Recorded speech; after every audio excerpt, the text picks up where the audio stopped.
Hello, everybody, and let me be the first to welcome y'all back to... Y'all are so funny with this damn intro.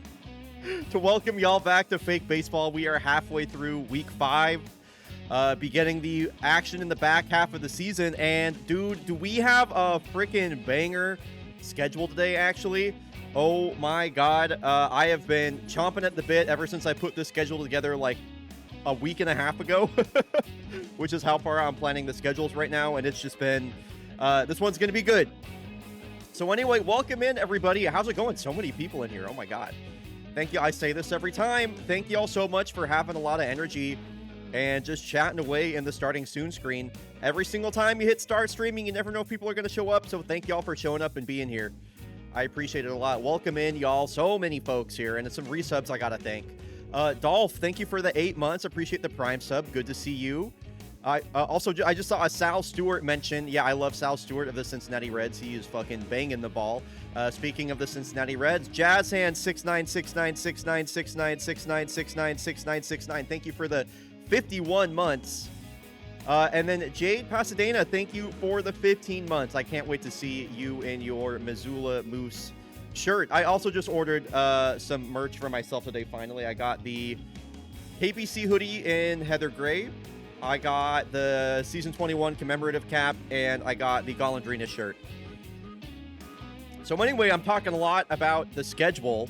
Let's take a look at the schedule for today's broadcast, because like I mentioned, it's a heater. No heaters featured in the schedule, but the schedule is a heater. So let me walk you through it. We are kicking things off with Corsa Palermo at Golondrinas Valencia. These are currently the top 2 teams in Europe. So this is a big time rivalry matchup. Super duper excited for that. Reapers are going to be coming to town to face the Kodiaks for a 2-game series. Reapers have some work to do as they have a plus 20 run differential, but they've kind of fallen behind in that Southern Heat race. Havana and Santo Domingo kind of pulling away, so that'll be interesting. Of course, we have one Chat's Choice game available today. Here is the available selections. As always, you can check that out over in the Fake Baseball blog to see what games are available. Bryonato's game of the day will be, I'm hoping it'll be a slugfest. New York favorites heading to the Haunting Grounds to take on the Soul Specters. And then it's the premier interleague rivalry in Fake Baseball with the Springboks coming to town to fight the Kodiaks. We're gonna check in on the Sao Paulo Toucans. They have been surging lately. They find themselves 2 games above 500 and right in the middle of that Southern Heat race. They've kind of come out of nowhere. And then final game of the day will be the Mariners, probably having their biggest test of the year as they take on the Cascadia Kodiaks, one of the top teams in the East, taking on one of the top teams in the West. Speaking of the Mariners, how are my Mariners doing right now in this game versus the Twins? It is 1-2 in the top of the 6th, and they are down by 1 run. Okay, so they're still in it. Anyway, how are folks feeling today? How's your week been? Great to have you back for some Fake Baseball action. Which game are you most excited for today in this group? I would love to hear from you in chat for what y'all are looking forward to. I'm going to get us all set up to go so we can get started. Let's see here. I am going to run our first 90 seconds of ads, and then when we're back from the ad break, we will be kicking things off with Corsa versus Valencia. That should be great. Lesbians versus dogs. Well, that'll be an interesting matchup. Thank you for that, Fire Team. Exclamation ad, skip the ad. I'll see y'all in 90 seconds. We're going to get these games simmed up. Nobody's excited for any of the games today. Noted, chat. Good talk. I'll have fun watching them myself. This will be a great pitching matchup. Benta Berg versus Xander Jordan. Damn. Oh my God. Dude, I can't wait for this game. All right, let's see how these games go. Nocturnal.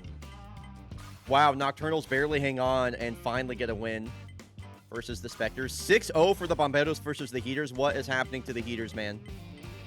Springboks come back over the Mallards. Oh boy. Swifts with a nice win over the Commodores. Lesbians over the Grays. Reapers lose another one. Mariners on top there. And Voyagers with a big win over the Bomberos. I think they split that series. Get the chance at the best hoodie in the store. Moose 9-1 over the Voyagers. Jeez. And the Moose have a winning record with a plus 12 run differential. Toucans up to 24 and 21. fighting Platypi over the Blowfish. They continue to struggle. And I don't like seeing the Jags lose to the Nocturnals. That's tough for me to stomach. The Engineers walk off whoever that team was in extras. I already like spaced that. Man, this is a lot of games that we just simmed. Holy cow. Oh shit, there's a giveaway? Oh my god, there's a KBC hoodie giveaway? Oh my god, type exclamation enter in chat right now. You probably don't have that much time left. Type exclamation in chat right now. You have really good odds to win this hoodie. I didn't even realize that was happening. Thank you, Anonymous, for gifting. Fire Team Bravo, congrats on your KBC hoodie. And thanks for whoever gifted that. Much, much appreciated. That's a pretty big get. That's a pretty big get, getting a damn hoodie. Okay, good. I did close the back door. Yeah, congrats, Fire Team, adding to your collection of fake baseball gear. That's pretty cool.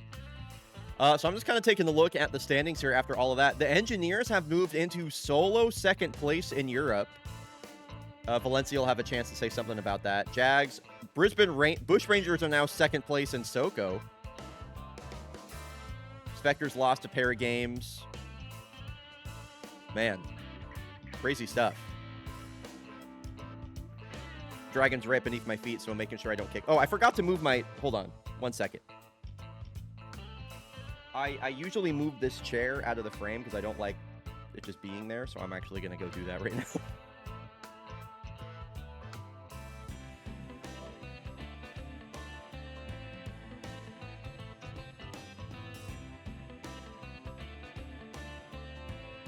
Also, here's Dragon.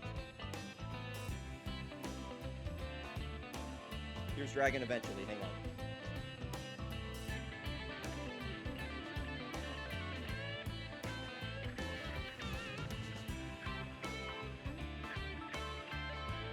Hi, Dragon. Dragon, say hi.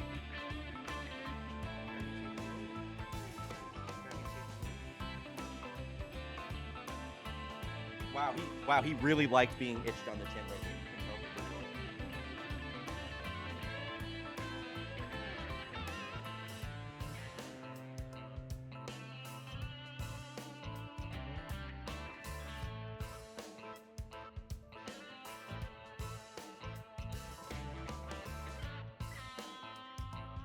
He's like perfectly positioned underneath my desk, so I'm just like I'm trying to not roll over him with the chair.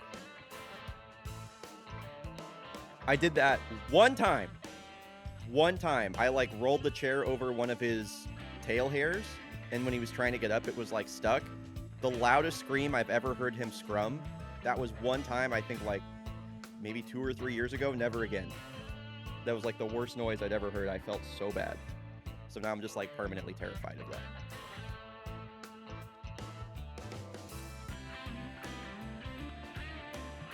It was in the middle of a competitive Halo game too. So that was wild. Okie dokie, I think I'm all set to go. So let's get this first game rolling. And let's get the prediction live. Frankie Jaeger's coming into this game on fire. Not on fire, locked in. She currently leads the league in stolen bases, by the way. She overtook Crackshot Spumoni. So who will win this first game of the day? Will it be the visiting Corsa Palermo, the current #1 team in the East, or the home team, the defending champs, Golondrinas Valencia? Prediction is live for the first game of the day. And I want to hear from y'all, chat. I'm curious who's going to be rooting for who. If you're rooting for Corsa Palermo, it's hashtag Let's Go Racing. If you're rooting for Golondrinas Valencia, hashtag Somos las Aves, we are the birds. Big time rivalry matchup here, and I am so excited for this game. Frankie Jaeger moved up to the 2 slot. I like it. I don't like Panini Tuscadero leading off because that dude is ass. But here we go. 2 of the top teams in Europe facing off, and we have last year's Magnifico Award winner, Xander Jordan. He put up the 8th best season in fake baseball history by a pitcher last year. As here's a hard hit ground ball over to Bertrand Renaudin. Ronaldo playing over at third base today, so a bit of a different defensive alignment here for Corsa. I'm definitely rooting for Corsa. I will make that known. I love Frankie Yeager.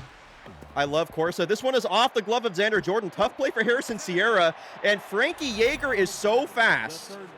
That is a infield single. A lot of dots on the birds. Yeah, I can't believe people are rooting this heavily for Valencia over Corsa right now. And Corsa making their presence known. They got a pair of hits here on one out. Frankie Yeager over to second base. She's in scoring position. And that is going to bring up a hot-hitting Jay Gray Jagerson. Curious how he's going to do versus the lefty Xander Jordan. Yeager takes off. A great pitch to run on. And a double stolen base here. Immediately, Corsa has 2 runners in scoring position now for Jay Gray Jagerson, who just had a career-high OPS last season. He's down to his last strike, though. This could be a big strikeout here for the lefty Jordan. Checks his swing on a high cutter and strikes out on a ball in the dirt. That's mojo down for Jagerson. And that is going to bring up the rookie Ernie Grab. Big spot here for the young buck. Brother of Richie Grab, who's actually playing on shortstop for Valencia right now. So this is a brother versus brother matchup. A high fly ball out to right field is going to leave 2 runners stranded. Xander Jordan able to work his way out of the jam. You put 20K on the Golondrinas. Damn. Golondrinas definitely made a lot of fans when they won the World Series last year. So Bente Berg on the mound this time. Last time we saw Bente Berg, he got kind of hit around by the Platypi. That was the final game that we watched before the All-Star break. Bertrand Ronaldo appeared in the All-Star game. And didn't do anything controversial. That didn't cause any sort of anger or anything like that. And he'll work a leadoff walk. Now for the switch hitting Yim Chimney. And Yim Chimney has sent this one long out of here. No doubt about that one off the bat. That was crushed.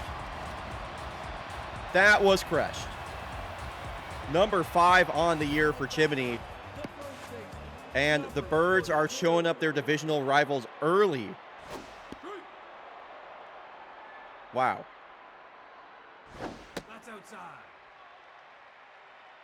See how Bente Berg responds for this. A response from this. This is another deep drive out to left field. So 3 straight batters have reached. A walk, a home run, and now a double. And that's going to bring up one of the hottest hitting players in the entire Eastern League, Shark Burgess. Was an all-star, currently 3rd in the league and with 11, or tied for 3rd in the league with 11 home runs. RBI man activated with that runner on second base. And as we've heard from Stats Guy Matthew many times, oh my God, that is a massive base running blunder for Cheddar Cassidy, who gets tagged out. Run throws over to first. This is as we heard from Stats Guy Matthew, this is the best offense in the East right now. Bente Berg gets absolutely gifted and out off that base running error from Cheddar Cassidy, and now 2 outs, base is empty for Billie Jean Blackwood. No, inside. Full count here. Late swing on a changeup that was running off the zone. And a strikeout for Bente Berg. I have to say that unassisted double play there could be an early turning point in this game if that makes any sense at all. Hate to see Trey Flip mojo down. Was an all-star, one of the top rookies this season. A late swing on 88 down the middle. That's not a good sign. Maybe his timing's off. Curious to see how the rookie navigates kind of the first opposition he's faced all season long. Ground ball up the middle, and once again, Xander Jordan can't field it.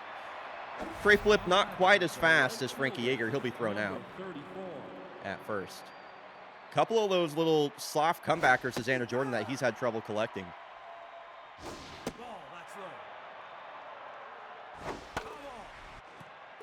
Xander Jordan working ahead in the count in a lot of these at-bats. VJ Ramdeen trying to answer, and he will. Immediately, Corsa cuts the lead in half. The second home run of the ball game, 418 out to left center. The heart of this Corsa club, Ramdeen, makes it a 2-1 ball game as the Scuderia puts up their first run of the game. to confirm or redeem properly? I'm not sure. Do not know. Diving, this one's knocked down by Harrison Sierra, but Uncle Plasma did well to hustle there, and I think that's Mojo down. I think that's Mojo down for Xander Jordan. Runner on first, one out. Grover Lobster. Catcher in the 9-hole at the plate now. Once again, a first pitch strike from Xander. And just barely missing outside of the zone. These are a couple of good takes from the young Grover Lobster. That'll be a fielder's choice. Xander Jordan did well to get the lead runner out there at second base. Second time through the order now here in the top of the second inning. Panini Cusigaduro, who hit a ground ball. And pretty much, if you're wondering what Panini Cusigaduro's first at-bat looked like, it looked pretty much exactly like that.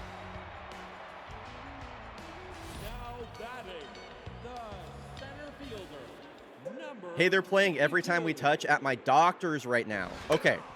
I thought you were making like a DRS joke because Corsa in like racing and, you know, Formula 1. Took me a second.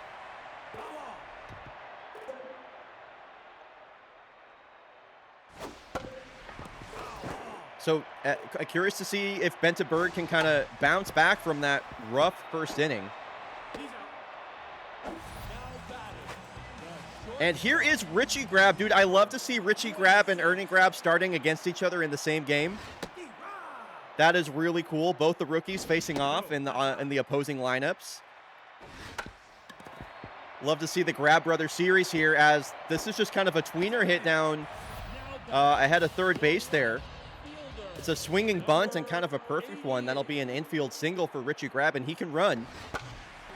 It's a fly ball way out to left field, and this will be caught by the other Grab Brother in front of the warning track there.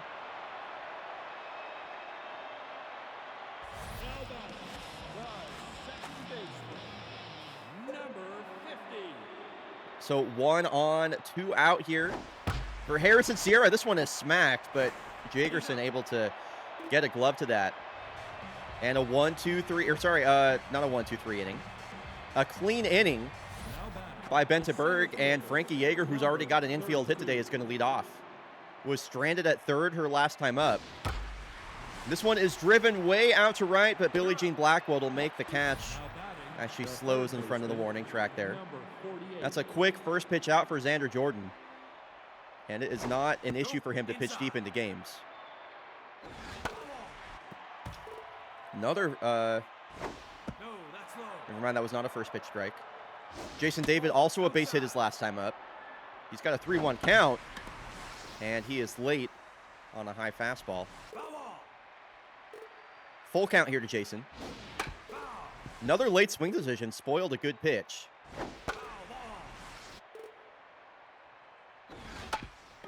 And this one is served softly. Xander Jordan sprinting off the mound to make that play. That was really impressive. I'm not going to lie. Really nice play from the pitcher. So Jagerson a strikeout his last time up. Came into this game locked in. Mojo down in that previous at-bat on the swing on a ball in the dirt. I'm really liking what I'm seeing from Xander Jordan this game. 2 strikeouts on Jay Gray Jagerson. He's kept him quiet. But as Xander Jordan doing well to get ahead in the count. A lot of really good pitches. Hasn't walked anybody. Nibbling the edges of the zone. Having a lot of good misses. It's been a good start for him so far. Benta Berg going to try and keep pace here. Now second time through the order. Bertrand Ronaldo in a 4-pitch walk his last time up.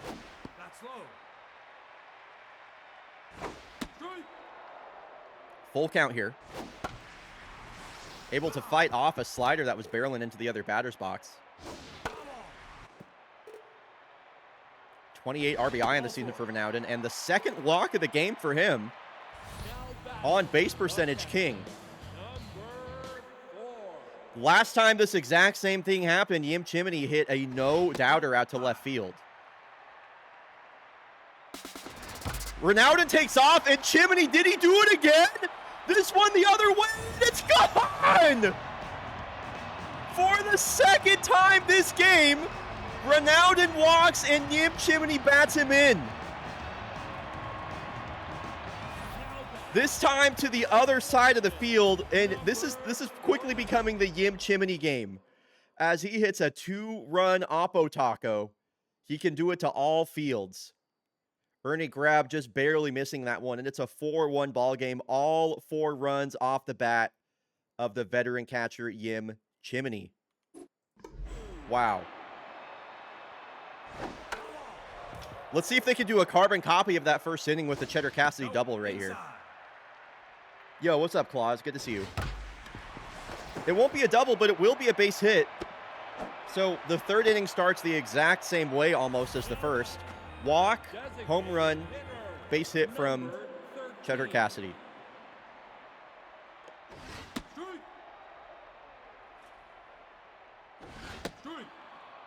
Shark Burgess grounded into a double play his last time up. And a strikeout there for him. One of the few batters Benta Berg's managed to keep quiet so far. Wow, and Cheddar Cassidy takes off, and he's going to be caught stealing. So once again, in kind of a carbon copy of that first inning, Valencia just kind of gifting an out to Corsa on the base paths. And this one is lined right to Tuscadero over at second. So one of the Grab brothers, Ernie Grab, going to lead off here. The left fielder, number 59. Chimney sweep, I like that. That's outside.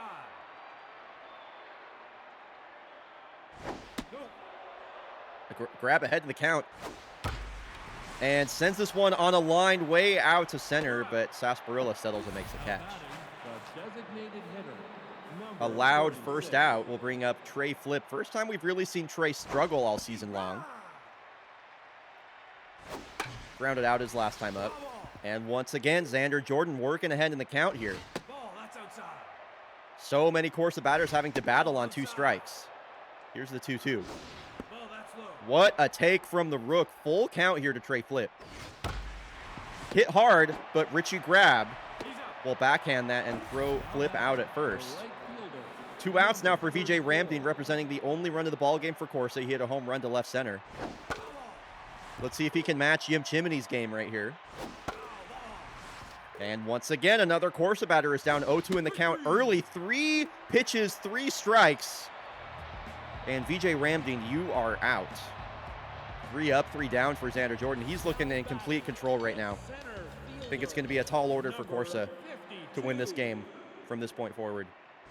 Outside.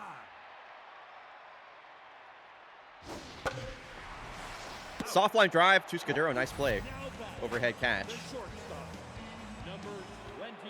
Richie Grab a base hit his last time up. Definitely showing up his brother, who's playing out in left field right now. I want to see Ernie Grab. I want to see Richie Grab hit it to Ernie Grab or vice versa. This one is hit hard out to center. But Frankie Agro will make the catch. A lot of outfield territory here in Aviary Park.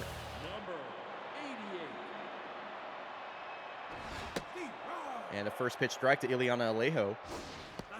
Benta Berg trying to bounce back once again after that 2-run third inning. What's up, TBCR?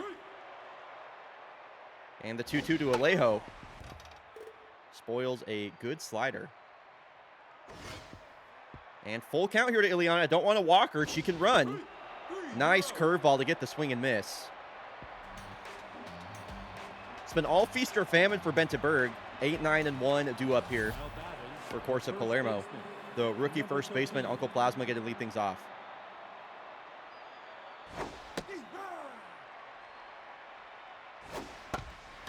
Slow grounder. Ronaldo will make the scoop and pump and throw. Mojo up for Xander Jordan. That's not a good sign if you're a Corsa fan. Aside from that solo home run to VJ Ramdeen, he has looked completely in control this game. And once again, he's ahead in the count 2-0. I'm wondering when we're going to see Corsa start being really aggressive early in this count. It's been a lot of first pitch strikes from Xander Jordan and a lot of takes from Corsa. So when are they going to try and start swinging at some of these balls in the zone? They got to make the adjustment, especially now that they're about to go third time through the order. Here's Panini to Scudero. And he's behind in the count.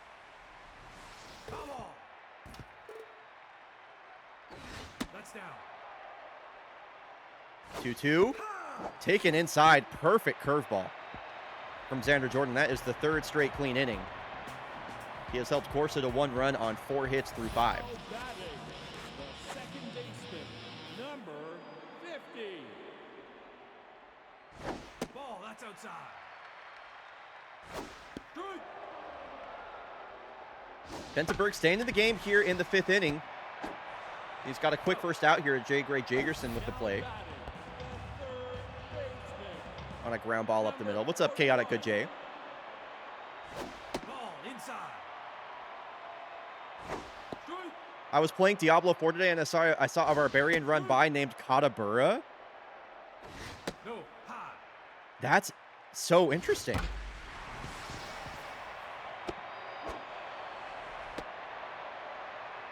Now batting, Surely, catcher, number 4. Ball. I wonder if I've never seen Katabura used anywhere other than so where Katabura comes from is I used to have this friend in junior high, and his name was Norman. And his online handle was Katabura, which is where I got that from. So I'm like, was that my middle school friend Norman that you just ran into? Because I've never seen Katabura appear anywhere else other than that. And I know that he played a lot of WoW. He played a lot of Diablo. Number 39. Could be. Pitching, number 30. Might be. So Cosmo Green going to come in the game. And Cosmo Green is juiced? I mean, this is a really aggressive move by the Valencia manager. Corsa's had basically no answer to Xander Jordan all day. And here in the top of the 6th, they're going to bring in their juice closer. And Frankie Yeager swung at ball 4 and ball 5 and ball 6. Frankie Yeager did not see a single strike that at bat and struck out. That is crazy. Looking like Julio Rodriguez in Game 7 versus the Blue Jays. That hurt my heart. Ball, that's low.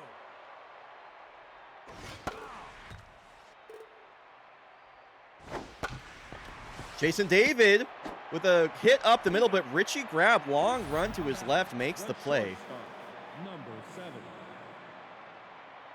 When you're a dinger hitter, I would not describe Frankie Yeager as Ball outside. a power-only hitter. That's low.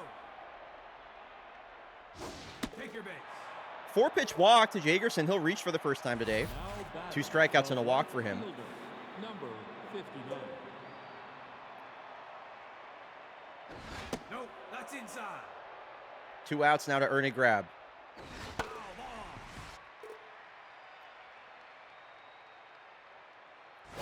No, inside. Foul ball. Tough out will be activated here for Ernie on 2 strikes. I think the first time we've seen that all game. Contact rating through the roof now. Ground ball hit right to his brother. Let's go. The grab to grab connection. We finally saw it. That's what I wanted to see. That's what we wanted to see, or at least what I wanted to see. I'm happy now. Even if Corsa loses, I'm happy now. Like, I'm all good. I'm all good. I'll survive. This one's knocked down by Uncle Plasma. Bentenberg, or no, Bolivar Magana came in the game. I was looking at my other monitor. That's my bad. Fielder, number 28. Oh, whoops. There we go. Steve Rod. Strike. So the lefty Magana coming in the game now. Now back. Easily the best reliever for Corsa so far this year. Was an all-star as well. A 2.17 ERA coming into this game. Been so effective for them. Valencia looking for any insurance here before Cosmo Green will try and work the save. This could be a 3. Nope, just going to be the out over at first. Chark Burgess did well to take off early. Number prevent the double play. And now here is the switch hitting Richie grab. Hit this one out to left field. So we can get 2 grab-to-grab connections here. This one a ground ball over to Jason David. He'll lob that one over to first. Last hope here for Corsa. Corsa fans, where are we at? I need your energy. Let's go racing. Come on, Trey Flip. Quiet game for Trey so far. Come on, Birds, do something. I didn't say Birds fans, I said Corsa fans. Line drive right to Ronaldo. Now batting, the right fielder, number 30, foul pitching, number 64. And Caden Carey going to come in the game now. Man, Cosmo Green at the Caden Carey. What are you supposed to do if you're trying to hit versus this Valencia team? Xander Jordan to Cosmo Green to Caden Carey is just like, damn. No wonder why these guys won the World Series last season. What a good team.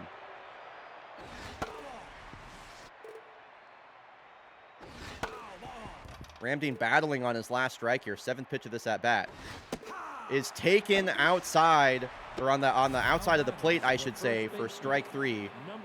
Corsa down to the last strike, and they need a miracle now. Versus one of the best pitchers in fake baseball history. Late on 99, down the middle, just throwing it right down the middle. And this won't be the first time these two teams meet, but Valencia with a massive win versus the #1 team in their division. No, Michael, no, that was so not right.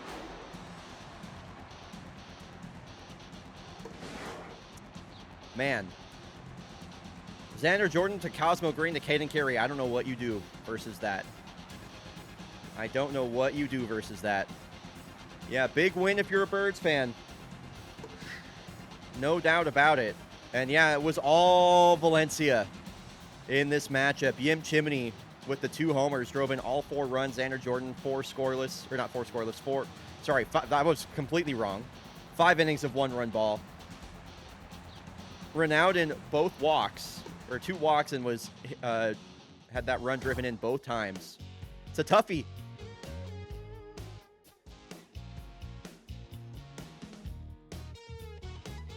All right, folks, when we're back from the break, it's going to be the first of 2 games. Reapers are coming to Cascadia Park. They're going to be up against a juiced Buffalo Boone. That'll be interesting. We're going to run 90 seconds of ads, and when we're back, Yaks will take to the field for the first time today. Okay, so we got the lefty, Letty Caballero, on the mound. Let's see.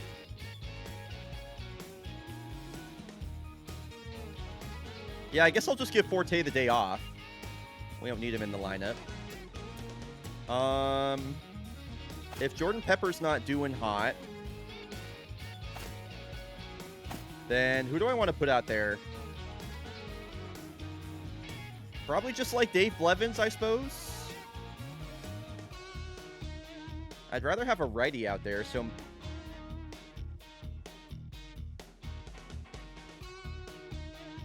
I could have... How would I want to do this lineup? I'd rather have Titanium Rod in this game versus the right-hander Caballero versus Dave Blevins. So I guess I could have Dave play second base. Or that wouldn't make any sense, because then Dave's still in the lineup. How do I get Titanium Rod in this lineup? I suppose I can put Goldsmith at second base, DH like Zamboni or something. And then put Titanium Rod at left. I think that's what I'm going to do.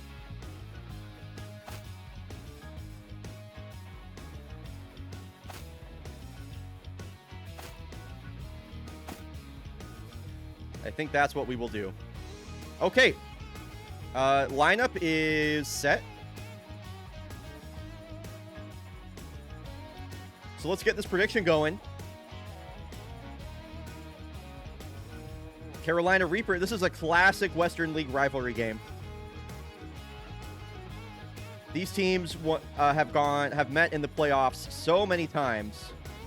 Definitely a little bit of, I'm not going to call it bad blood, but a good competitive spirit between these two teams. Prediction is live. Pitching matchup for anybody that missed it is Letty Caballero versus Buffalo Boone. A couple of 2 ERA pitchers here. And Buffalo Boone juiced. We love to see. What is up, Shredberg? Good to see you, dude. Shredberg's all in on the Yaks. And we are going to get things going here. Prediction is live. Pascal Noir also juiced? What the hell? Interesting. I want to hear from you in chat. If you're rooting for the Carolina Reapers, hashtag Scoville Sluggers. I know who's going to be using that team hashtag. If you're rooting for the Cascadia Kodiaks, hashtag Yak Attack. Off we go. Game 2 of the day.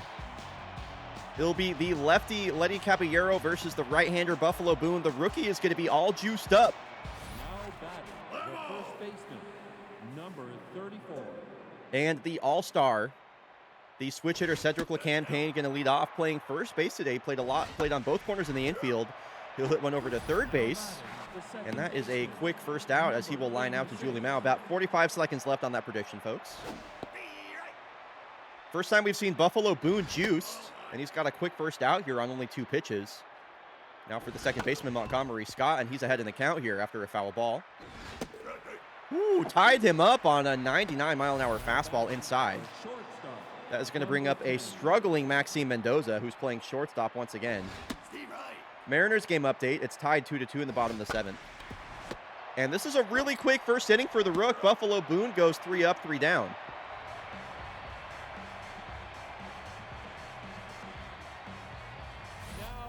So Lola Dominguez coming into this game with 12 home runs.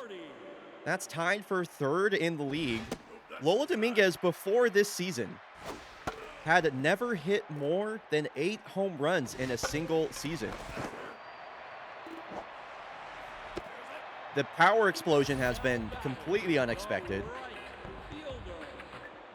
Orioles game got delayed till tomorrow. Imagine not having a retractable roof over your baseball stadium and having to cancel a game because it fucking rained. Couldn't be the Mariners, that's for sure. This one is a blooper out to left field. Wow, and it lands! It lands in front of Dave Honker, so a couple of close calls there for the Axe. They got 2 on.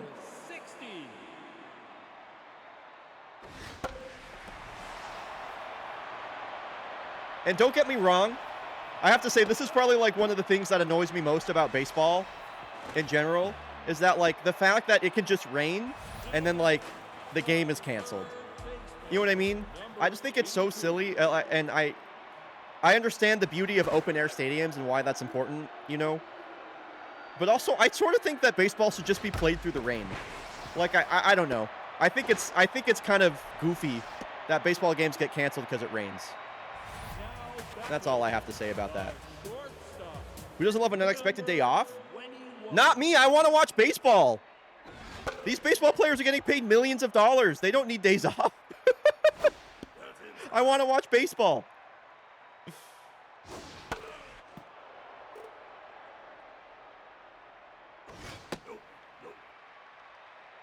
Here's the 2-2 to Kola Johansson. Kodiak scored early here. That was called a strike, and I actually cannot believe that. Not like all the games are canceled. I'm not sure why we're arguing in favor of canceling games for rain. I don't understand. That's a really close call.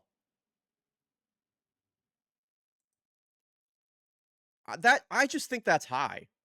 I just don't think there's any universe where that's a strike. I think Kola got screwed. I think Kola got screwed right there.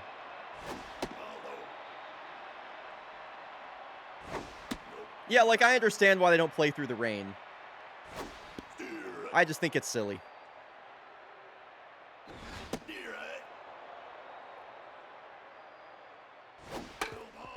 So here's Goldie, 2 on, 2 out, 2 balls, 2 strikes. Hard hit on the ground right toward the third baseman, boneless. Yo, what's up, Laz? Good to see you. Now batting, the right fielder, number So Leona de Leon, one of the MVP frontrunners in the West. I mean, I guess nobody's really better than Celeste right now, but appeared in the All-Star game. Easily been the best player on this Reaper squad this year.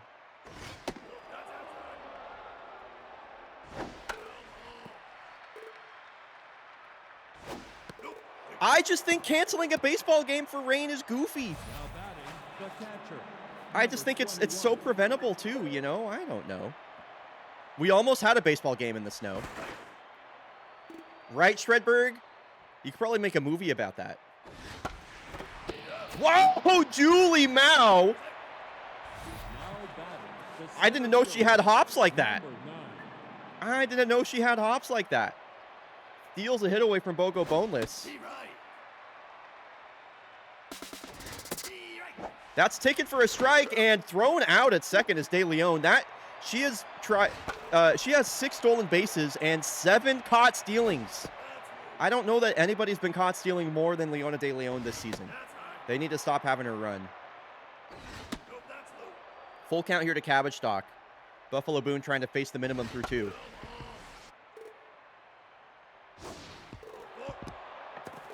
It's a walk to Cabbage Stock.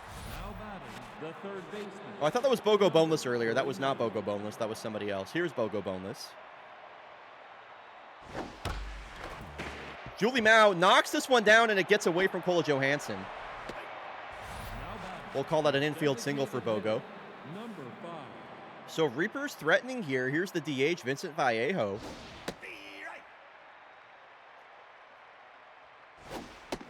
Trying to make something happen here with 2 outs.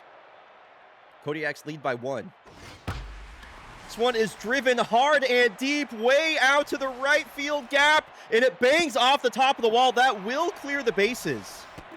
Vallejo posts up at second base, and a 2-out, 2 RBI double. The Reapers cash in on both of those runs, and they've taken the lead. And Dave Honker is going to keep things going with a screamer down the right field line, and he's into second base. Back-to-back extra base hits for the Reapers here on 2 outs. The first baseman, number 34.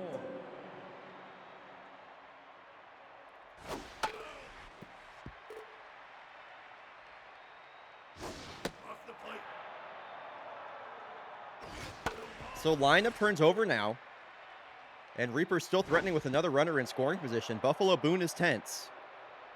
This one's hit right at Julie Mao. She's able to get her glove to that one. And the Reapers with a 3 spot now. Bottom of the lineup coming up here for the Axe. Farcham Zamboni going to lead off.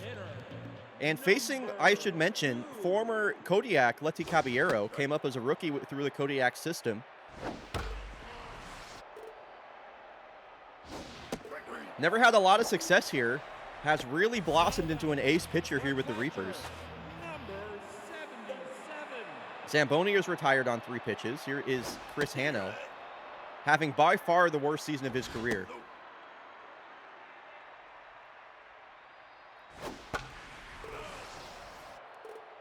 No home runs through the first 40 games feels almost unheard of for the backup catcher as he swings through that.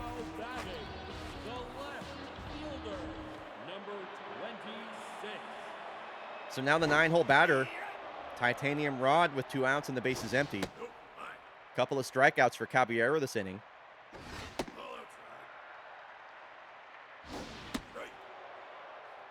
And 1 strike away from making it a 1-2-3 inning. Here's the full count. This would be a huge walk for Titanium Rod to bring up the tying run. Wow, that is an excellent at-bat from the 9-hole batter, Titanium Rod. Walks on a full count to bring up a locked-in Lola Dominguez, and she could turn this game on its head with 1 swing of the bat.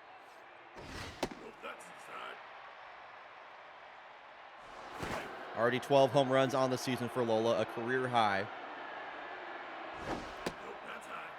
And she's ahead in this count. Here's the 2-0 offering from Caballero. A walk would bring up Katabura, and the Kodiaks could be... The Kodiaks are threatening bigly here in the bottom of the second.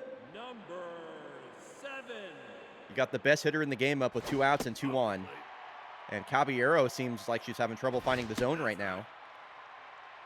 Now Katabura ahead in the count. Ooh, and just fouls back a 2-0 curveball. Caballero now 1 strike away from getting out of this jam. Here's the 2-2. Shoveled up the middle. Long run for Mendoza. He throws, and it is in time. Just barely throws out Katabura at first. Kodiaks will strand 2. Nice play from Maxime. We've seen him not make those plays many times this season. Number 86. And the Kodiak threat is ended. We'll see Mendoza up to the plate after Montgomery Scott. Maxime waiting on deck right now. Reapers put up 3 runs in the second inning on the rookie Buffalo Boone. His ERA up over 3 for the first time all year. Here's another walk from the rookie Buffalo. Now batting, the shortstop, number 10.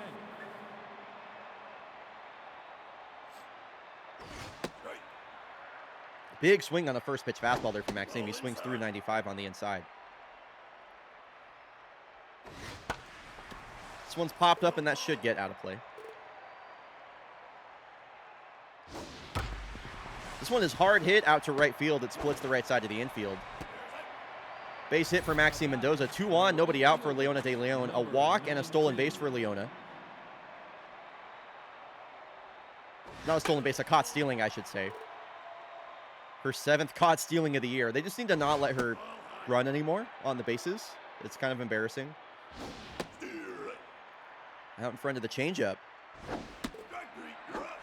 And kind of a routine strikeout there for Buffalo Boone. Did not look like a competitive at-bat at all from De Leon.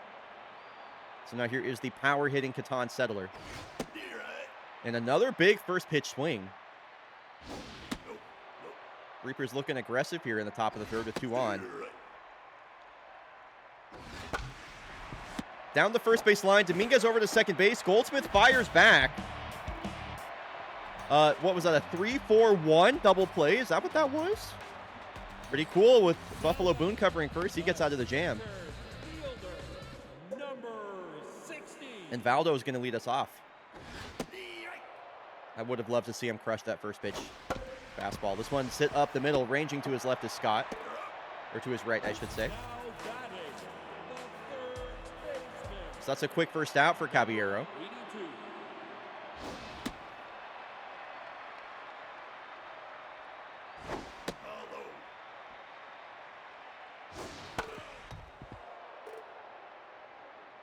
Julie Mao, a base hit. Her last time up has a chance to reach safely again here. I think that's the 3rd walk issued by Caballero. So the free pass has kind of been her main weakness so far. And once again, the Kodiaks will bring the tying run to the plate. Cola Johansson up to double-digit homers after the last broadcast. This is hit on a line out to right field. It'll drop in front of De Leon. A walk and a base hit have the Kodiaks threatening once again. They've had traffic on the base paths in all 3 innings. They've definitely had plenty of opportunities so far. They have yet to cash in, really.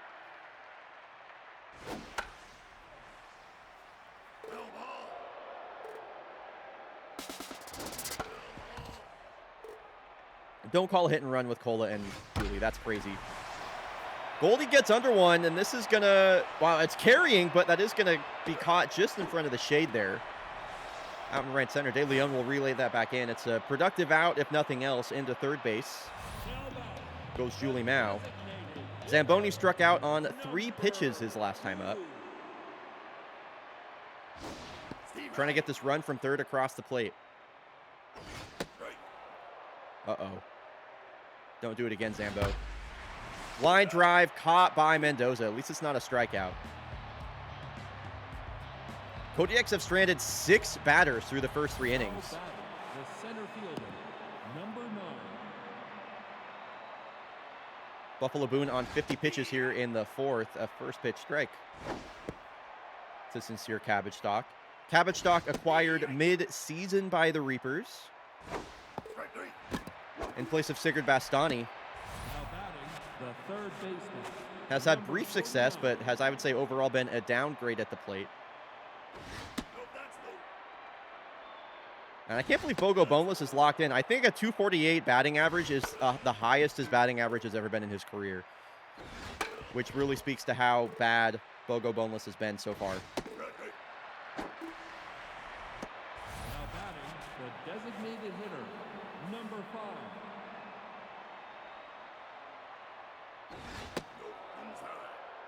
Vallejo gave the Reapers the lead his last time up with a 2 RBI double.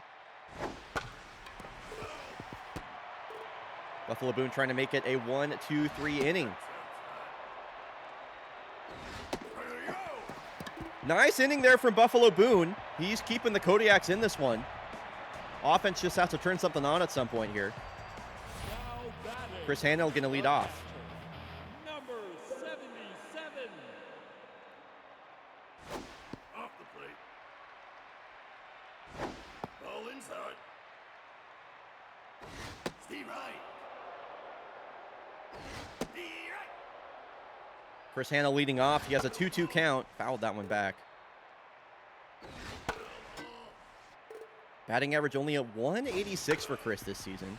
Long at bat here versus lefty Caballero. I like this at bat from him, if nothing else. Definitely in swing mode right here and strikes out swinging. Hanno struggles continue. Titanium Rod, a walk his last time up was left stranded when Uday Kadabura grounded out. Over 70 pitches now for Caballero already in the 4th. Reaper bullpen definitely going to be getting warm. Hit on a line, but the Bogo Boneless with the play. I almost said Buffalo Boone. A couple of BB names. Number 42. And Caballero out of the game. Kodiaks work the count enough at least to get her out of here before the 4th inning ends. She'll pitch 3 2/3 innings. And Gaitak Punks and them going to come in.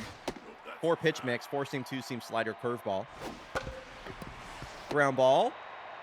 The campaign will flip that over to Punks and them, who drops the ball over at first. Right fielder, number 7. Alrighty then.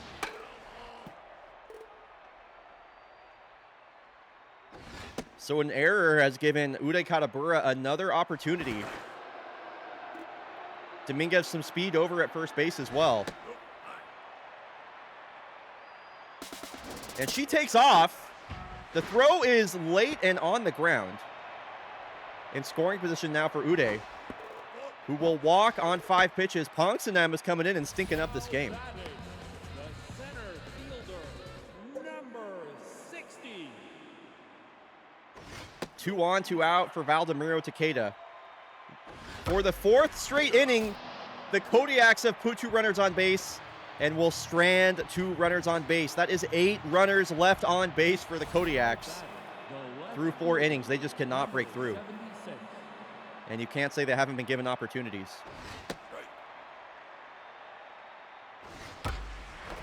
Line drive out to left field. That's a leadoff base hit for Dave Honker. Now batting, the first baseman. A phrase that's just been kind of living in my head lately.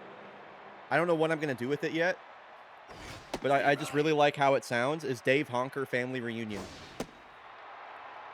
If nothing else, I'm going to use that as like a lobby name for Straft Hat or something. But Dave Honker Family Reunion. Dominguez with an outstanding play over at first base Now batting, to get the lead run out at second base. number 86.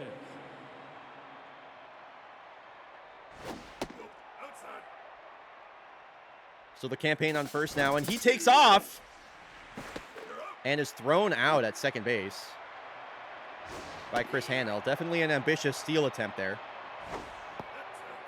Second runner that's been caught stealing for the Reapers.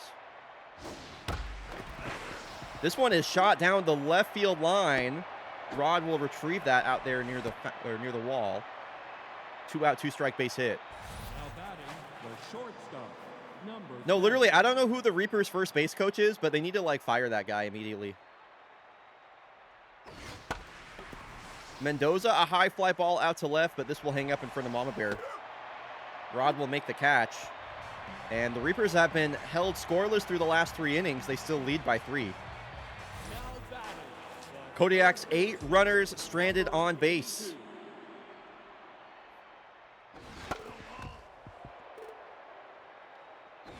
Okay, Dragon finally moves so I can readjust how I want. I was not going to disturb him while he was sleeping underneath my feet. This one is poked over to the third baseman, Bogo Boneless. One out. Now back. The shortstop, number 21. That's inside. Is he right? I'm smelling... I'm feeling a Kola Johansson home run right now. Like, I just feel like it's about to happen. Ball outside. Now I feel like she's going to get walked. Now I feel like she's going to hit a home run. Nope, ball four. Okay, I was right about the walk. Now back. The second baseman, number 95.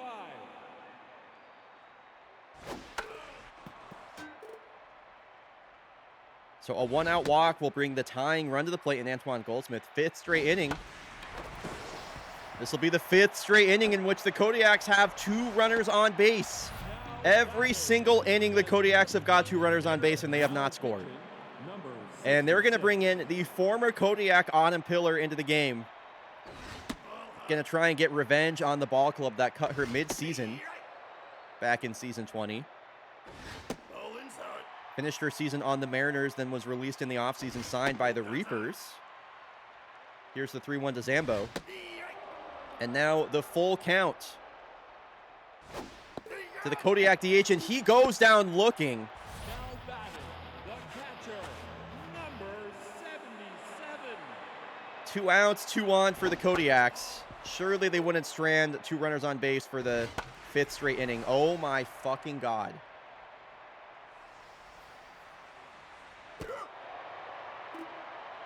The Kodiaks have stranded 10 runners on base through 5 innings. The right fielder, number 19. And we are still That's outside. set at 3-1 here in the top of the 6th.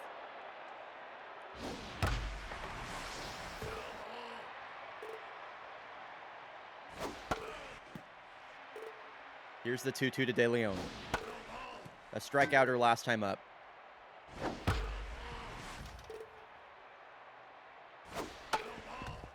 This is the 84th pitch of the game for Buffalo Boone.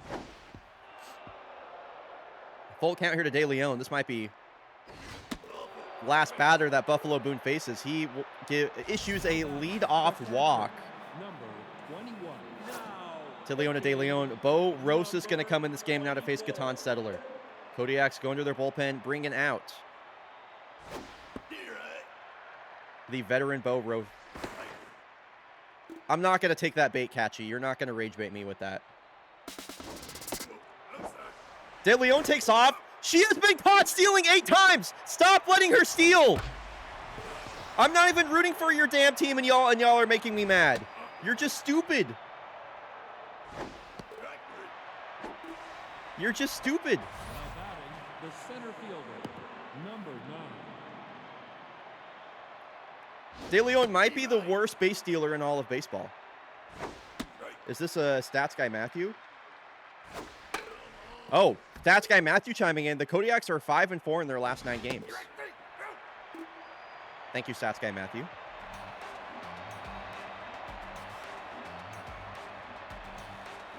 Now batting, Okay, 9-1-2 coming up here for number 27. the Kodiaks. Titanium Rod is going to lead off. Barry LaCroix coming in as a defensive replacement at catcher. And Titanium Rod, he's got a hot bat right now.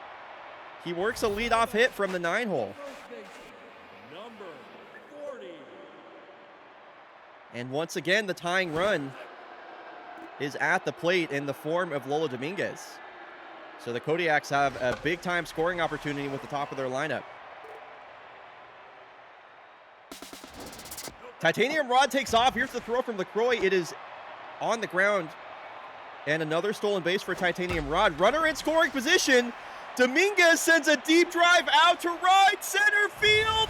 Wow! Lola Dominguez with the game-tying moonshot. Her 13th home run is tied for the most on the team. Wow. Where did this power stroke come from Lola Dominguez? We have never seen anything like this from her. Finally, the Kodiaks cash in with a runner on base, and they've tied this one up in the 6th. And I just want to say that there were some people in chat that were being a little bit reactionary. And I just want to say, get fucked. That's all I want to say.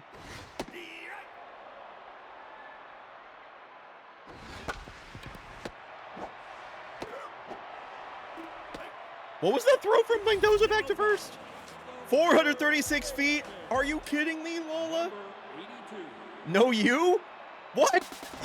Don't know you me when I say get fucked. What the hell? No you infinity.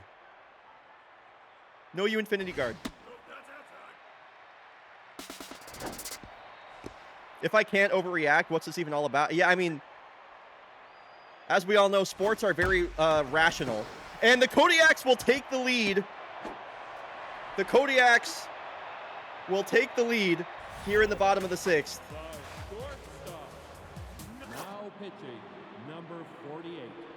They tag up Autumn Pillar because she fucking sucks! And that's why the Kodiaks cut her.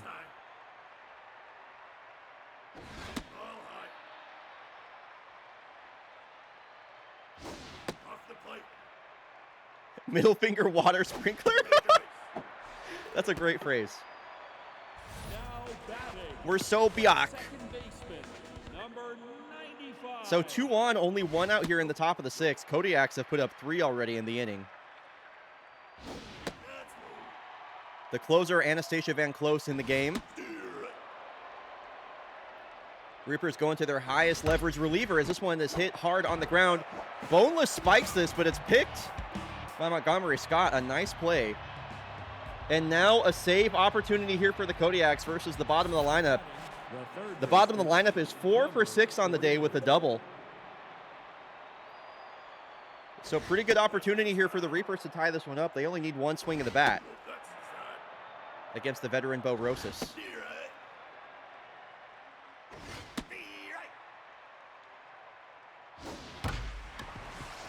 Ground ball over to Johansson. Routine play for out number 1. Now batting, a designated hitter, number 5.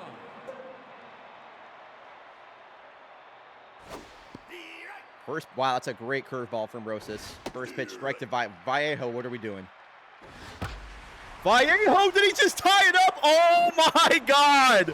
That's what we're doing. Vallejo is going to force a bottom of the 7th with a game-tying 418-foot blast. Number 7 on the season for Vincent. Number 76. And the Reapers have made this, they made this a ball game once again. Reapers all the way back in this one. Yeah, this was a great game.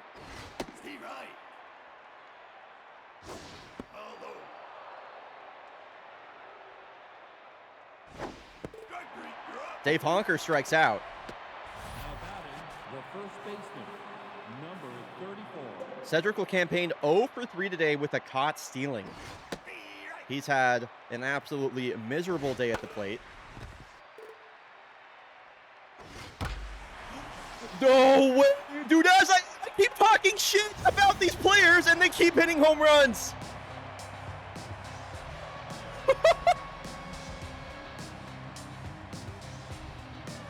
A pair of home runs have given the Reapers the lead. The second baseman. All I had to do was start talking shit. Number 36. Bo Rosas absolutely blows this game. Blows the save. The Reapers put up 2, and now the Kodiaks trail. This game rules. This has been awesome. What's not to like here?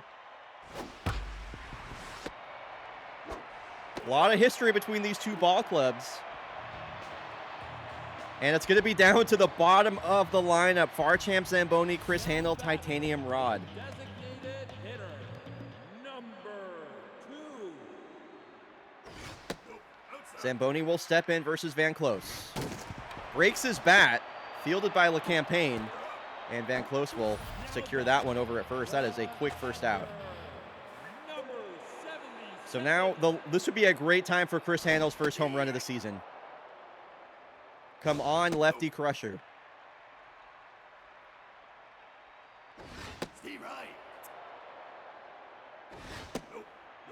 You better swing the bat. Or work a walk. That's fine, too. Hard hit on the ground. Chris Hannell with a 1-out base hit. Tying run now sits at first base. And we are going to pinch hit for Titanium Rod here. We are going to, yeah.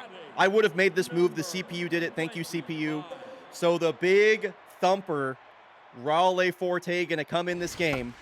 And swings at the first pitch. This could be a double play ball. Forte has to hurry. No! What the hell, Chaotic Good Jay? Why would you say that? What the hell? God damn it. The Reapers win this one 5-4. Great game. No complaints from me. That was a great game.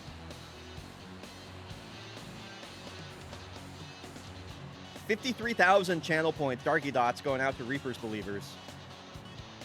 Damn. It's a big win for the Reapers. They needed that. They've been on a skid for sure. Well, that was fun. It's always a treat when these two teams play. That's for sure. Cedric LeCampagne with the game winner. Okay, we were just talking about the Dogs. Folks, when we come back from the break, we got the Brisbane Bushrangers taking on the Chicago Dogs. This is a Chat's Choice game brought to you by... Sorry, I just got the news that the creators of Smiling Friends got greenlit for a new animated series that's coming to Netflix. I will be pirating that because I don't support Netflix, but that's pretty cool. That's pretty cool. All right. When we come back from the break, Bushrangers versus the Chicago Dogs. Who redeemed this game? Remind me who's this? Who this? Oh, it's Fire Team did. Very cool.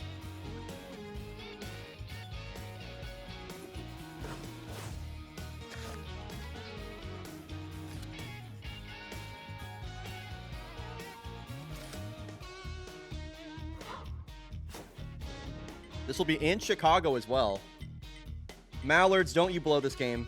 Thank you. I would have been really mad. The Elephants back in the win column versus the Bombetos. They fall into 25 and 21. Come on, Moose. Ooh, Tycho Raikkonen with a 2-run walk-off home run versus the Moose. You can't make me pick between dogs or lesbians. This is so unfair. I think that's...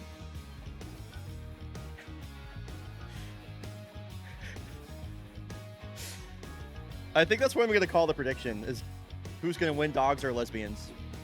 I really like that Sapphire and Pink has single-handedly turned the Brisbane Bushrangers into like the lesbian team. I just think that's so funny.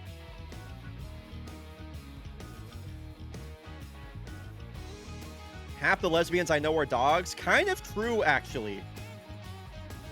That's kind of facts. I know, like, I don't think when I was, you know, when I was a glimmer in my dad's eye, I don't think he ever would have imagined I would be friends with so many puppy girl lesbians.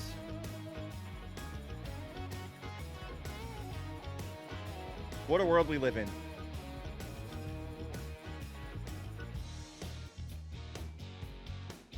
All right, folks, the prediction for lesbians or dogs is open. Those are your two options. Lesbians for... Can I start the prediction?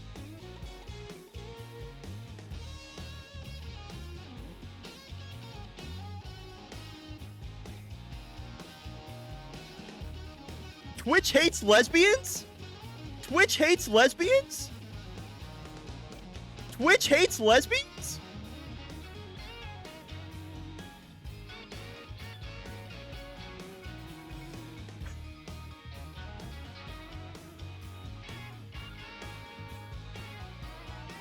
Bro, this fucking, like... This website is so fucking cringe. No, actually, this is just stupid. I can't put lesbians in my prediction outcome. How is that offensive at all? Hey, Twitch, fuck your content guidelines. Fucking idiots. What the fuck is that? Sorry, I'm really mad.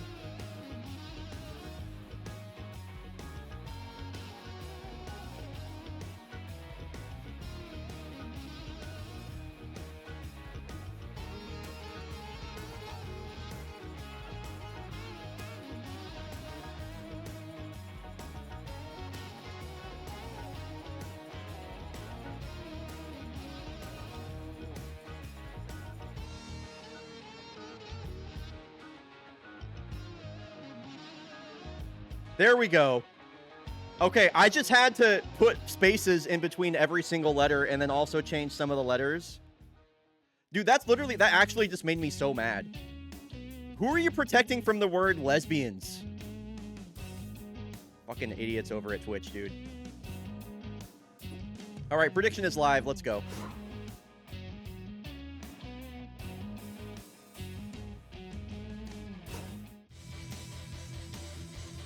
Now I hope the lesbians win. Lesbians, lesbians, lesbians, lesbians. I'm saying a word that's banned by Twitch.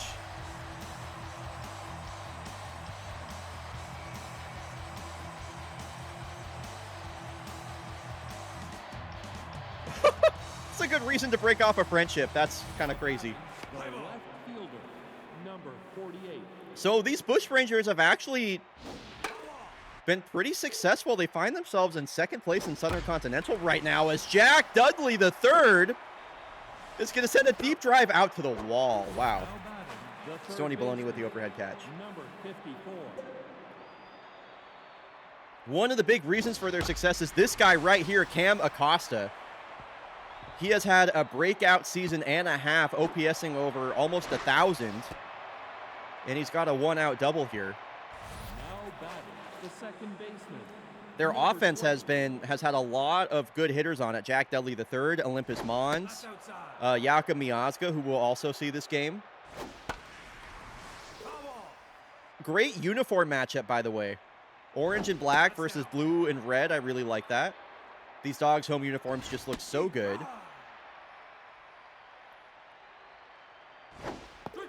Chicago Dogs, this is their inaugural season Now batting, the shortstop.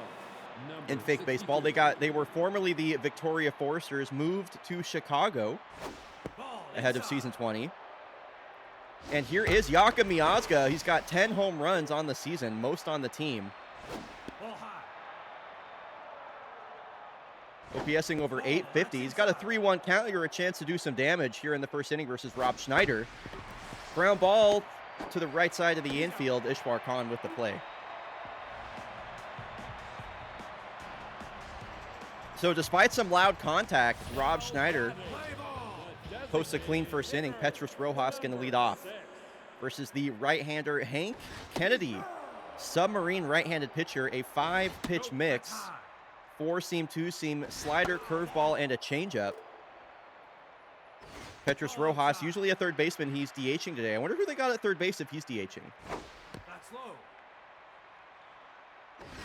Full count here to Rojas. Line drive right to the first baseman or second baseman Mons. And here is the all-star crack shot Spumoni. 17 stolen bases this season. I believe only one caught stealing. Fan favorite. He's got a 3-0 count here versus Hank. You don't want to walk this guy. This one is popped way up. This will be caught in foul territory by Jack Dudley. JD3. Wow, and Raph Ruff is on fire. That's pretty cool. Every time we've seen him so far this season, the rookie's been struggling. But clearly in a good run of form here. They got him batting third in the lineup. And a 4-pitch walk to the rookie. He'll jog over to first to bring up Mercedes Palomar. One of the best hitters on this young Chicago Dogs core, and this is a fly ball out to left field. And that will end the inning. Couple of runner left on base for either team. Rob Schneider gets back to work for the Dogs.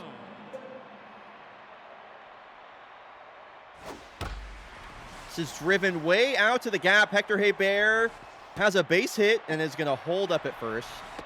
Spumoni probably saved an extra base right there with his range. The center fielder, number 79. So one on, nobody out here. Ball, that's up. Rob Schneider, the Season 20 Western League Divisional Series MVP in that dramatic 7-game series versus the Kodiaks.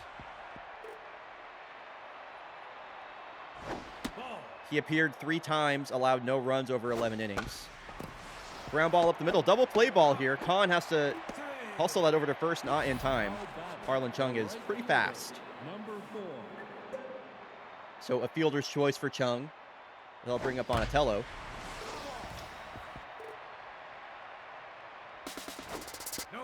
And Chung takes off. Whoa, what a throw from Raf Ruff behind the dish.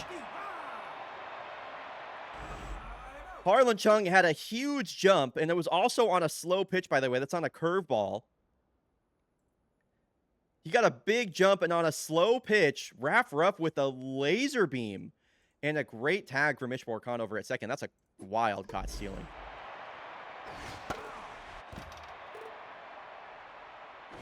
That's up.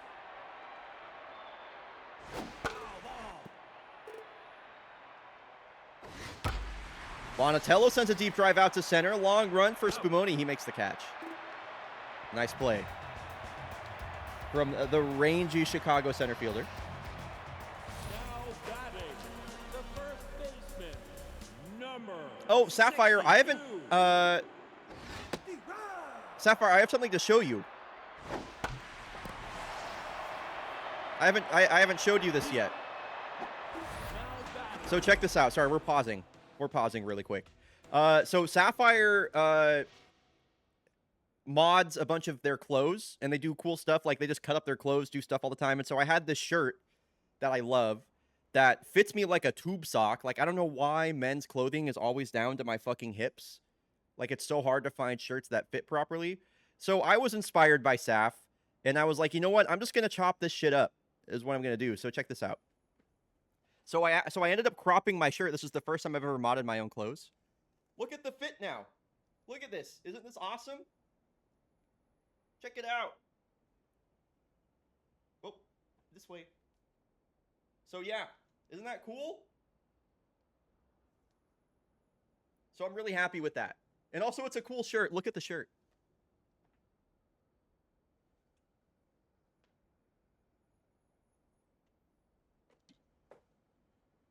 Yeah, so I basically just kind of like added a shirt to my wardrobe because I wasn't wearing this before. And now I'm wearing it. So that's pretty fun. That's sick as fuck. Thanks, Saf. Okay, back to the action. The left fielder. All right, here is former Kodiak Stony Baloney. We saw her make a play at the wall back in the first inning. Made a Ball, that's outside. tough catch on a Jack Dudley fly ball. Picked up mid-season by the Chicago Dogs and kind of a shock move in place of Vlad Rasputin, a real head-scratcher of a move. And on a full count, she'll serve this one back up the middle. That looked like her record-setting 100 and first base hit that she did back in, what was that? What season was that? 15, 14? I don't remember. What's up, Shift? No trees, no life, is what it says on the back.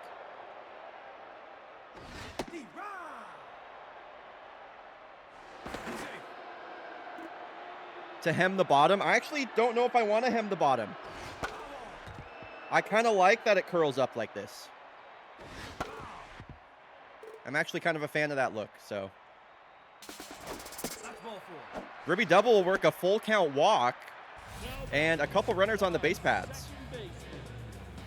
I did just cut up another soccer jersey that I have, though, Sorbet, and I might want to hem that one.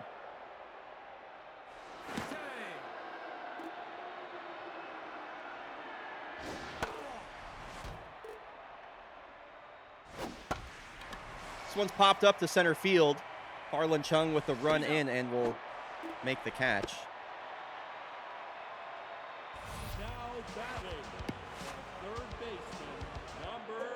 It's like a 90s, it's a 90s German national team replica jersey. Which year, I couldn't tell you. I got it off Depop.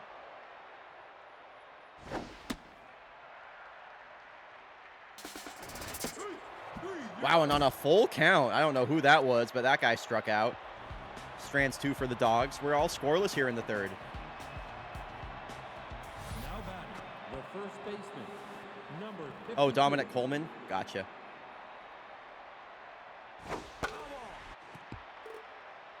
So 8, 9, and 1 due up here for the Bushrangers. And a lead-off single. Now batting, the catcher. We'll bring up the 9-hole batter, Joanna Dark, having a pretty good season from the bottom of the lineup. Some early Outside. action here for the Bushrangers in the top of the third. Swings way over a changeup below the zone. And jackknives her. Here's the 2-2. Nope, that's high. Full count to Joanna Dark. Foul ball. Spoiled. Woo, that is a perfect slider from Rob Schneider. Batting, the left fielder. Damn it, number the 48. damn Twins took the lead. That's high. Ball, that's inside.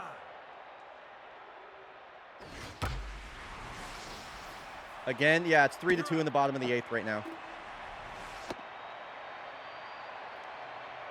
3-2 in the bottom of the 8th. Now batting, the third baseman, number 54. Cam Acosta, a double his last time up. Best hitter on this Bushranger squad this season. Chance to put the team in the lead. What a curveball there from Rob Schneider to steal a strike. Boy, his breaking stuff is just nasty. Hard hit on the ground. Mercedes Palomar flings that over to first.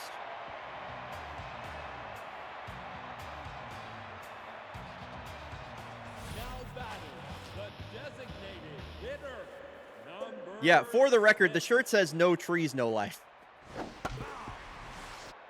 Just to say that for the second time. Strike. Ball, outside. Wow, a lot of broken bats this game. Out.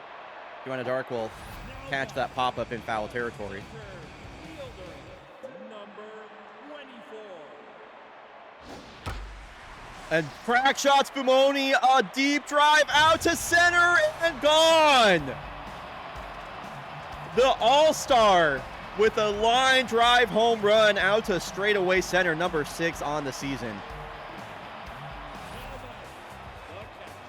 This home crowd explodes. And the Dogs are up 1-0 here.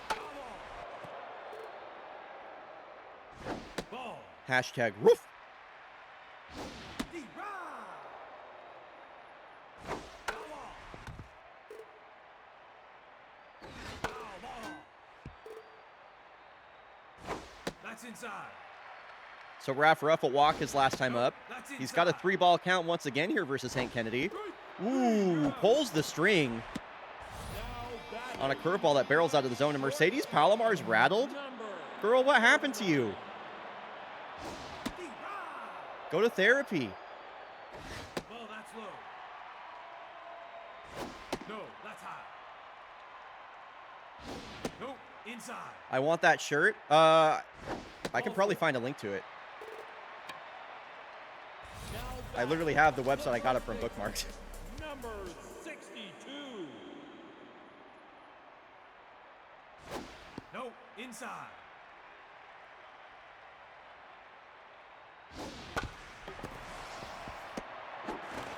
He's out.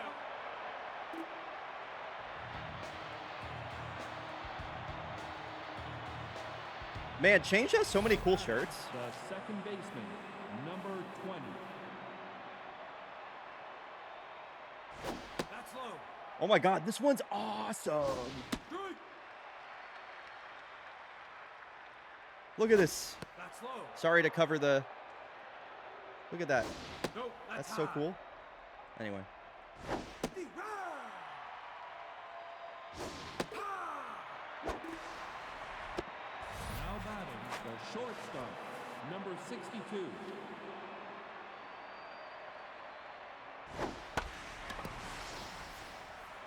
Out. Now batting, the designated hitter, number 9. Where is this shirt? Can I not find it? Strike. Ball inside. Huh, maybe they don't have it anymore? Not sure. Anyway, this is the website I got it from. They have a lot of cool stuff with very similar messaging on it. I'd recommend browsing through their stuff regardless. They have a lot of really cool shirts and other things. I've bought quite a few things from Change.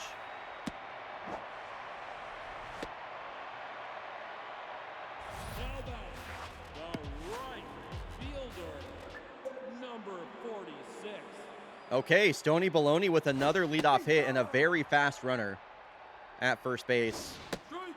Big time stolen base threat. Ball high. Yeah, checking in over at first is Hank Kennedy, staying in this game, by the way. Ball, that's low. Ribby double a Walker last time up. And this is driven way out to center, and Stony Baloney scoring on this play, no doubt about that. Stony Baloney with all of her speed will score from first, and guess what Ribby double just did? She hit a Ribby double. Ribby double with the Ribby double is pretty cool, I'm not going to lie. And Butch Boxeater coming in the game. Ball, that's inside. I can hear Sapphire screaming. That's out. The rookie left-hander making another appearance, and has her junk rating always been that high? I feel like that's new, that she has that much stuff. Take your base. She'll issue a full count walk to Ishwar Khan. Walks the first batter that she sees. Number 80. So 2-1, still nobody out here in the fourth. Dominic Coleman showing bunt.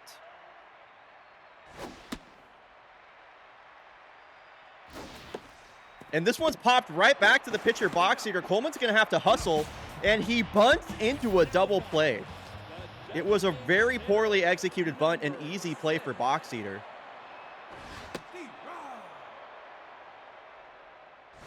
That's down. Not what you want to see. Ball. Way too much oomph on that No. bunt. Here's the 3-1 to Rojas. That was a really nice play from Boxeater, by the way, as she walks the second batter of the inning. And now you've got Crackshot Spumoni up with runners on the corners. Last time we saw Crackshot, he hit a line drive home run. High.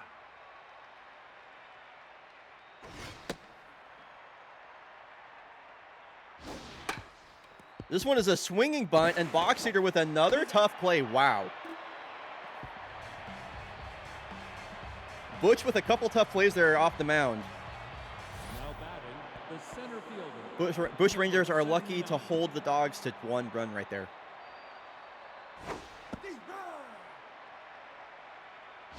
That's low. Ball outside.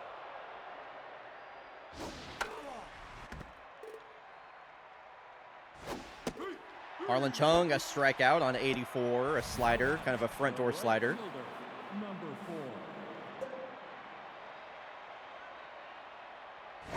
That's outside. Ball, that's So Husky Bonatello, 1 out, bases empty. Off-season acquisition by these Bush Rangers. They brought in a lot of players in the off-season. Ball outside. Schneider looking for back-to-back strikeouts to kick off this inning. Woo, 90 on the outside corner. Bonatello checks his swing and heads back to the dugout. 52.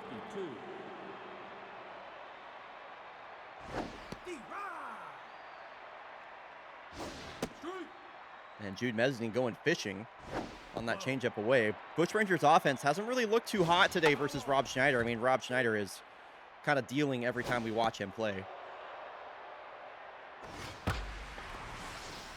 Hard hit, but this one will tail foul, or slice foul, I should say. Little blooper, caught by Ishwar Khan, and that will end the inning. Bush Rangers have been held to 3 hits, no runs, through 5 innings. The catcher, It's been all Chicago Dogs so far. 30. Ball high. That's inside. This sun-shade combo is so hard to hit from. It really is. Yeah, we're seeing it here for sure.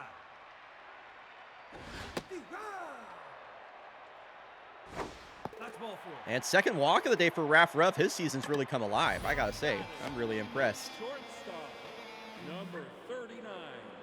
Third walk issued by Butch Boxer. You're having a lot of trouble finding the zone, that's for sure. Steve,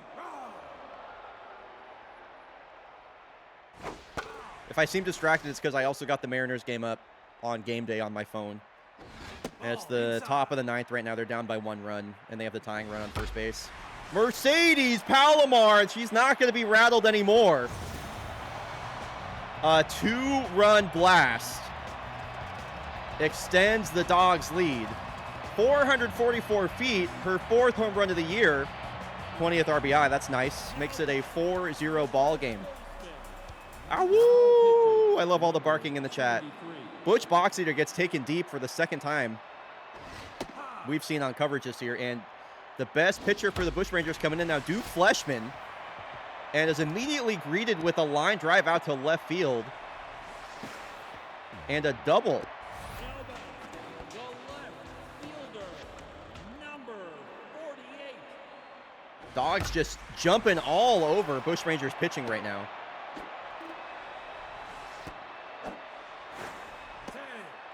Advancing to third is, I think that's Chamberlain Testarossa, I'm not sure. Number 46. Generous strike called on Ribby double. Mezzanine might have a play at this, and wow, nice catch over there near the Dogs dugout. The second base, Dogs dugout could be heard barking 40. as Mezzanine ran close to the fence there.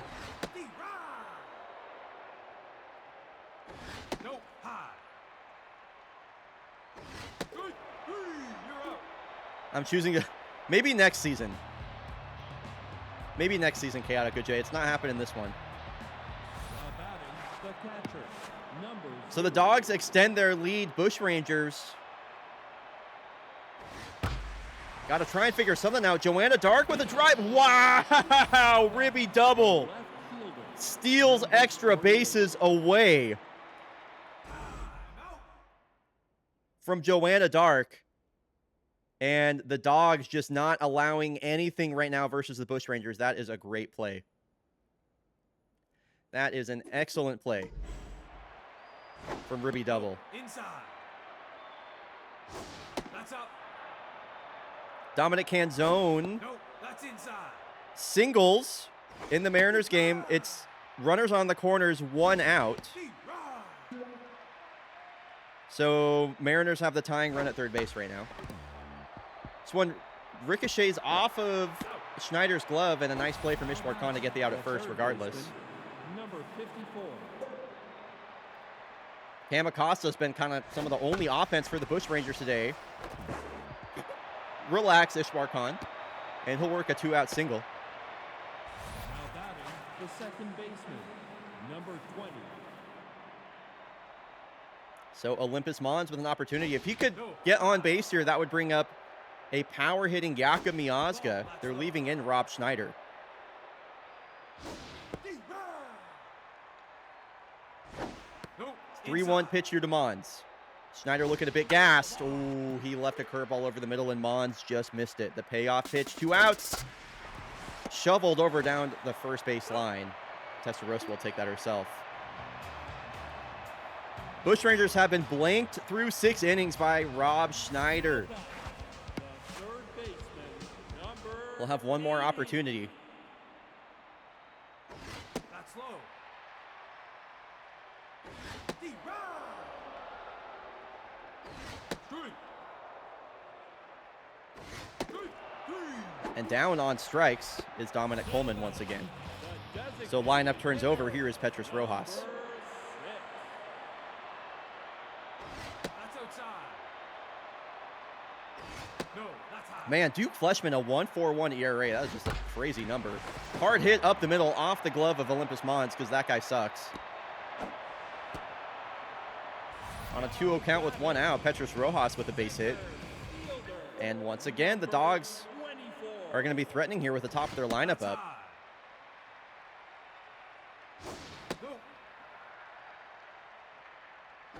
No, that's That's low. Fleshman falling behind in the count once again. Here's a 3-0 to crack shot. Ball 4. And a 4-pitch walk. Now batting, the catcher, 2 on, number 1 out 30. for an on-fire Raff Ruff. Yo, what's up, Atlas? Ball outside. Yeah, I know. I got the I got it up on game day on my phone. Ball high. I'm definitely splitting my attention right now for sure. It's been a wild Mariners game for sure. Full count here to Raff Ruff.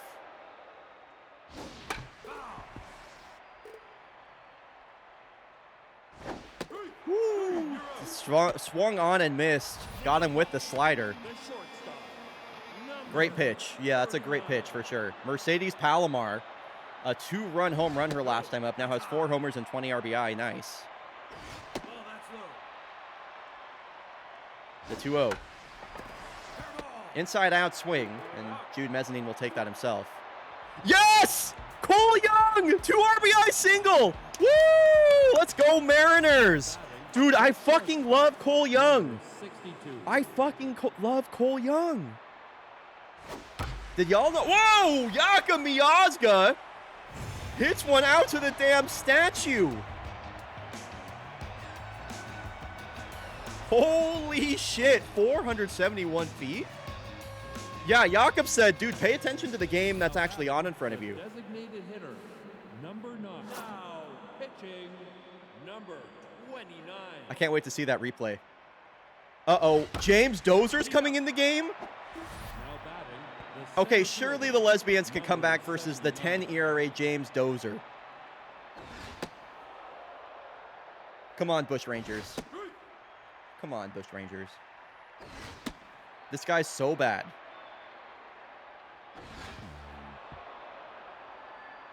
Just don't swing at balls. Yep, there you go. Now batting, There you go. right fielder, Patient at bats, that's all we number want. 4. We only want patient at bats right here. Just don't swing the bat. Literally just let this guy blow the game if you're the Bush Rangers right now. Oh, he's so bad, Nerd Piggy. He used to be great. Not anymore. He's old and needs to retire. Bonatello swings over 95. Now batting, the first And the Lesbians are down to their last out. Just like that. Ball that's outside. Jude Mezzanine, and then I forget who's batting ninth. Is it Dominic Coleman? Joanna Dark. Joanna Dark. Mezzanine down to his last strike. He's getting it done right now, is the thing, Nerd Piggy.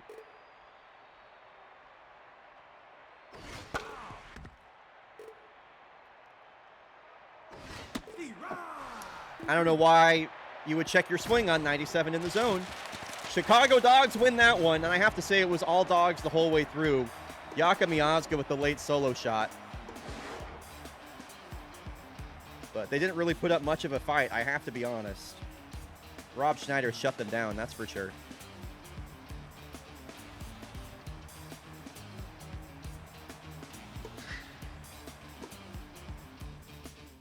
The underdogs win? I guess they were sort of the underdogs in that game. Okay, can I find a, I want to try and find a replay.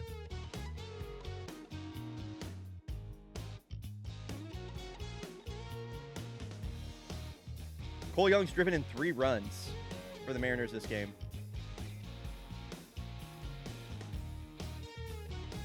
Okay, I found it.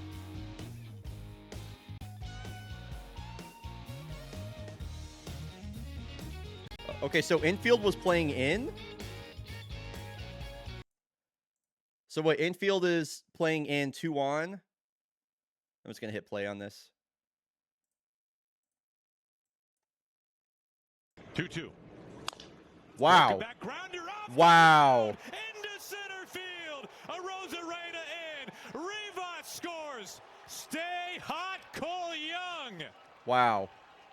Look at where he went out. Look at this pitch. Just went. That's a good pitch. He just went out and got it. Bounces right. Wow, tough play. Ricochets Broke it off back the right. mound. Infield playing in. Oh my gosh, that's a stroke of luck right there. Arozarena in. Rivas scores. Stay hot, Cole Young. Dude, I fucking love this guy. Smiles from Young as he has given the Mariners the lead. He's so awesome. Now the 2-2.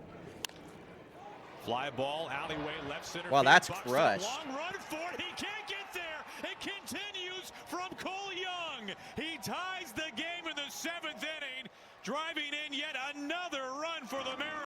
Y'all want to see something else cool?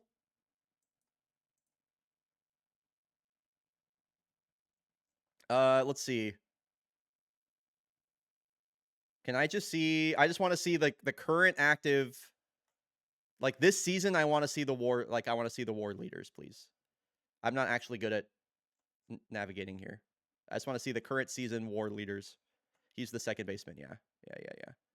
I see. Like I know Kevin McGonigal's leading.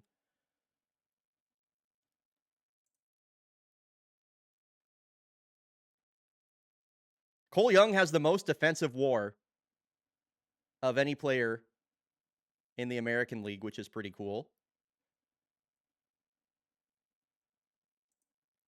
And he's third in the league in WAR, by the way. Cole Young, look at the names he's ahead of right now. Mike Trout, Aaron Judge, Bobby Witt Jr.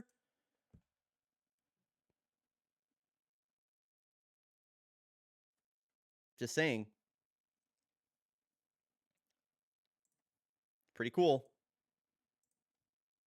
All right, back to the action. All right, folks, when we get back from the break, second game of Reapers versus Kodiaks. Reapers won the game one of that set, or game one of this series, I should say. In the Mariners game, the bases are loaded for Cal Raleigh.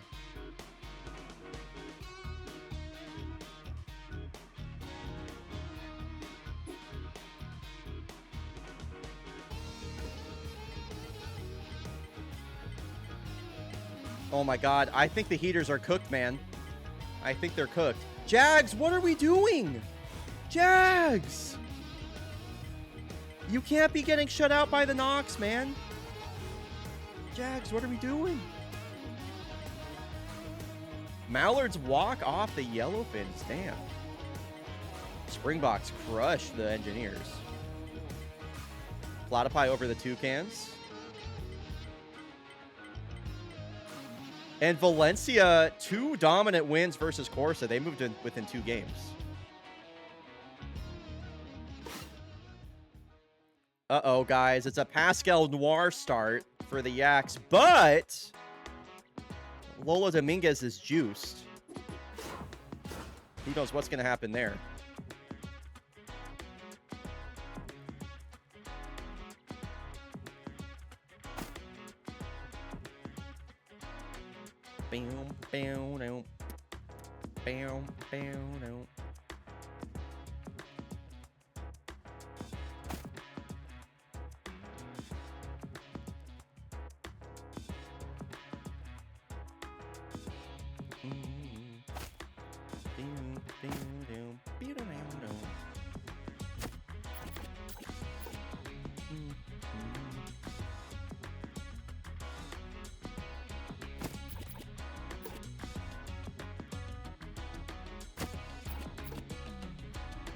The Knox beat the Jags again. You did see that correctly. Okay, prediction is live for game 2 of this series. I'll show y'all the pitching matchup again. Enokita Takahito versus Pascal Noir. Lolo Dominguez is juiced. Once again, Reapers won game 1 of this series. They are 1 game back of 500, 5.5 games back in Southern Heat right now. 13 to 12K, that's nice. A cab. All right. Oh, and Dirt Claude also juiced. That's pretty cool.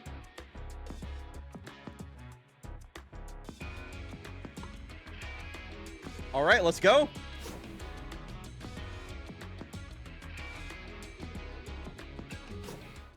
Box moving up the division. Let's fucking go. No, man. They win all the time. No, we don't want them to win. They win SoCo all the time.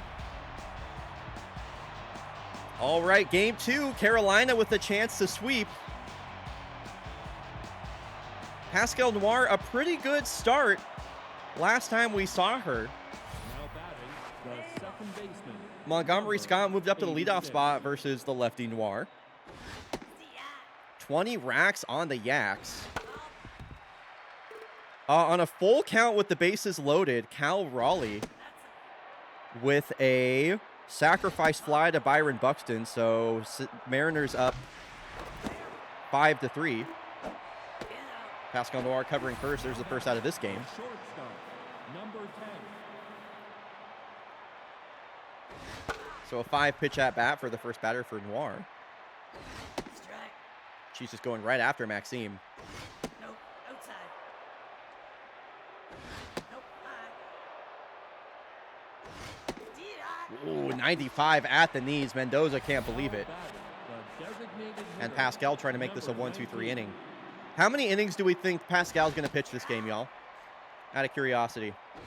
Nope. That's outside. The more we've watched other teams, the less I hate the box. That's so funny.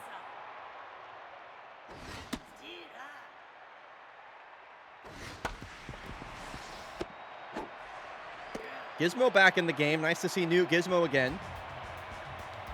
She's called upon to make out number 3. And a juiced Lola Dominguez. Gonna lead things off. Hit home run number 13 in the previous game. Dude, look at her freaking hitting ratings. Everything is maxed out. That's down. I don't even know. Like, I'll be surprised if she sees anything in the zone here from Enokita. I really like the movement on that cutter from Takahito. Full count here to Lola. Ground ball down the third base line. Bogo Boneless with a missile over to first. Now batting, the right fielder, number 7. Cadabura's got to get that home run count up. At this point, Lolo Dominguez is caught up with him. Been a while since we've seen an Uday home run. He feels due. No shortage of base hits, though. 423 batting average there. Hey, what did I just say? What did I just say? My man was due. My man was due.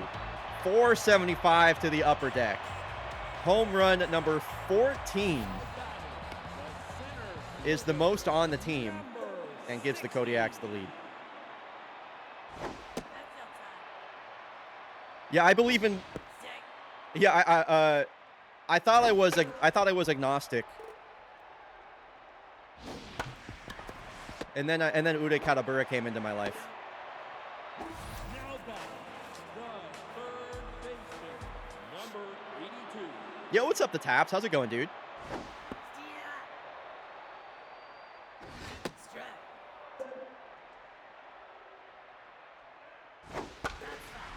Tough out activated here for Julie Mao on 2 strikes. Nope. Nope. Mao's been doing well, moved back up to the cleanup spot. Lefty power bat. Drawn a lot of walks this year. Ball outside. Here's the full count. Ooh, spoils a really nice cutter on the upper inside corner. Inside out shot out to left field. Dave Honker with the catch. Oh, I don't think I want to do that, Sorbet. That sounds scary. Now batting, the right fielder, All right, heart of the number lineup coming up here. Vincent Vallejo tied the game up in the top of the 7th in the previous game. Now batting, the third baseman. We'll have a first pitch number out, 49. or line out in this at bat. Nope. That's inside. Ball inside. Bogo Boneless with a deep drive to center, and the Reapers have answered once again. Dude, where is Anarchy? This is the best her boy has ever played. Where is she? Free wings! The first Free baseman, wings! number 34. Brand new ball game. After Bogo Boneless answers the Ude Katabura home run. We've reached the point of the stream, by the way, where my nose just itches like crazy because my mustache hairs from all the talking. Bogo really beating the Chodless allegations, I would have to agree. Now batting, the left fielder, number 76. No, that's inside. Dave Honker batting 300. What a year for the veteran left fielder. Off the plate. That's foul. Dave Honker family reunion. A no doubt 2-strike, 2-out blast. 433 feet. The fans in the upper deck are getting a bunch of souvenirs today. Now batting, the center fielder, number 9. Itchy nose checkpoint flashing on the screen like Brandon on Game of the Day. That's so funny. Reapers have taken the lead, much like in the 7th inning in the last game when they hit 2 solo home runs.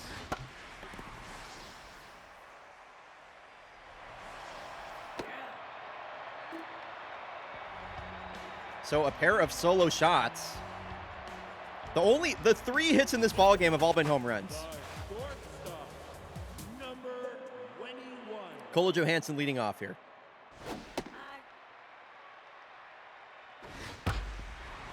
Hard hit ground ball, splits the right side of the infield, lead off base hit. Now batting, the designated hitter, number 95. Nope. Bottom of the lineup for the Kodiaks has kind of been struggling like we saw at the beginning of the season. Doesn't matter if it's Goldsmith, Zamboni, Forte, or Gizmo. This 6, 7, 8 part of the order Now batting, the has been really feast or famine. We're kind of in a famine portion of it right now, that's for sure.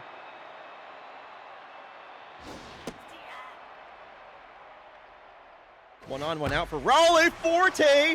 Out to the Yak Attack bleachers, and it's off the top of the wall.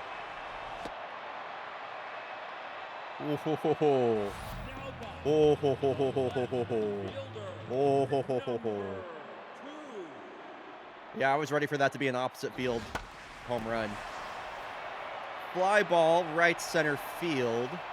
Vallejo will make the catch. Into third base goes Johansson. Now batting, Runners on the corners for the young Newt Gizmo. number 4. She's certainly come back down to earth after that rocket start to the season. I think that should have been a fair ball, but whatever.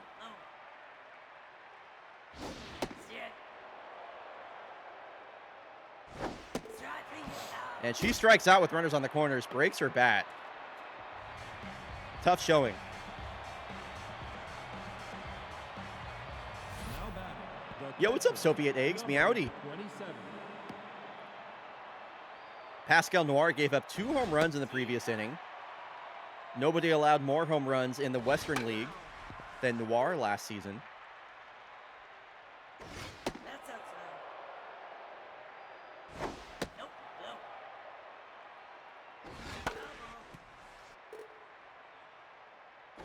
Nope, that's outside. Full count here to the 9-hole batter, Barry LaCroix. Montgomery Scott waiting on deck. Line drive out to left, bounces in front of Farcham Zamboni. Lead off base hit, 9-hole batter did well to reach in front of Montgomery Scott. Number 86. Was an all-star nominee. One on, nobody out. Mariners win. Nope, that's no. Mariners win. I got a duck post. That's Forgive me for I must duck post. I will not be paying attention to the game for a moment.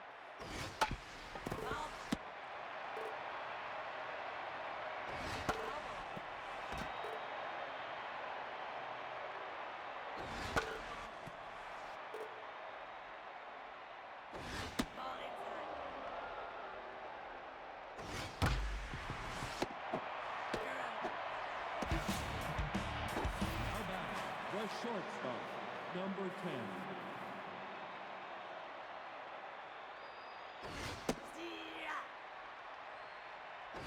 Nope. Ball low. That's foul. Where's my damn duck? I found it.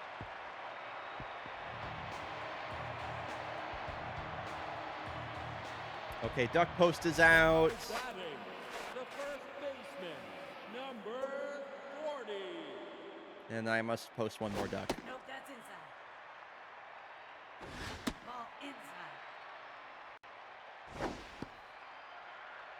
There we go. Take Ducks have been posted. What's up, Bobby? Now batting, the right Okay, a lead-off walk to Lola Dominguez will bring the go-ahead run to the plate in the form of Uday Kadabura, who just blasted a massive 475-foot home run the previous time up. And unfortunately, Lola Dominguez is going to be caught stealing here. I was going to let her steal too, so I will not be restarting the game there. Nope, that's high. Full count here to Uday. Nope, take it back. And I don't really feel like Takahito wanted anything to do with that after Uday clipped him to the tune of 475 feet. 60. So 1 on 1 out here for Valdo. I feel like Valdo's been pretty quiet the last few games. I'd like to see him get back in the hit column. 0-2 count here. Nope, that's inside. That cutter has been looking real good out of the hand for Takahito. Hard hit out to left field. That was a fastball down the middle. Nice to see Takeda take advantage of that. Now batting, the third baseman, Keeps the line moving. 2 on here for Julie Mao. Big time home run threat.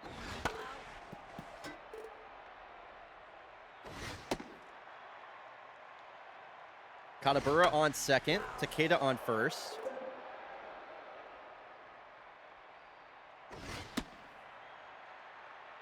And the count evens. Here's the 2-2. Spoiled foul. Julie Mao doing really well to stay alive on 2 strikes this year. I would, if we were able to track who hits the most foul balls, I would imagine Julie Mao would be in like the top 5.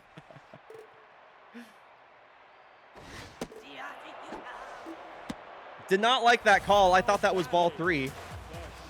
Tough break there for Julie Mao. 2 outs now for Kola Johansson. A walker last time up. And another really tough strike call. That one high. This one's flicked out to center. On the run is Cabbage Stock, and he'll make the catch. Kodiaks strand 2 on base. Couple of tough at-bats to end the inning there. De Leon will lead off. the designated hitter, number 19. De Leon was caught stealing twice in game 1 of this series. I don't know that anybody's been caught stealing more than Leona De Leon. Foul ball. She has more caught stealings than she does stolen bases, and she has like 6 stolen bases. Line drive out to left field and another base hit. Yo, let's go watch streak. I love that, Koala. Good to see you. Now batting, I think that's the first right watch streak I've fielder, seen today. Number 5.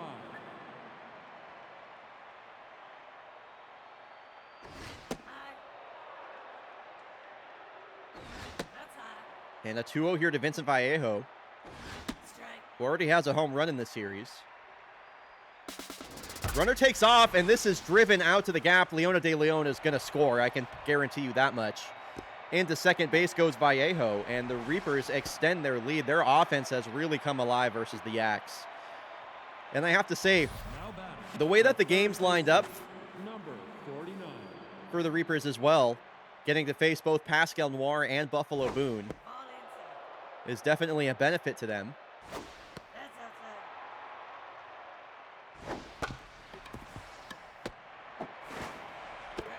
To Creasis, what's up? Thanks for the watch streak. The first baseman, number 34.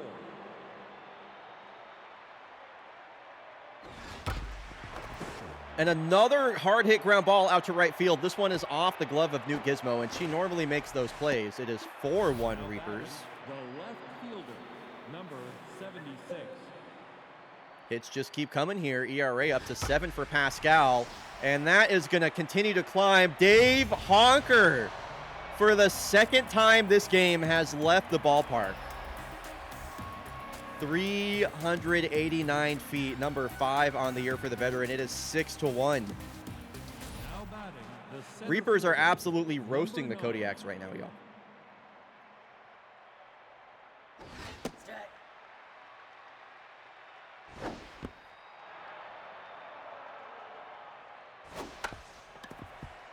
slow dribbler over to Dominguez. Now batting. And that feels like the first out we've seen in like 3 years. Now pitching. Number 36. This Kodiak. Stats guy Matthew, I don't want to hear it from you. I know you don't believe that. That's down. Nope, that's inside.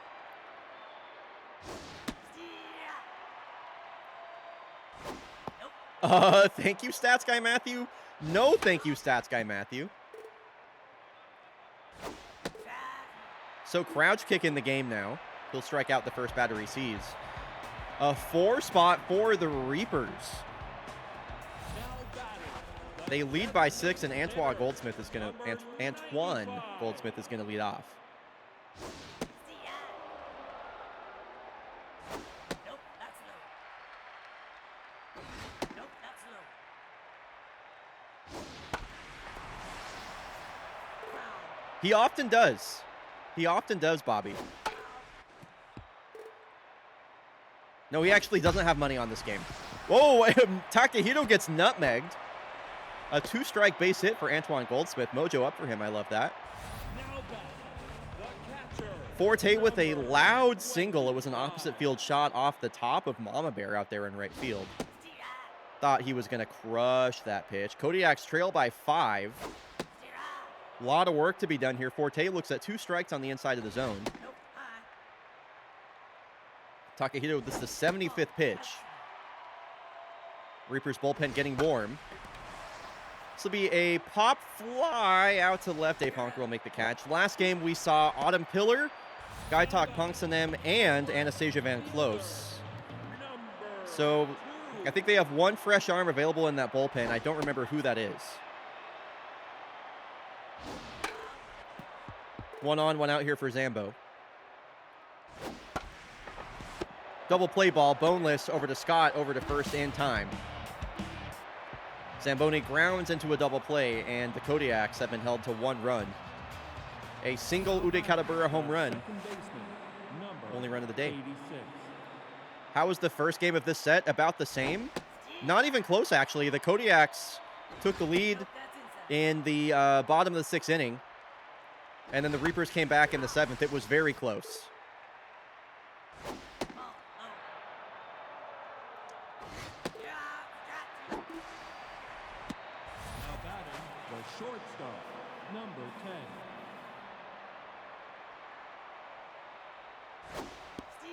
Whoa, that changeup from crouch kick has some nasty break on it.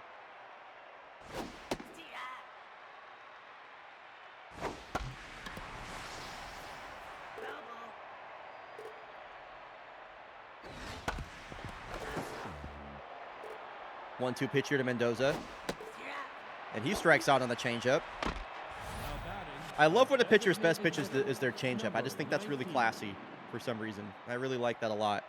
Foul. Elbow. Foul. Nope, that's outside. Crouch kick looking pretty good coming out of the pen. Just too bad so much damage was done with Pascal on the mound.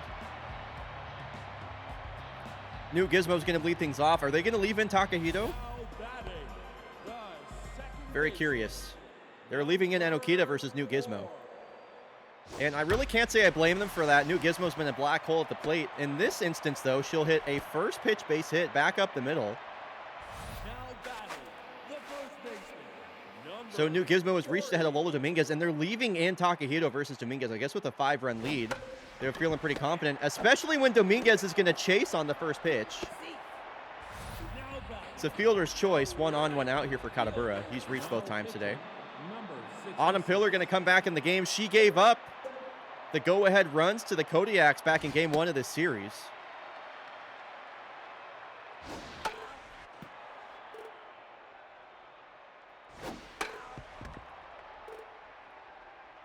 Opted to get the lead runner out there instead of the runner at first base, Koala.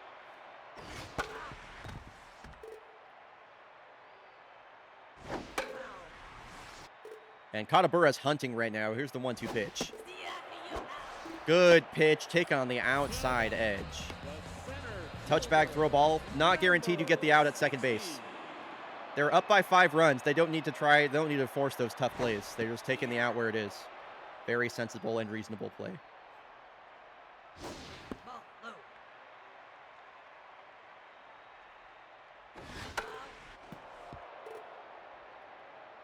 low. 1-2 pitch to Takeda.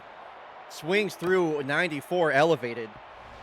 Kodiaks feels like they stranded 10 runners on base again. Feels like they've had opportunities in most every inning. And they're staring down the barrel of getting swept by the Reapers right now. Nope, that's high. That's outside. Nope, high. Nope, take it. And on 4 pitches, Vincent Vallejo will walk. The rare walk Now batting, the from third crouch kick. baseman, number 49. Bogo boneless with a home run earlier in this game.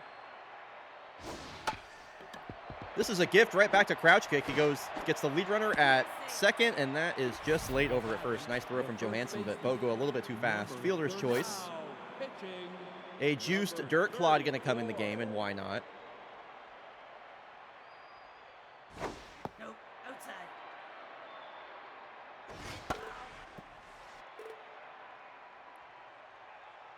With Bo Rosas used in the previous game, Milan Lee, the last fresh arm available out of the pen for the Yaks. See ya. now batting, the left fielder, number 7. Surely Dave Honker wouldn't hit 3 home runs in the same game, right? Dominguez, what are we doing there? Looked like a routine ground ball, but she kind of jumped over the top of it. Thought it was a rat, got scared. Center fielder, number 9. So a 3-hit ball game for Dave Honker. 2 homers and a single.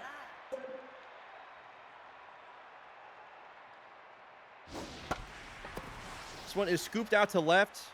On the run is Zamboni. He slows and makes the catch. Last time in the bottom of the 6th, the Kodiaks Now batting, brought things back. They trailed, I believe it was 3-1. Came out of that inning up 4-3. Going to be a bit more difficult down 5. Let's see if Julie Maho has anything to say about it to lead off the inning. Inside. Autumn Pillar looking much better than she did in game 1 of this series. Jackie, She'll strike out here. now batting, Why did Autumn Pillar look sad? number, now That was pitching, weird. number Oh, she looks sad because she hurt herself. That's why. She tried so hard to strike out Julie Mao that she messed something up in her elbow. nope, that's inside. So Brantley Driver coming in the game now. And Cole Johansson will greet him with a base hit on a 3-0 count. now batting, the designated hitter, number 95. Nope, high. See ya. Kodiaks, I get the feeling they're going to need to score here. Here's a double play ball from Goldsmith.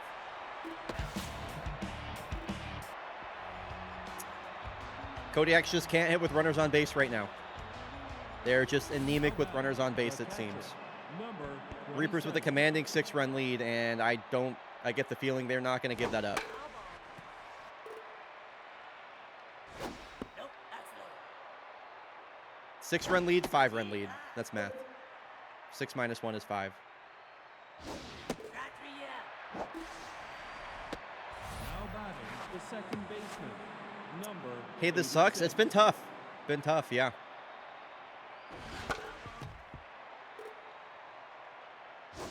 Nope, nope. I do appreciate that the Kodiaks just won a bunch of games early in the season, so like when they lose, Foul. it doesn't feel as bad. Last season when the bullpen was like so terrible and it was so up and down, like oh my god, it was infuriating to watch the Kodiaks play. Nope, that's low. Traffic. Now batting, the shortstop. number Yeah, no, the 10. game doesn't track that, unfortunately. That'd have to be tracked manually. Off the plate. Sick. Nope. It would be fun to know, but that would require a lot of work. Zero.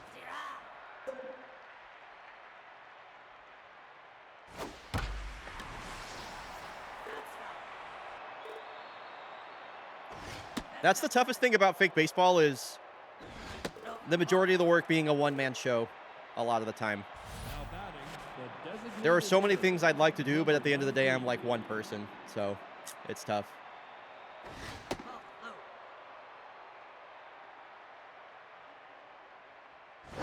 That's down. DI.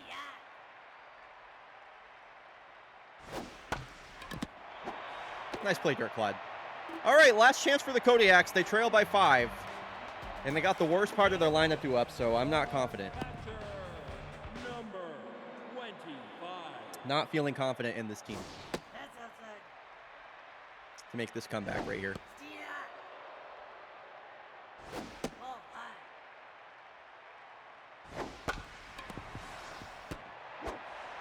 You're out. Weak round out for Raleigh. Forte for out number 1. The left fielder, number 2. Hard hit up the middle. Montgomery Scott. That's a couple of quick outs. This game, this game's cooked. This game is over. Ball outside.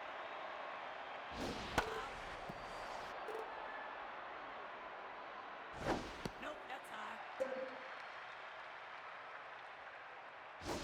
DI.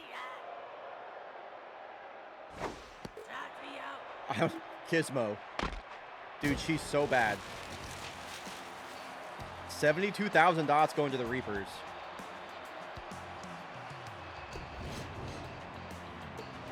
They get swept, or the Kodiaks get swept. Pascal Noir, 6 earned runs, 3 2/3 innings. It was a long time ago that Uday hit that 475-foot homer. That's for sure. Yeah, that's a tough one. Now I'm worried about the Springboks game. I gotta say, I'm definitely worried about that. Wow, I can't believe the Mallards got rid of Azina Igwe. Kind of shocking, actually. She's been, like, really good for them.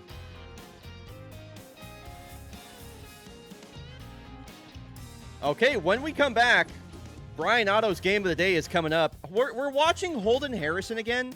Dude, why are we always watching Holden Harrison for the Spectres? Damn it. Fuck. It'll be Holden Harrison versus Julio Wheeler as the Spectres host the favorites. That'll be coming up after 90 seconds.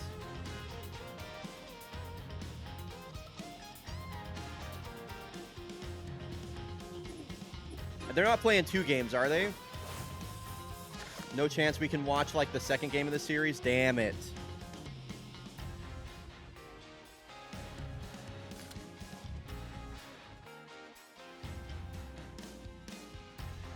Favorites, please win. I mean, let's take a look at how they're doing. Favorites currently sit at 24 and 21. They are tied for second place in the Urban Atlantic. In the wild card race, they sit a half game back of the Bomberos, who have been on a bit of a skid lately. Commodores right there in the mix. Toucans, we'll see them for game 6. Reapers now with those 2 wins are right back in the mix too. The Spectres are 2.5 games back of the wild card over in the East. Valencia kind of has that spot secured after they beat Corsa 2 games in a row.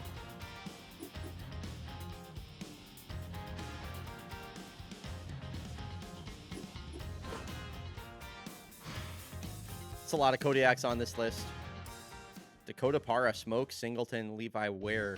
Ferry Nuffers, Jamal Almedi, 2 of the top 10 players in the league on the Spectres right here. Pretty cool.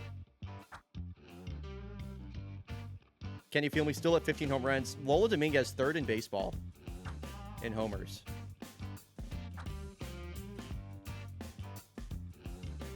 Oh, Rogue Huxley. What am I going to do with you?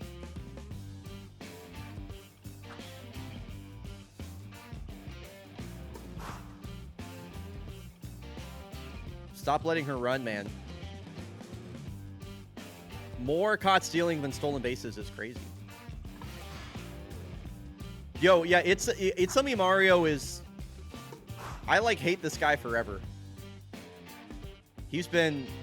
This is the 2nd year in a row.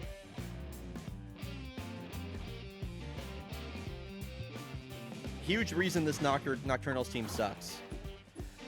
Okay. I'm going to get the prediction ready for Bryonato's game of the day.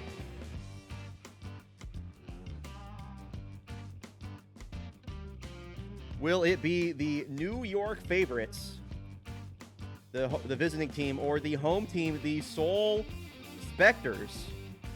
Prediction is live for Bryonato's game of the day. And the prediction is live for Bryonato's game of the day because it's time for Bryonato's game of the day!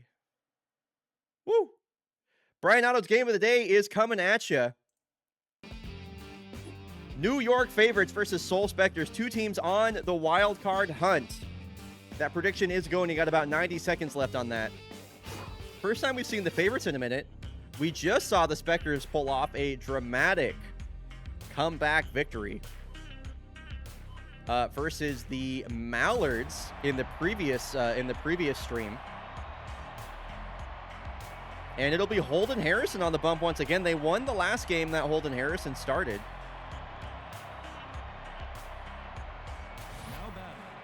I already have one of those, Gormy. I appreciate it, though. It's a good idea. So Holden Harrison, the 7.81 ERA, a trio of fastballs and a curveball for him. Jordy Knightrider leading off will send a ground ball right over to Monster Lancheros. Now batting, the first baseman, number 10. So the favorites led the Urban Atlantic for the majority of the first part of the season. Kind of going, or I guess I should say going back and forth with the Montreal Voyagers. They've since found their offense in a bit of a slide and find themselves from the outside looking in as Packy Naughton tore his meniscus. So Packy Naughton out for the foreseeable future after he injured himself on the swing. That's a big blow to the favorites. Things are not getting started well for him.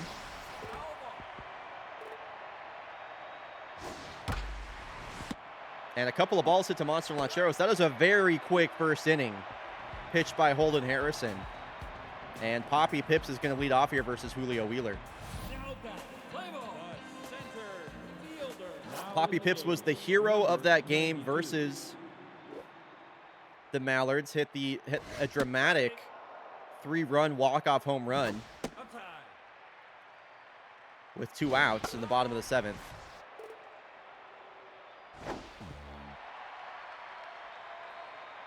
Yeah, Ned Pickles Jr. checking in over at left field now. Ball 4, take your base.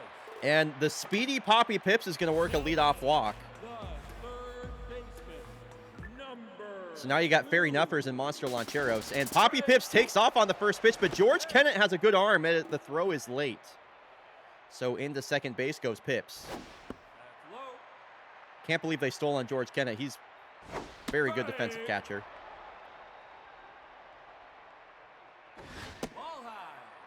Monster Lancheros will have RBI man activated. He's waiting on deck right now. Pips moves over to third. And here is the aforementioned Monster Lancheros.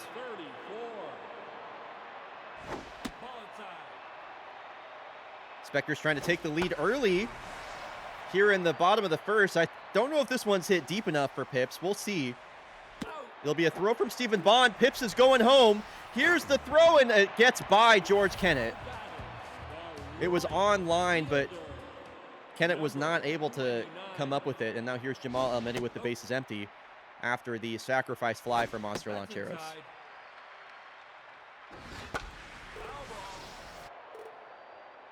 A duel of the 7 ERA pitchers here with Julio Wheeler versus Holden Harrison. I expect both offenses to get something done as Duarte Silva. What a play to throw out a very fast Jamal Almeida over at first base. I need to actually look at that again. Oh, that's not the replay. There we go. Holy moly. Crazy play from Duarte Silva. And he'll lead off the inning. Chance for the favorites to answer here with the heart of the lineup coming up.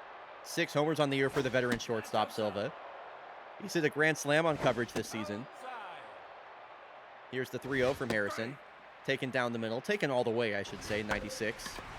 And another pitch down the middle is hit weakly over to Ferry Nuffers. Holden Harrison, I would say, matter-of-factly got away with that one.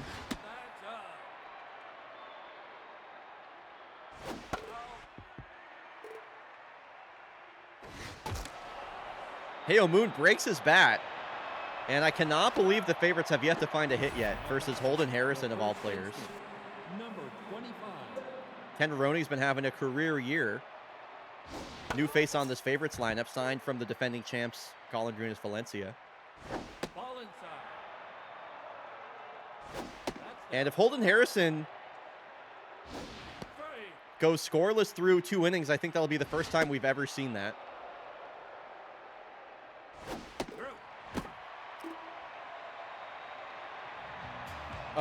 Ridiculous strikeout there from Ken Maroney. He was early on a ball that was in the opposite batter's box. Designated hitter. Number 70. So Archer Freehold will lead off. Yeah, dude, I feel like the favorites have been kind of laying an egg every single time we watch them on stream lately. Archer Freehold just continues to rake on stream. He's got a leadoff hit in front of the center fielder, or sorry, left fielder, Caden Miners.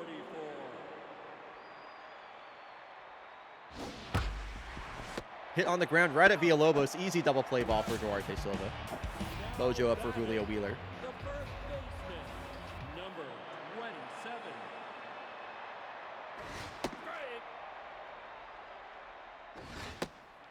So Adriano De Matteo getting the start at first base today. Usually this is Debonair Chastain. Mateo getting the start. Yet to find a home run yet this season. 379 batting average, though. She's been good.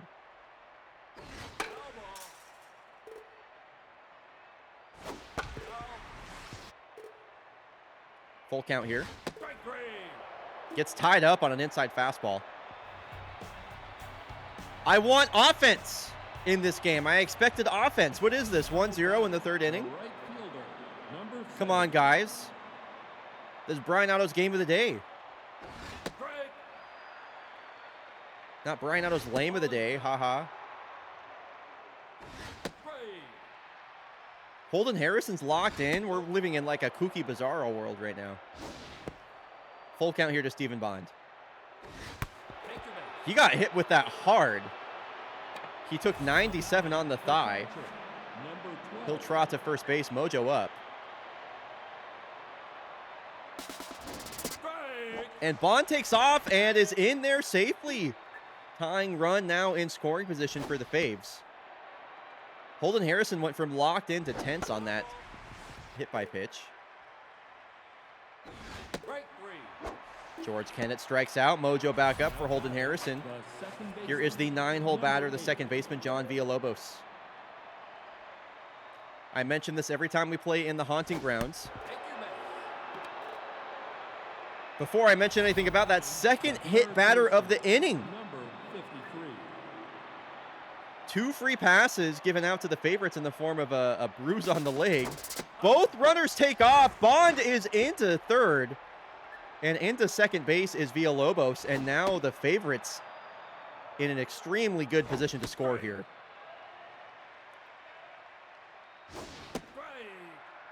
Knight Rider down to his last strike. The favorites have to capitalize here. Have to capitalize versus a pitcher like Holden Harrison. Because if you let the Spectres get to their bullpen is not bad. High fly ball out to left center. I'm assuming they're going to let Bond take off here.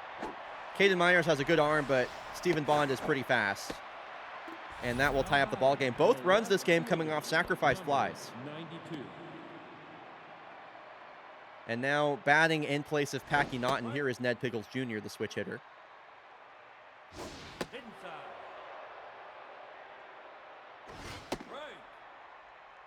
Takes a big swing at a low and inside fastball. And wow, just goes back to that same spot, changes up the speed. Pickles swings through it. Mojo's down. We are tied at 1. There's only been 1 hit in this ball game, yet it is tied 1-1. Number 38. Backup catcher for the Spectres, Zichao Zhang, will lead off. That's inside. Oh. That's up. You're out. I would really like either of these teams to hit the ball. All of these strikeouts are pissing me off. Number 88. Everybody's playing like shit.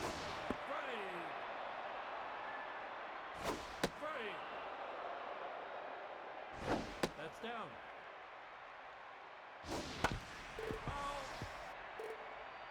Brownie batter's having a tough year. Was so excellent for the Spectres after they signed him midseason, and Julio Wheeler has back-to-back strikeouts to lead off this inning. Poppy Pips feels like she's been one of the only base runners for the Spectres so far this game with a walk. That's inside. She scored on that monster Lanchero sacrifice fly, Right. and she swings 2-0 at a ball out of the Ball zone. inside. 3-1 count here to Poppy, Take your base. and she'll work her second walk of the game. So once again, Fairy Nuffers The third baseman. will come to the plate with Poppy on first. Nope, high, Poppy Pips a stolen base her last time up. low. Narrowly beat out the arm of George Kennett. 2-1 here to Fairy Nuffers, who swings at a changeup that was low and inside. Bouncer up the middle, fielded by Silva. Fairy Nuffers mojo down after that ground out. And we are still tied up 1-1 here in the fourth. Now batting, the designated hitter. This game is flying by. Holden Harrison somehow still in the game here in the fourth. Low. Low. Break.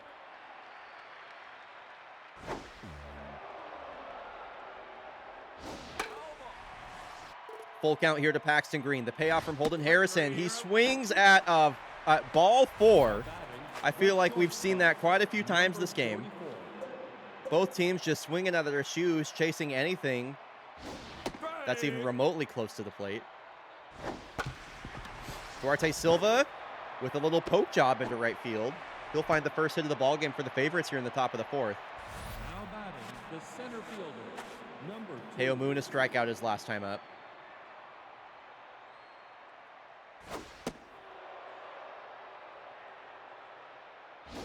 Low. And he's got a 2-0 count. Here's the pitch, way upstairs. Break. ATD's calling for a Heo Moon home run. Let's see it. Break. Full count here to Heo. Ball It's a walk. Take your base. Those are easy to come by versus Holden Harrison because this guy sucks. Number 20. Now pitching. And he is out of the game, 40. responsible for both runners on first and second. The lefty Rafael Francis coming in the game now. I mentioned the Spectres bullpen is not bad. Low. Francis throws 2 straight balls to Riveroni. On 2-0 count, he sends that one foul. No, outside. And a walk would load the bases here for the favorites. Payoff pitch to Ken Rironi. Strike 3. 95 down the middle. He just swings through it. Now batting, the right fielder, number 7. Kind of crazy. Rafael just blows it right by him. And this is a little blooper that is off the glove of De Matteo. Now batting, And the favorites will score a run. number 12. Wow. Okay, on 2 outs. A bloop shot from Stephen Bond will give the favorites the lead. This has been a very bizarre game. Break. Bond takes off, going for his second stolen base of the game, and he's in there. 2 runners in scoring position here for the catcher, George Kennett.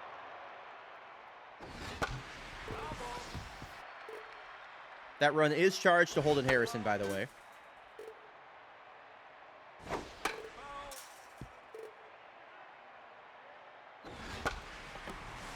Another blooper kind of hit into no man's land, but this one is tracked down by Poppy Pips and just barely.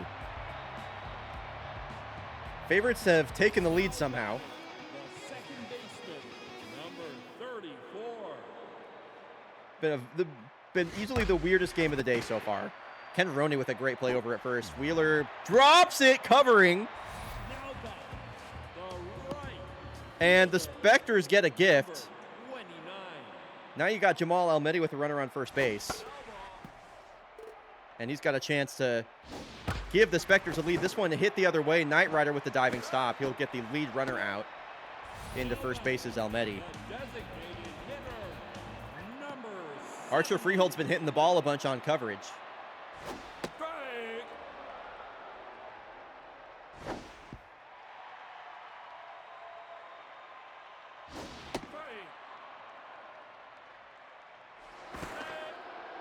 I would not let Jamal steal, personally, if I was the Specters. Not versus George Kennett. Jamal is not a prolific base stealer by any means.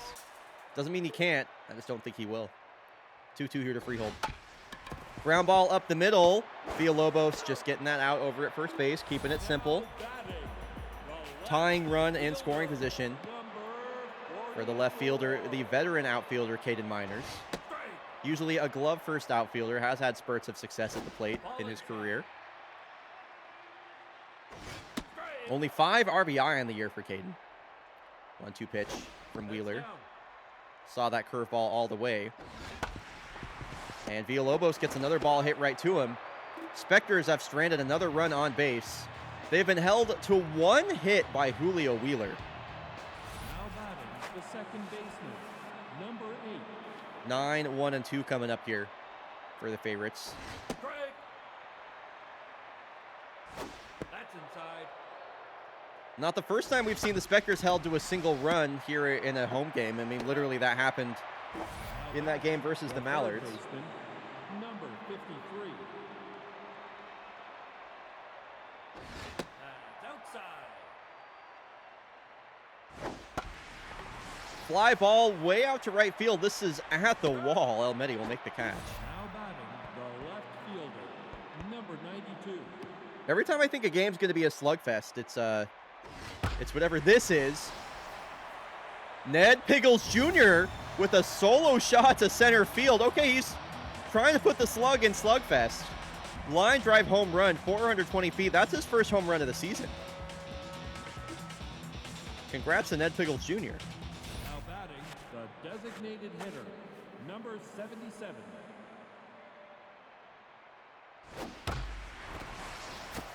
And a line drive out to left. Caden Miners will get his glove to that one.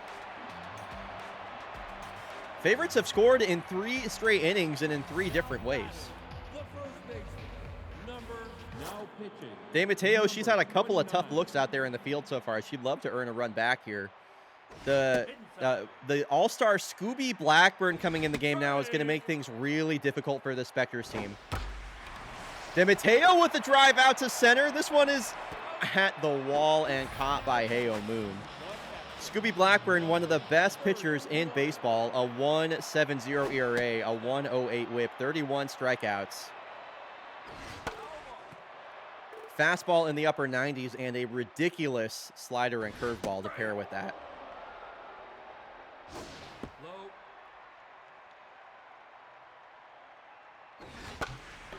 This one is flicked out to left field. Long run for Ned Piggles, and that one drops in front of him. A base hit for Zichao Zhang is going to bring the tying run to the plate in the form of Brownie Batter. And Girl Base Nerd 10. going to be pinch hit here in place of Brownie Batter. Specters going to their bench, trying to tie this game up. Yeah, fan favorite Girl Base Nerd. And a 3-6-3 double play on a pinch hit to end the inning. That was over in a flash, just when you thought something might be brewing for the Specters. ATD popping off in chat. Marigold Kelly coming in at shortstop now.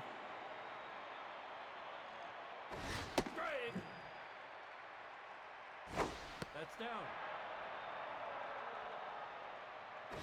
Off the plate. Weakly hit right toward the second baseman Lancheros. Easy play for him. Now batting, the center fielder, number 2. Nope, high.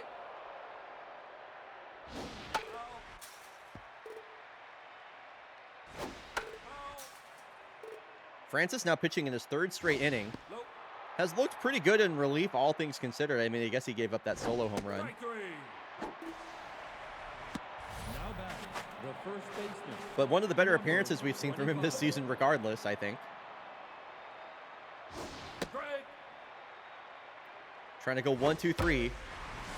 Ken Veroni has something to say about that with the slap hit line drive back up the middle and some speed on first base here. Now batting, the right fielder, number 7. Now pitching. Bijan Golzar going to come in the game now, going to the right-hander to face the right-handed Stephen Bond. Bond's had a busy game. Couple stolen bases. He's been hit by a pitch. He had that bloop RBI single to give the favorites the lead.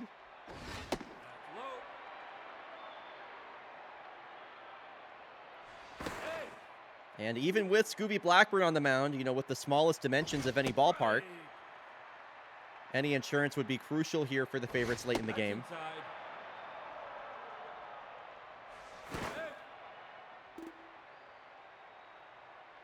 The 2-2 from Golzar.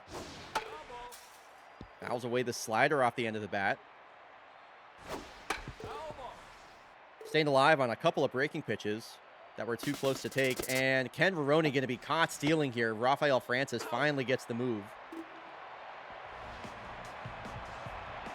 Only 6 hits in this game, in a game that Julio Wheeler and Holden Harrison started. It is crazy. Poppy Pips has 2 walks today. Let's see if she can't work a base hit right here.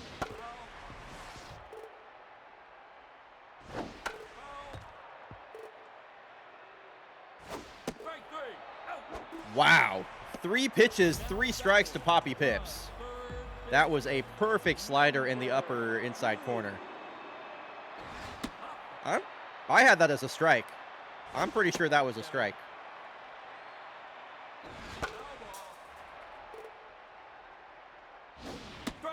That's the exact same pitch right there. Boy, that slider is working for Scooby. Here's the full count here to Fairy Nuffers.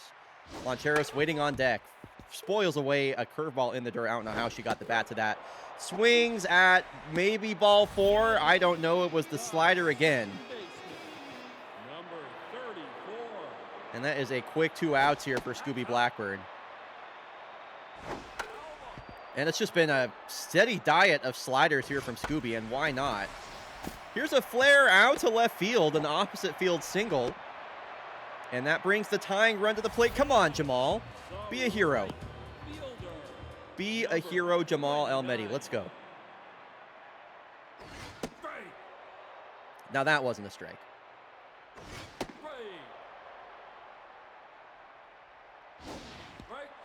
Striking out on 3 pitches. Man, Specters, what the hell? Well, Stephen Bond had the bat taken out of his hands in the previous inning after Ken Rooney was caught stealing. He'll lead off the frame.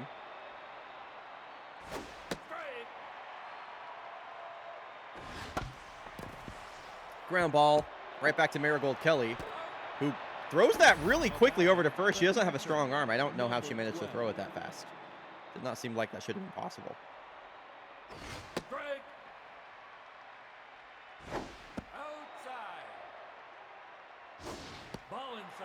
Yeah, I have to say, Nerd Piggy, this is like a lose-lose game for you. You don't like both of these teams.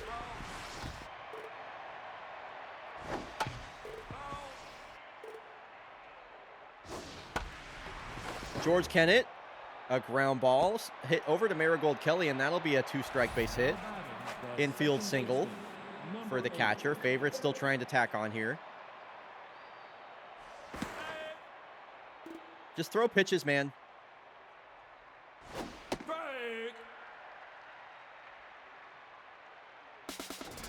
Runner takes off. The throw from Chow Zhang is well in time. Second caught stealing in as many innings. I know ATD is going to be pissed.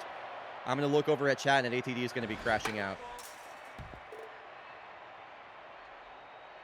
There it is. Outside.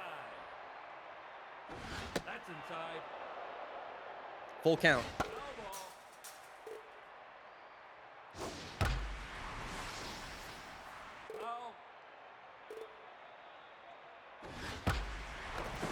Line drive hit up the middle. Second hit of this inning for the favorites. Villalobos, the 9-hole batter, has reached ahead of Jordy Knightrider.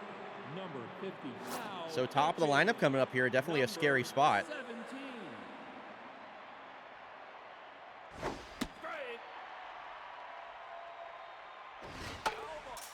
And Knight Rider quickly down to his last strike versus the best reliever out of this bullpen for the Spectres, Dirty Banks. No way. Oh my God. The third caught stealing in 2 innings. I don't know. Ji Chao Shang does not have a good arm. I don't know what these favorites are doing. She has like a 36 rated arm. That is crazy. That's some of the worst base running we've seen all year. Archer Freehold in the bottom of the 7th has made this a 1-run ball game.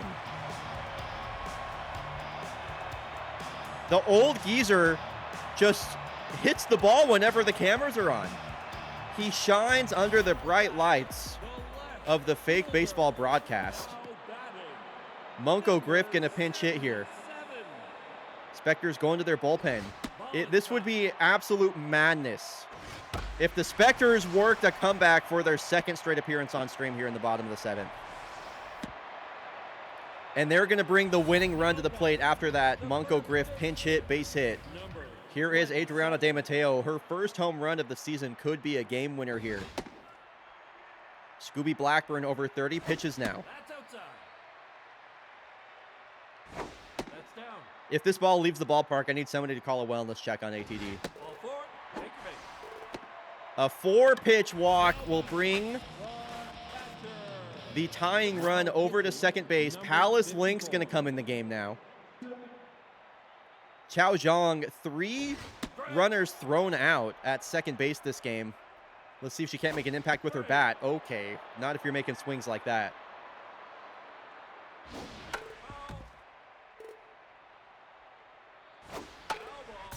Staying alive on 2 strikes. Going to have to battle here, especially with RBI dud active. And Chao Zhang is just in swing mode. It doesn't matter where the ball is. She's swinging at it right now, except for that one right there. Here's the 1-2 pitch. Ground ball, slow dribbler. She's going to have to hustle, and she grounds into a double play. Do they have anybody on their bench they can pinch hit? Oh, my God. It's the wet pool noodle of Marigold Kelly that the game comes down to. I think they're cooked. I think they're cooked. Wow. Spectres had a great opportunity there, and they go out flaccid. I'm going to say they go out flaccid right there. You could not ask for a worse player in that spot. No. Favorites somehow, someway win that game. That was one of the worst games of baseball we've watched all season, I have to say. Bryonato's game of the day is an absolute fucking stinker. That game was so bad. Holy moly. Well, that was certainly a game of fake baseball that the New York favorites won. Folks, when we come back from the break, the Springboks are coming to town facing the Kodiaks. The Kodiaks have lost 2 games in a row so far today. And they're facing their most heated rivals, the Springboks. I'm going to run 90 seconds of ads, sim these games, and go pee.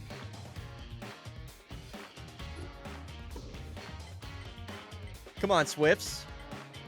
Big victory for the Swifts over the Kyoto Baseball Club. That's nice. Grays defeat the Nemesis in extras. Slam toe to Washington walk-off home run versus the Blowfish. Unioneers over Valencia. That's big for the Engineers. Mariners over the Knox. Bombardos continue to slide as they lose one to the Platypi. And the Swifts shut out the Spectres. Okay, I'm going to go pee. I'll be right back.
Okay.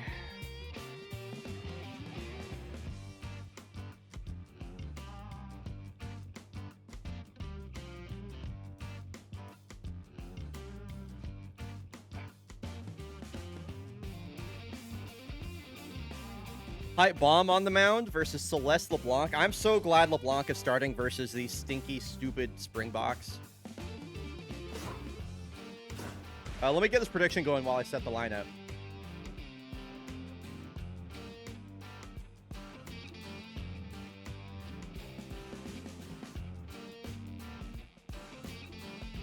It is Celeste LeBlanc versus Pipe Bomb on the mound. Prediction is live. What am I doing with this lineup here?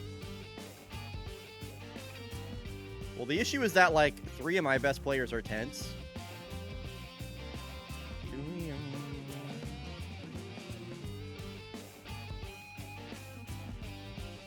Who do I want to give a day off?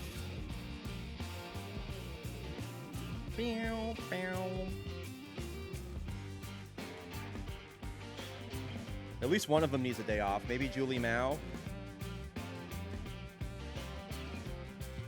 Maybe Zamboni. I think it's probably Zamboni.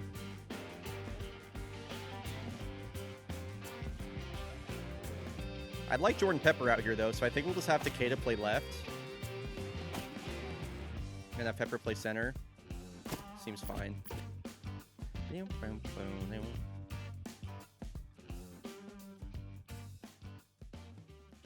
Jordan Pepper's going to bat in front of Newt Gizmo because Newt Gizmo has been, like, really fucking bad.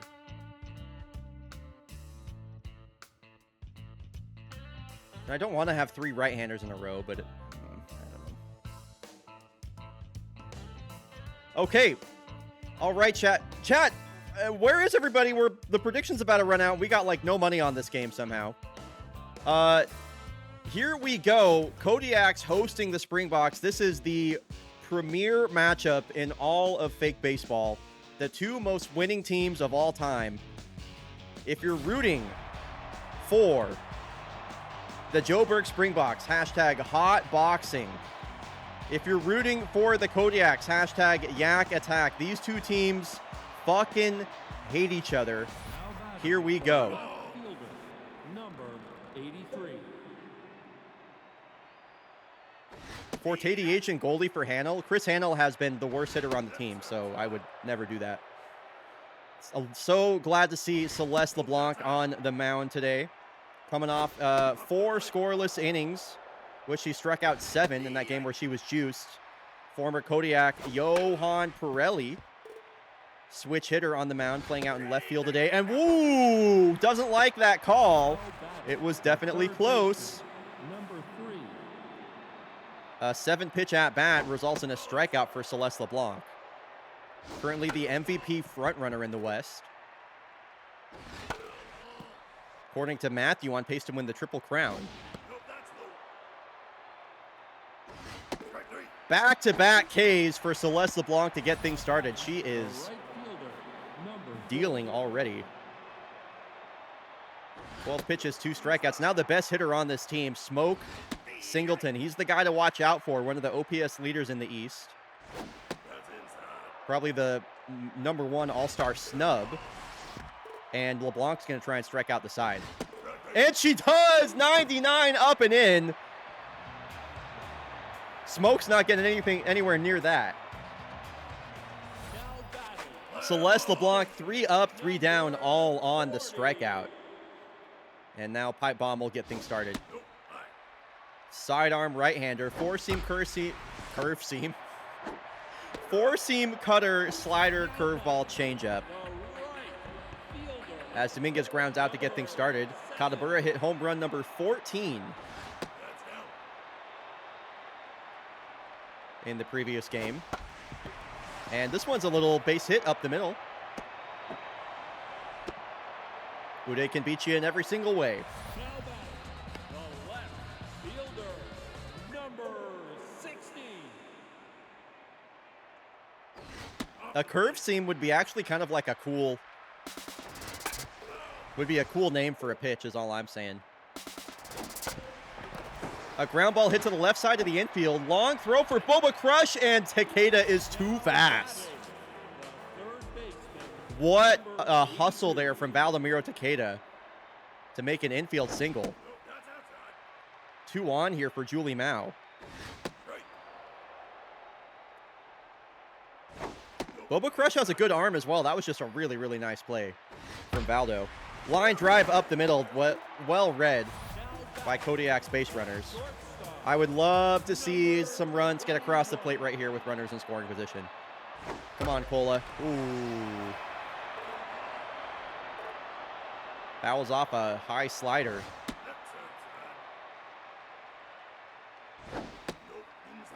Close take. That's ball 2. I thought that was strike 2. A walk would load the bases. Here's the 3-1. Taken upstairs. Yak's got the bases loaded here for Goldie. 2 outs, bases loaded. Pipe bomb versus Antoine Goldsmith. What the fuck was that?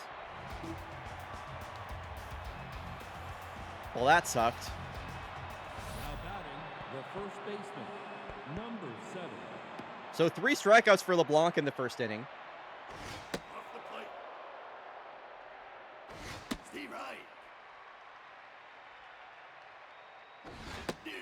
Dude, make it 4 straight. 4 straight strikeouts. Oh, my God. Celeste LeBlanc. Oh, my God. Dangerous batter here in Boba Crush. Locked in versus locked in. LeBlanc struck out 4 straight.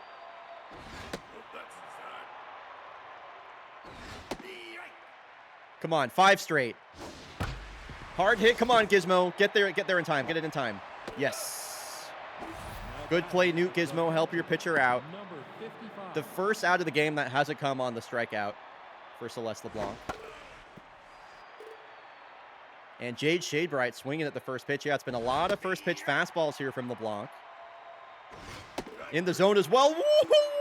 5 strikeouts. Celeste LeBlanc is putting on a clinic. 5 strikeouts through 2 innings for Celeste. I love watching her pitch, man. So Raleigh Forte going to get things started. Kodiak's left the bases loaded in the first. And Forte looks at 2 straight strikes at the bottom of the zone. Here's the 0-2. Taken downstairs. That went in the dirt. I cannot believe Forte got his bat to that slider that had so much break on it. Quite the effort, but it's a ground out to Boba Crush.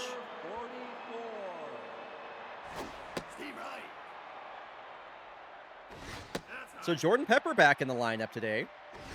Nice to see him back in center field. He's been getting more play this year. Valdo over at left. This one's a ground ball over to Bernabel. And a couple of quick outs here for Pipe Bomb. Has Newt Gizmo up with the 2 outs and the bases empty. Slider for strike 1. Checks her swing on it too. Welcome back, Cyanide.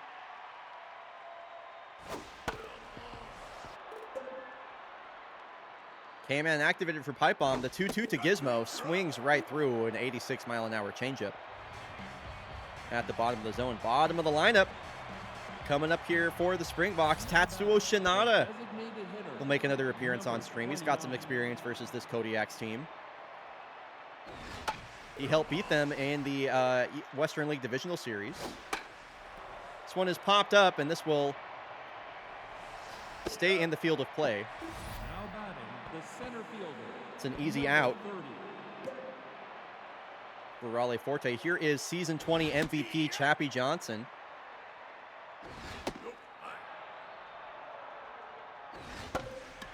Ground ball. This one, easy play for Gizmo. And LeBlanc is trying to face the minimum first time through the order. Shinada, a first pitch swing, and Celeste will take that all day, especially after that pitch count climbed up a bit in the first with all the strikeouts. So perfect through 3 is Celeste LeBlanc. Dominguez, a ground out her last time up, will lead off the frame. Second time through the order now for Pipe Bomb.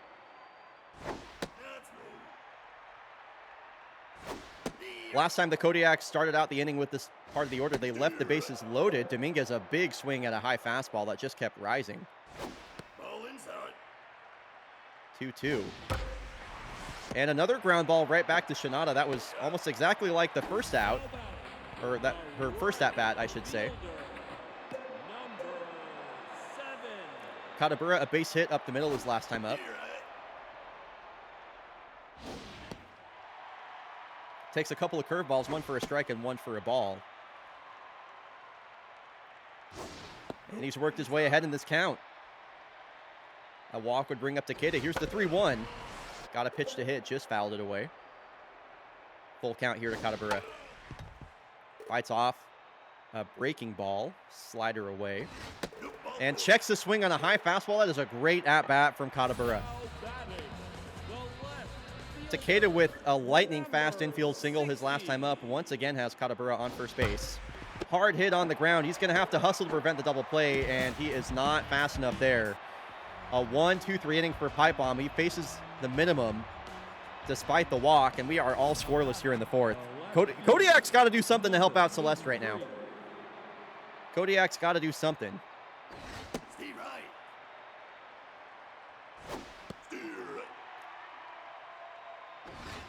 Looking for her 6th strikeout of the game. It would be number 80 on the season for LeBlanc. Oh my God. Strikeout number 6 and number 80 on the year. Pirelli has 2 strikeouts today.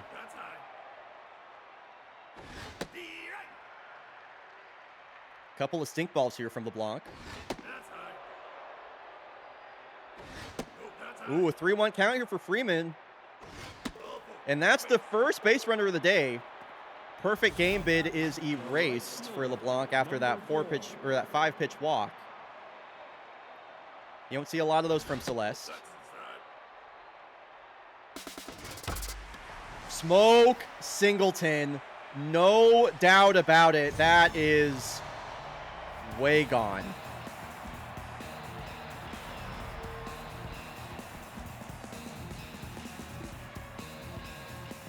Second start in a row in which LeBlanc has allowed a home run. And the Springboks with a 2-0 lead.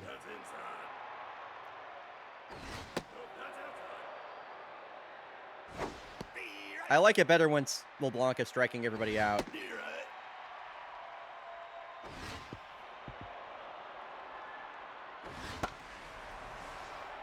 Kodiaks get all these opportunities and nothing. Springboks get one chance ever and they capitalize. Yeah. Yeah. Number 8. Yeah.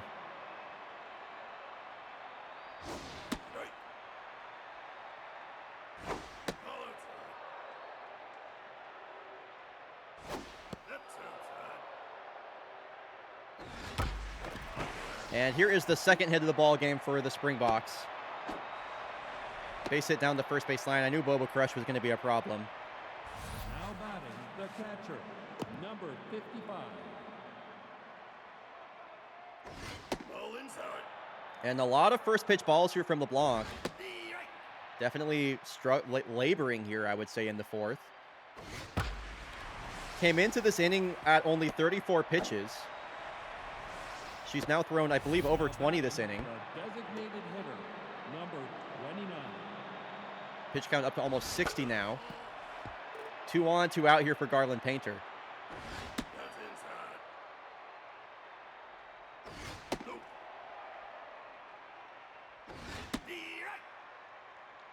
Looking for her 7th strikeout of the game is Celeste. Come on, Gizmo, what are we doing there? Ball gets past Newt Gizmo. Mojo down for Celeste LeBlanc. I don't think we've ever seen that. I don't think we've seen that at all this season. I don't think we've ever seen her pitching from a tense position. A 3 spot here from the Springboks. Thank you. At least somebody can make a play. My goodness. New Gizmo just straight up pissed me off with that effort. Now batting the third baseman, number 82. Off the plate. This one is smashed out to right field. Singleton plays it really well off the wall. Base hit Julie Mao. Nice to see the Axe back in the hit column after that top of the fourth that felt like it would never end. Kola Johansson, don't ground into a double play, I beg of you.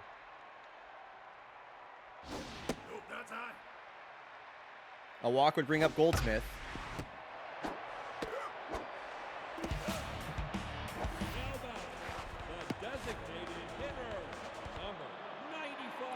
Kola Johansson grounds into a double play, and it'll be Goldsmith with the bases empty.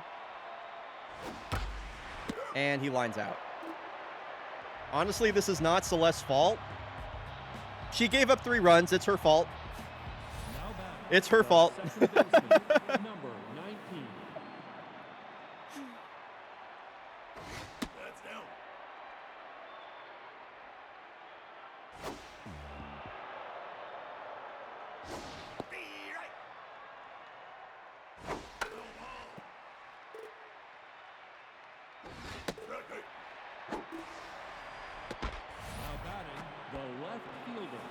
I hate to tell you this, Piggy, but your girl's having her worst start of the season as far as run prevention goes.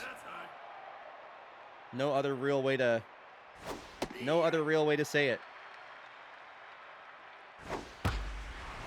Thank you, Kola. Nice play. Now back, the third baseman, number 3.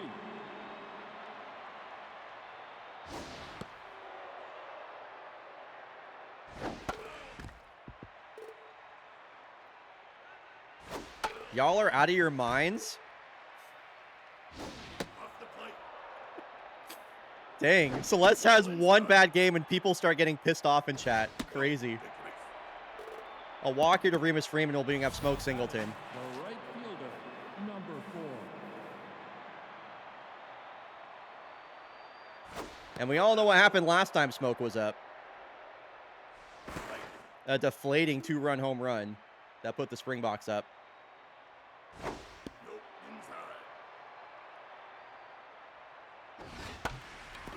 Fly ball out to left center. Takeda is going to wave off Pepper and make the catch. Run is stranded on first. Celeste, 3 runs allowed on 4 hits. Kodiaks looking for their first. Raleigh Forte going to get things started.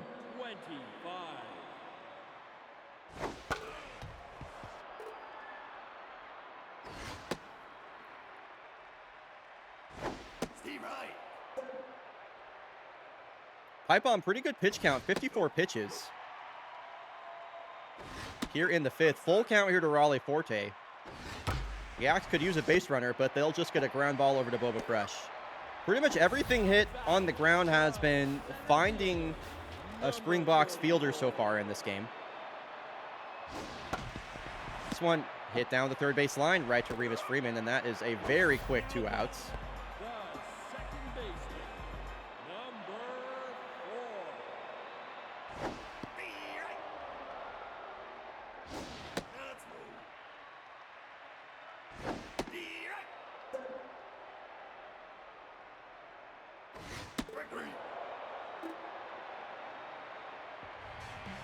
It's bad. Folks, it's bad. Folks, it's not good. Now back, It's bad. The first baseman, number 7. Now pitching, number 27. It's not good. So LeBlanc is out of this game. It's her worst start of the season. 3 runs allowed through 5. Number 8. A Smoke Singleton 2-run shot was the backbreaker. Now batting, the catcher, number 55.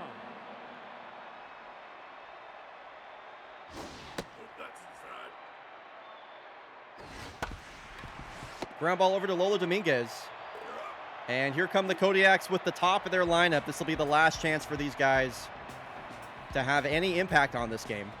Now batting, the first baseman, number Dominguez a couple of ground outs, both to Shinada over at second base.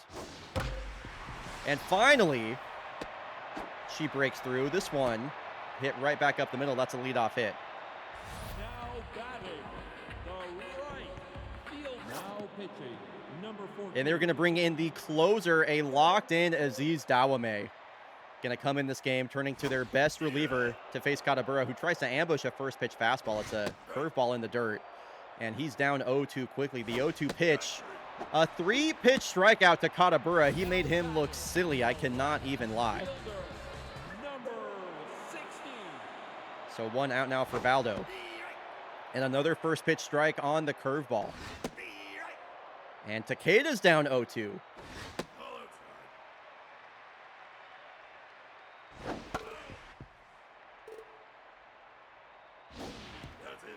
Count evens. Could be the Axe best opportunity to make something happen, and back-to-back strikeouts for the closer, Dawame. The third baseman. It's going to be down to Julie Mao in this inning. Cole Johansson will lead off at the bottom of the 7th, but it's another scoreless inning for the Kodiaks. They have scored only 1 run in their last 13 innings. The designated hitter. Yeah, Nerd Piggy, you've been crashing out. This game has been frustrating.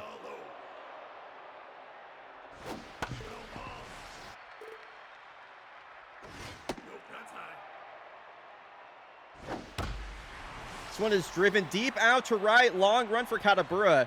Over his head and into second base goes Garland Painter. He's in there with a slide and a leadoff double here in the top of the 7th. Now batting, the center fielder. And now you number got 30. season 20 MVP batting 8th in the lineup. Springboks lineup runs deep. Steve Wright.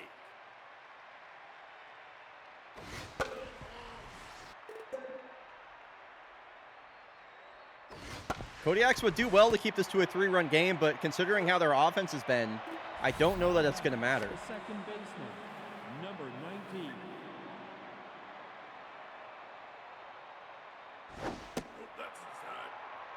So an insurance run on third base right now for Tatsuo Shinada.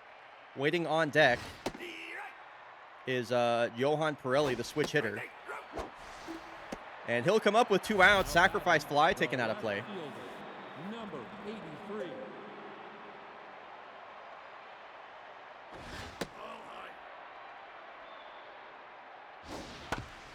Ground ball up the middle. This should be routine for Newt Gizmo, and it is. Last hope here for the Kodiaks. They have been shut out up to this point. Kola Johansson can lead off, then Goldsmith, then Forte. Unfortunately, a couple of tense batters coming up here. Kola Johansson, flare out to left field, but that's an easy play. 1 pitch, 1 out here for Dawame in the 7th. Number 95. 2 pitches, 2 outs. And this one is all but over. The catcher, number 25. Cyanide, you're acting like this is your World Series or something. I'm just mad because I'm rooting for the Kodiaks. And that'll do it. Holy shit, this game sucked. Kodiaks have lost 3 straight for the first time all season. They get blanked at home. I hate them so much, Sapphire. I really hate them. I can't believe you lost 20K on the Axe 3 times in a row, Sorbet.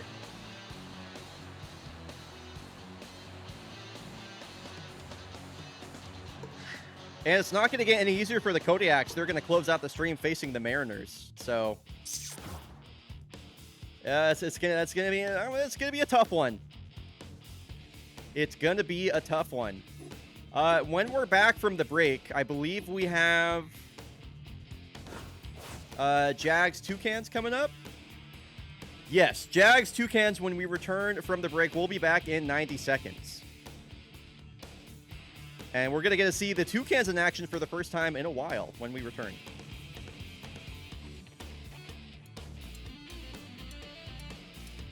I see that the Axe are truly washed. Y'all throw around words like washed when the Kodiaks still have the best record in baseball by at least 5 games. Come on. It's a slump, guys. It's okay.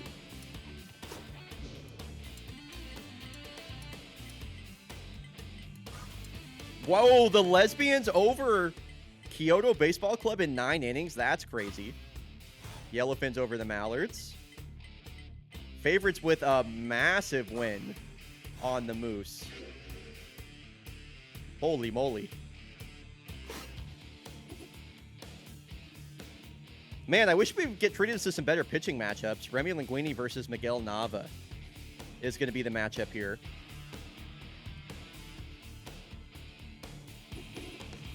Don't mess with the Yaks Crows?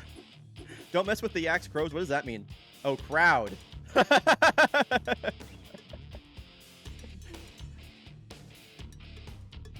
I do get a little sensitive about my Kodiaks. I'll be the first to admit. But mostly for me, it's just like... For me, it's just like... it's... I don't know. Every team has a slump. Like, it's fine. The Yaks are definitely not washed. Everything is going to be okay. They're going to make the playoffs. It just sucks. It just sucks to watch. That's for sure. Okay. All right, let's get this prediction going. First time we've seen the Toucans in a while.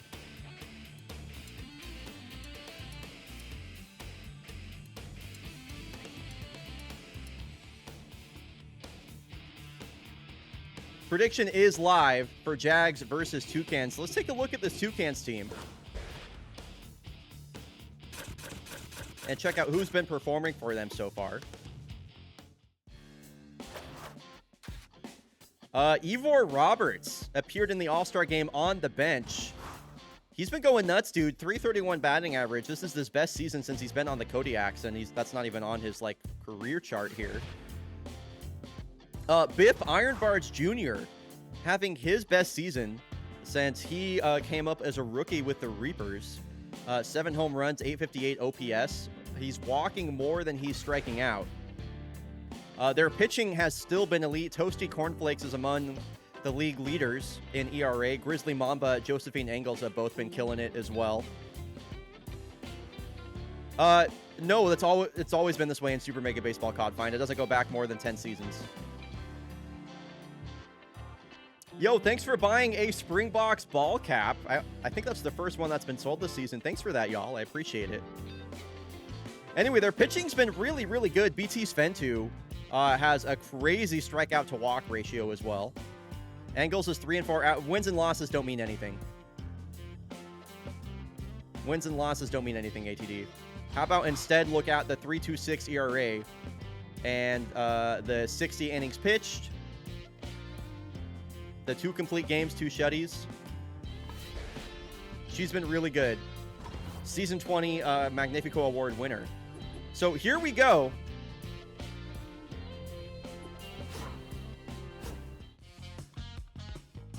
I'm saying they should get more wins with such good pitching. Gotcha. So we're headed to Canopy Hollows. If you're rooting for the Jakarta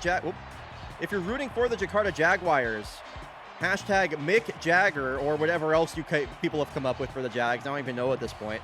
Hashtag Toucan Slam. If you're rooting for the Toucans. First time we've seen the Toucans in a long time. Number 7.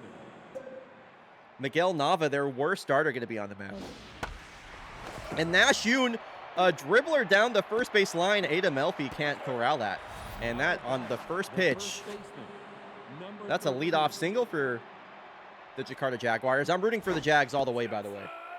I am all the way in on the Jags.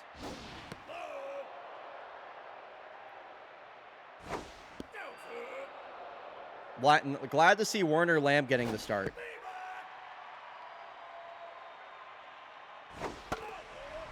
He's been really, really good off the bench. Veteran switch hitting first baseman. Driven on a line, but Ivor Roberts with the jumping catch, the all-star, making his presence known over at the hot corner. 1 out ahead of Chutney Beavertail. Interesting pitch mix for Miguel Nava. He's got that 4-seam fastball, but then 4 different off-speed pitches. This could be a double play ball.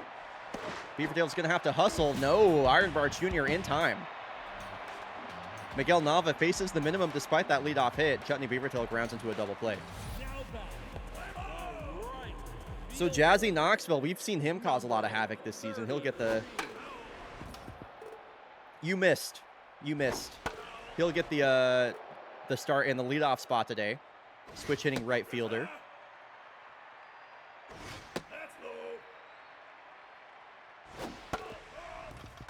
We're seeing both the worst starters for either team here. Remy Linguini versus Miguel Nava, and it's a leadoff hit right back here for the Toucans. So that'll bring up Cash Considerations, who is just having an absolute career year, as he sends a flick out to left field, and that is going to fall in front of Etiquette. A little bit of luck here for the home team, the Toucans. The first baseman, number 1. 2 on, nobody out for Ida Melfi. Just missed on that one, fouled straight back.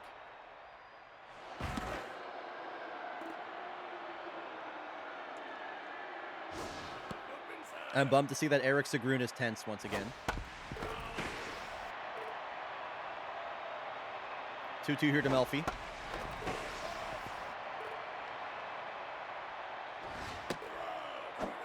Chases a fastball away. First out of the inning. But that's going to bring up Biff Ironbarge Jr. I just shouted him out before this game. RBI man activated. How about you throw pitches, Remy? How about you throw pitches, my man? Runner takes off. Here's the throw over to third, and he is gunned down at third base. Very aggressive base running there from the Toucans. Out at third is Jazzy Knoxville. And the Jags will take that all day. That is a much better situation for them. 2-2 to Ironbarge Jr.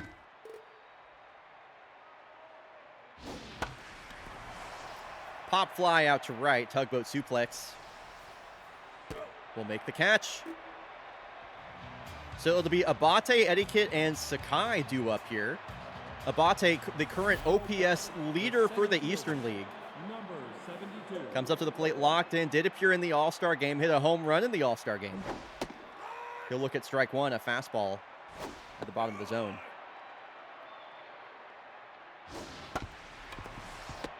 Off the end of his bat, over to the third base side, Roberts, out number 1. Now batting, the left fielder, number 37. Surely I won't watch my Jaguars get shut out again and just have like a really bad offensive showcase, right? Like that would never happen. 3-1 pitch here to Etiquette. And now the full count. Jam shot out to right field.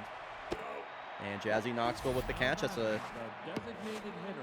relatively quick 2 outs here for Miguel Nava, trying to make it a 1-2-3 inning and face the minimum through 2. Line drive out to center. Hideyuki Sakai swings at the first pitch and gets a base hit. Now batting, the right fielder. So I was kind of hoping that Tugboat Suplex's season was taking off, but he's mojo down once again. Been a pretty tough rookie year for the right fielder. Does have 18 RBI. That's not bad at all. But the home runs aren't there. The batting average isn't there. A lot of strikeouts for Tugboat.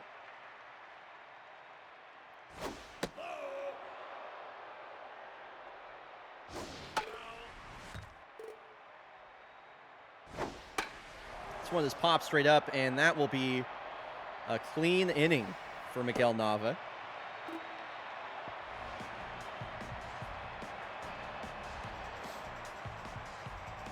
Now batting, It'll be Salvador Mancini leading off. I'm really glad they moved him down the lineup. 46. He's been so bad for so long and just absolutely killing him in that 2 spot, which is where they usually put him. Mancini, a deep drive out to dead center, and it bangs off the wall. I thought that was gone off the bat. I cannot lie, but this ballpark tends to hold things within it. And he's got a leadoff double now for Ivor Roberts, the All-Star. A 931 OPS for Roberts coming into this at-bat. Switch hitting third baseman's having a lot of success here.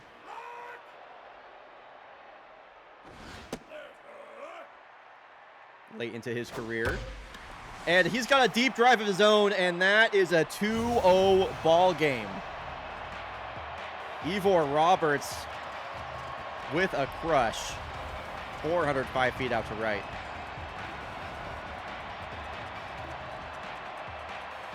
Are any teams besides the Axe? No, definitely not.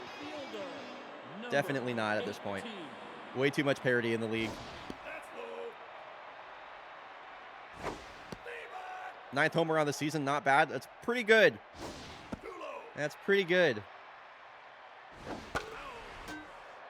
Jefferson Benson was my standout player of the first half of the season. Seems like every time he's been on coverage, he's getting hits and making things happen. And he's trying to continue that right there. He's hit 3 home runs on coverage so far this year.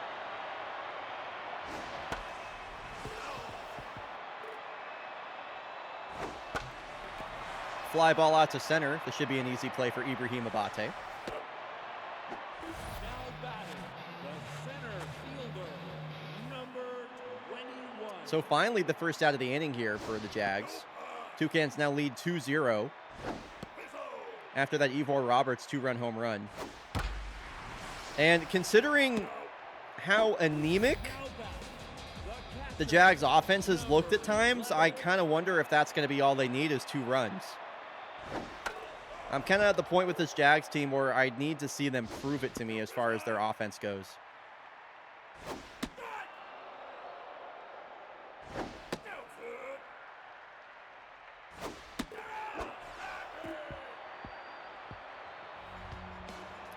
So a strikeout looking on Domingo Moreno.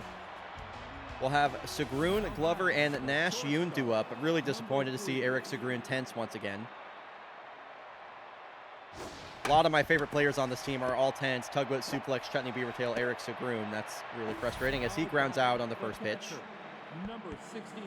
Now here is the 9-hole batter, Jerry Glover. Nash Yoon would bat next, or will bat next, I should say.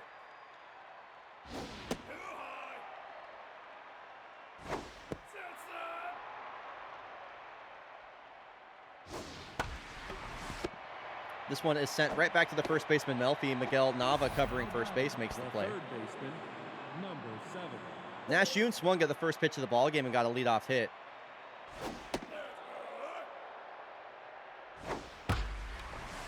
This is driven high and deep. I don't think it has enough carry on it. No, it will hang up at the warning track. And a very quick inning for Miguel Nava. It is kind of inexcusable that the Jags only have 2 runs, or 2 hits and no runs through 3. First time through the order versus a pitcher like Miguel Nava. Interesting observation, Nerd Piggy. I don't think I've ever had that thought. And another blooper for the Toucans. They find even more luck here as Jazzy Knoxville serves one just out of the reach of Werner Lamb. Batting, the second baseman, number 30.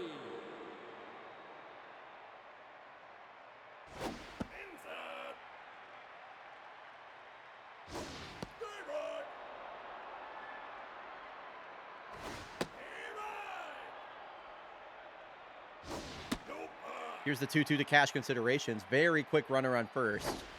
Knoxville was thrown out at third last time up, and this is almost a carbon copy of the first inning of the game. Adam Melfi once again batting with runners on first and second, nobody out. Toucans tried a double steal last time, and like I mentioned, Knoxville was thrown out at third. This one has popped up. Infield fly is called by the ump. And that'll be the first out. Now batting, the shortstop, number 12. So RBI man activated for Biff Ironbarge again. That one gets away from Jerry Glover, and both runners will advance easily. Double play taken out. And infield has to play in, which doesn't really make me feel too good here versus Biff Ironbarge Jr. A walk would load the bases. And the bases are loaded. And every team I'm rooting for is losing. Mancini, a double off the center field wall his last time up. They're going to leave in Remy Linguini. Jags have a really good bullpen. I'd like to see them go to that early here. And this is going to keep the line moving. 3rd run of the game scored for the Toucans. Mojo down for Remy Linguini. Get him out of here, dude. Get him out of the game. Patty Cakes, the lefty, is going to come in here now. It's going to turn around to Ivor Roberts. He'll bat from the left side, or from the right side now, versus lefty Patty Cakes.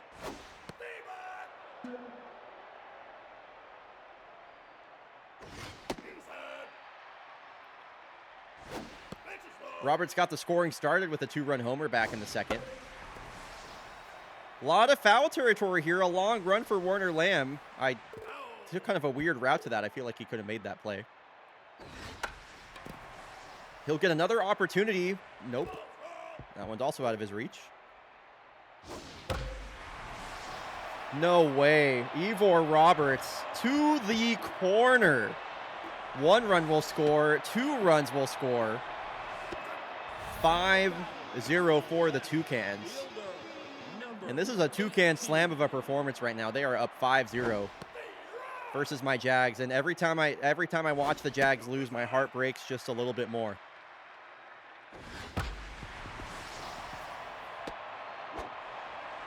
Jefferson Benson, 2-run RBI single, advancing to second on the throw. It is 7-0 Toucans. Number 21.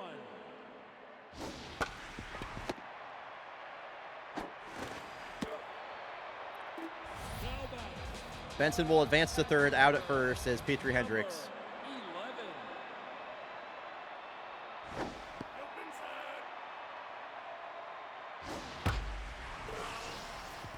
Jags fans are leaving the stadium, dude. Yeah, if thinking about mercy killing the game counts as leaving the stadium, then that, yeah, I'm mentally leaving the stadium right now.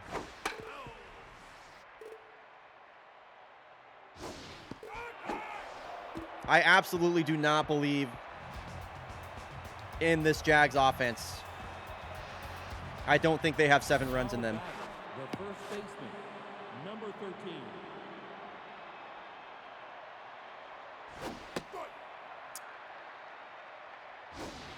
This Jags offense has to muster, like, literally anything versus Miguel Nava. Here's a leadoff single for Warner Lamb. There we go. Second baseman, There we go. number 5.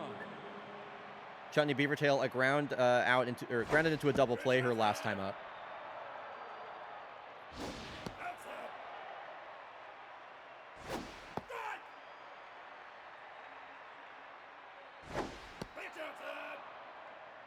And she's got a 3-1 count. Here's the offering from Nava, and she walks.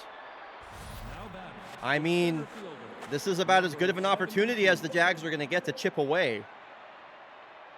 They got their best hitter at the plate with 2 on and nobody out. A 3-run home run would make this game a lot more interesting right now. Abate versus Nava. The 1-1 pitch.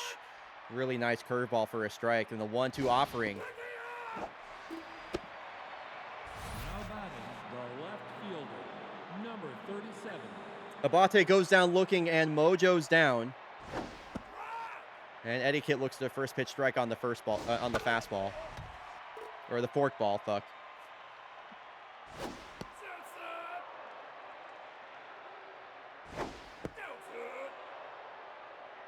And now the 2-2 to Etiquette. Now batting, the designated hitter. 2 strikeouts looking, and that one I really, like, I really don't think that was a strike. Like, I usually don't think it's a strike, but I really don't think that one was a strike. Dude, can I just pause the... I love when I quick pause and it doesn't pause it.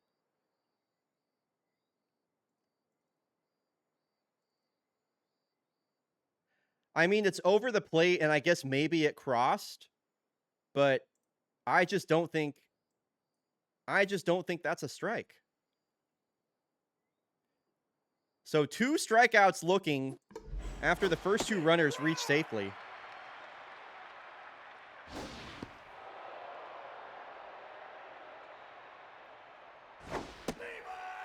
Hideyuki Sakai, a base hit his last time up. Okay, 2 hits on the day for Sakai. They're going to send the runner home, trying to get their first run of the ball game. There we go. Okay, Jags. Now batting, At least they got 1 run. number 29. So Tugboat Suplex with an RBI opportunity. He's got 18 of them so far. Mojo down for him. Come on, Tugboat.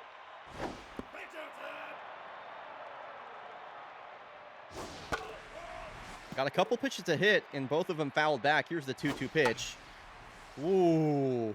somehow got his bat to a very high fastball. That one is sent into the stands. And the 2-2 once again. Count works full.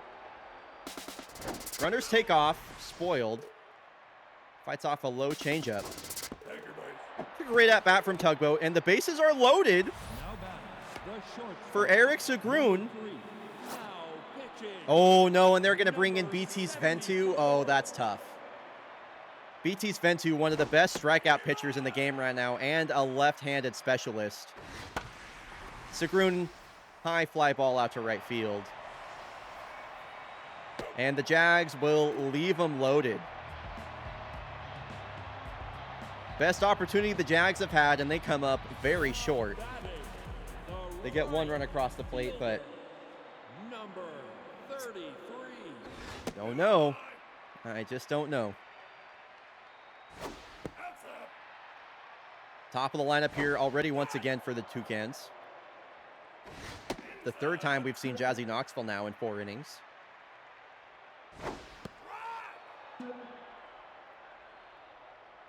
And the full count. Inside out swing. Patty Cakes covering first. Nice play. Now batting, the second baseman, number 30. Cash considerations, a deep drive out to center. This one will also bang off the wall. Abate took a little bit to come up with it, but considerations will hold up at second base. A 1-out double. Second one of those we've seen. Now batting, the first It's looking real rough for the Jags, and I'm very sad. one.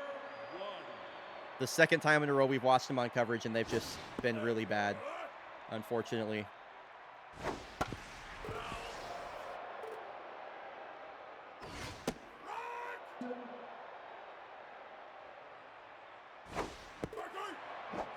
They only put up 1 run on Remy Linguini, so not Remy Linguini, on Miguel Nava, so it's just like, I don't know how you expect to win.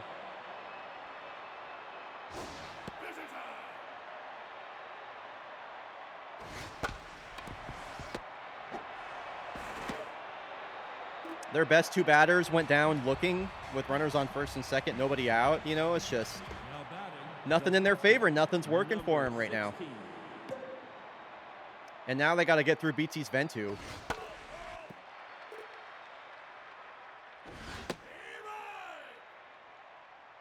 And unfortunately, most of the good batters on this team are all lefties.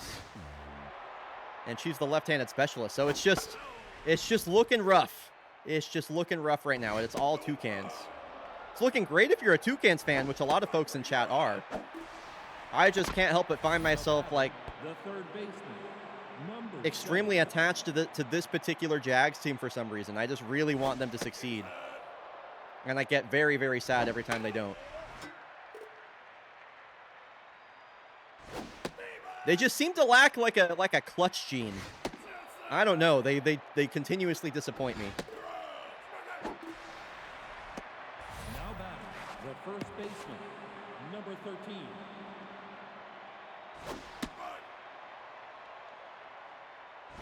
That's low.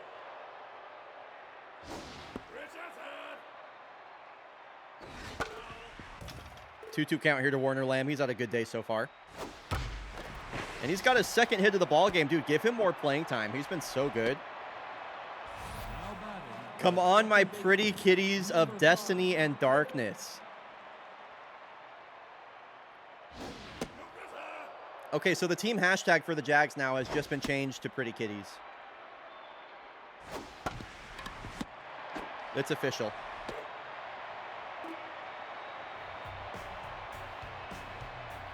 I really like that. now batting, the designated hitter, number 46. Thanks for that.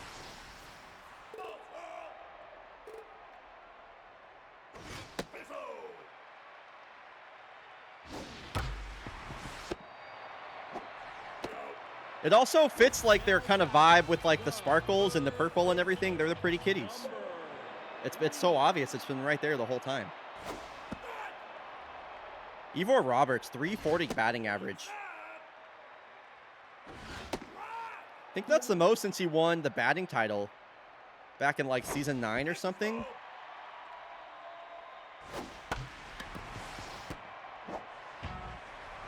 Eric Sagroon, what are you doing? Now back, the left fielder, number 18. It's about as routine of a play as you can get.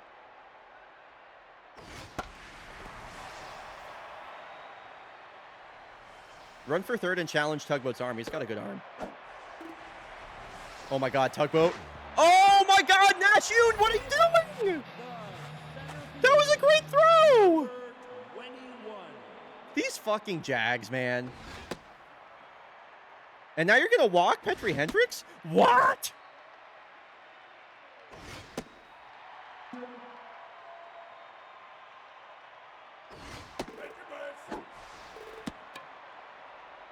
Now pitching, number 40.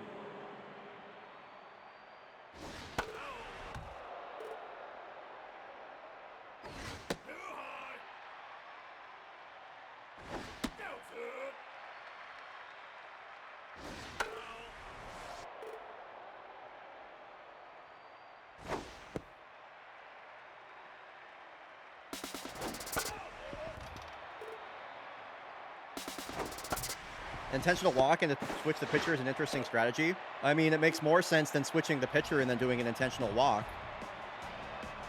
Because then you're just wasting stamina. Now back, the center fielder, number 72.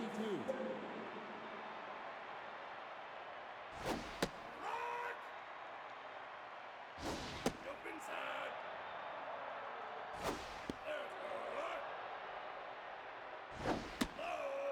3-1 pitcher to Abate.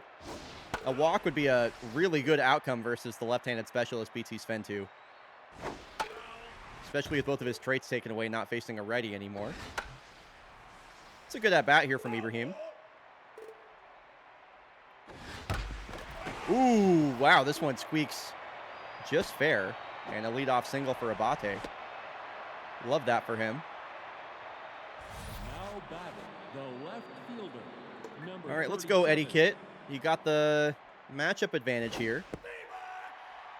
Tough strike call on the outside. Couple of base hits. Last time the Jags were in this position, they went strikeout, strikeout. For the second inning in a row, they have 2 on, nobody out. The designated And hitter, Hideyuki Sakai has 2 number hits on the day. 51.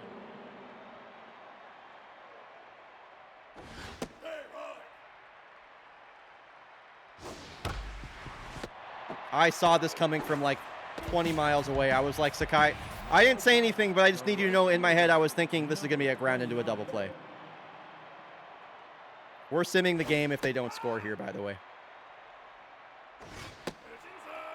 Because I don't want to watch any more of this. I'm going to be so real.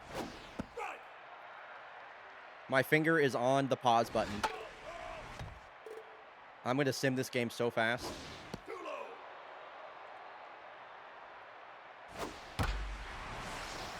Okay, we're not simming the game. Good job, Jags. Good job, Tugboat Suplex, RBI single. Love that. Number now, pitching, number Jesse Kane coming in the game now. Eric Sagroon had that throwing error in the previous inning, and he's got a base hit here. Okay. I mean, we're still down by 5, but at least like the ball's being put in play and things are happening. Now batting, the catcher, I like that. number 16. What do you got, Jerry Glover?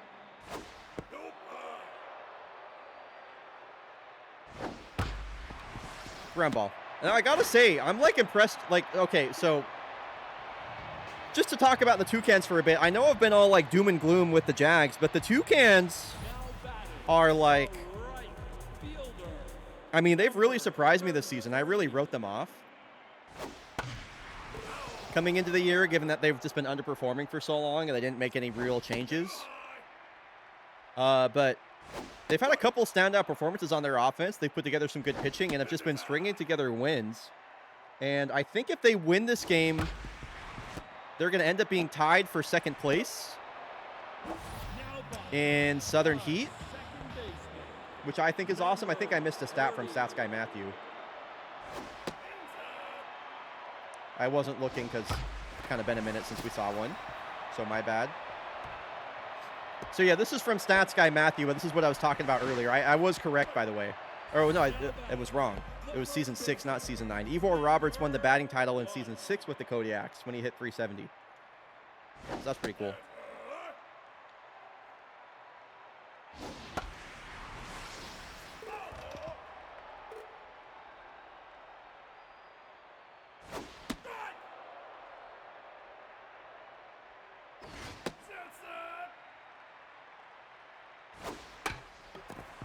Ground ball back to Luca Hull.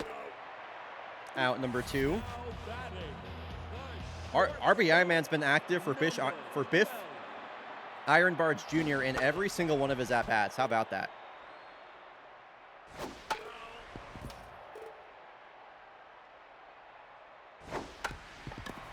Ground ball to Beaver Tail.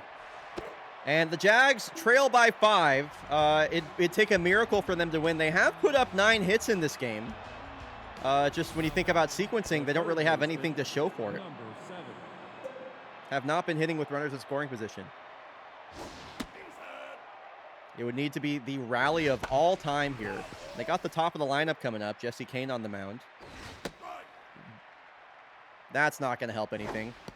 You just swung at 2 balls in a row. You fucking suck. Fuck you, Nash Yoon. Sorry, I got mad again. These Jags, man. These freaking Jags. I just want to love you, you guys. I just want to love you. Wow. Now batting, the second baseman, number 5. I have never said I'm an unbiased commentator.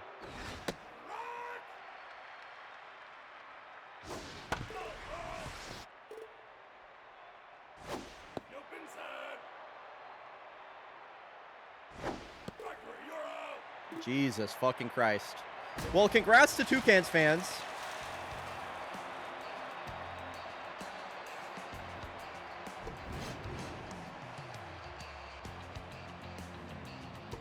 They played a great game. They played a great game.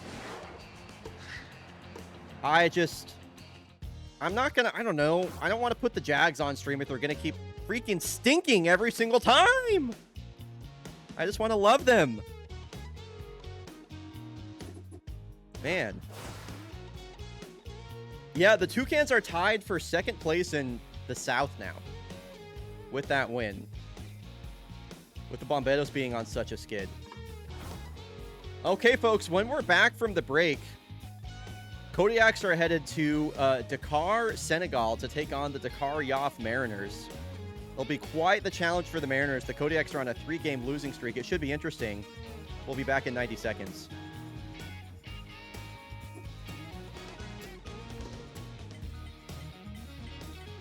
Wow, the Dogs crush the Commodores. That's tough for them in their run differential. Good win for the Voyagers. They extend their lead in the Atlantic. Engineers 9-3 over the Blowies. And Palermo loses another one to the Reapers. The Reapers have won 3 straight. And Bomberos lose another game. And the Jags. The Jags are now last place in SoCo. They've lost 5 in a row. Brother. Favorites 4-0 over the Moose. The Platypi have a 500 record and are second place in SoCo, y'all.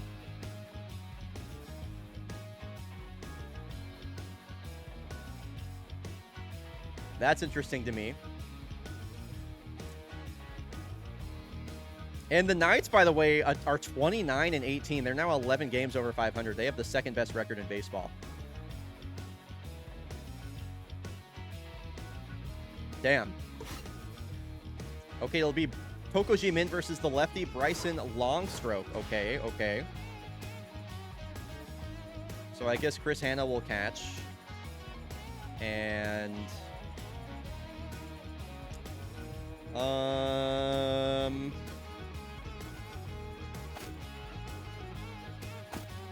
guess we'll have Titanium Rod play.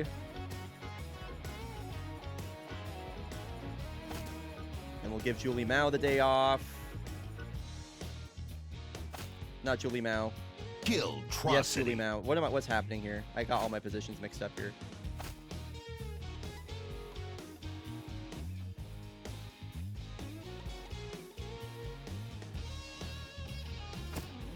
Yo, 6, thanks for the 6 months. Thanks for the 6. Here, let's get this prediction going while we're waiting. Final prediction of the day. Final game of the day. The #1 team in SoCo with their biggest challenge yet. They're taking on the Cascadia Kodiaks, who have lost 3 games in a row coming into this game. So who really knows what's going to happen? Not me. Not me. We need to lock in, bro. Yo, Flexicon, thanks for the Prime sub. All right, final game of the day. Kodiaks making the long trip down to Senegal to take on the #1 team in Southern Continental, the Mariners. And that's right, if you're rooting for the Mariners, it's #FishOn. If you're rooting for the Kodiaks, #YakAttack. If this is the first time the Kodiaks have ever lost or have lost 3 games on coverage in one stream. They've never been winless either. So Bryson Longstroke coming to the mound today. We've seen him before. Swinging out the first pitch is Dominguez, and she gives this one a ride out to center field. Whoa! First pitch swinging, Lola Dominguez. Home run number 14. I will remind everybody once again that her career high prior to this season was 8.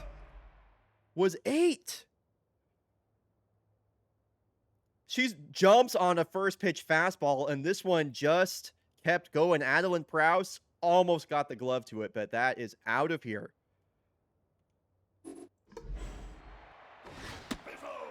Cannot believe the power stroke that Lola Dominguez has found this game. Or this season. Yeah, she never hit more than 8 home runs in a season, and now she's hit 14. Full count here to Katabura, and he'll walk. Bryson Longstroke has faced 2 batters and given up a home run and a walk. Number 60. And it's not going to get any easier.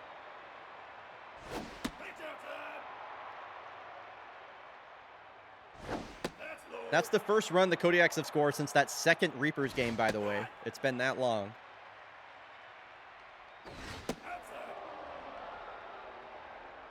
Three-one pitcher to Valdo. Woo! Fouled straight back on a 3-1 count. And Valdo with the drive out to center. Almost the same spot. That is caught at the wall. Woo! Kodiaks are looking good versus Bryson Longstroke right now, I have to say.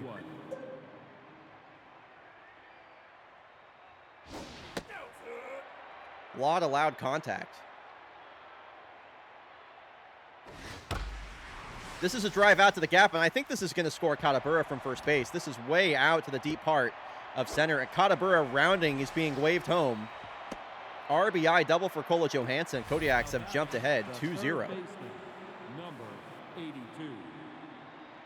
So number 82, the third baseman, Julie Mao. Yeah, Uday's an average runner at best.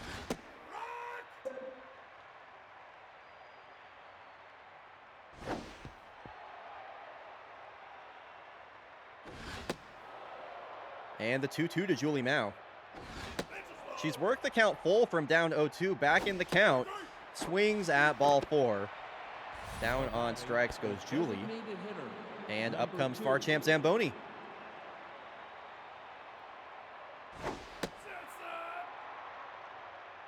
Bryson trying to go after a couple lefties here to close out the inning. Falls behind in the count again. 2-0.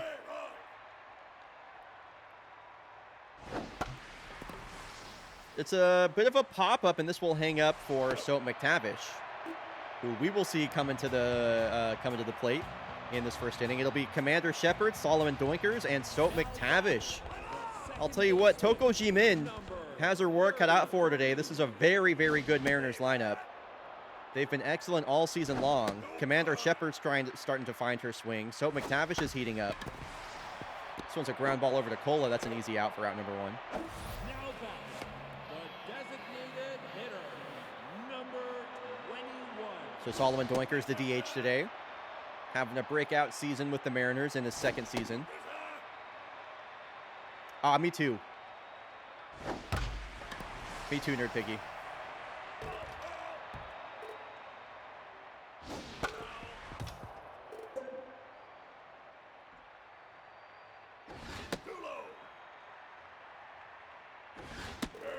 Having to share a lineup after being betrayed by Shepard is brutal.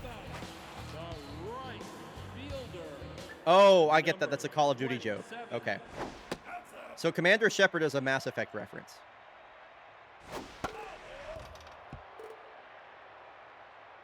One pitch here to Soap. Ball gets away from Chris Hanel.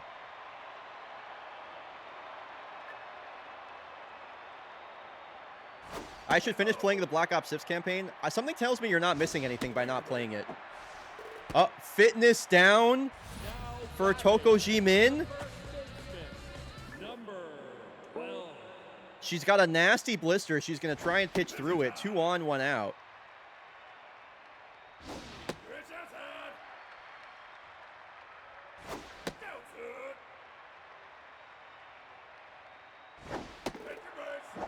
And the bases are loaded for Dom Hudson. Oh, boy. 71. Future Hall of Famer here versus Toko Jimin.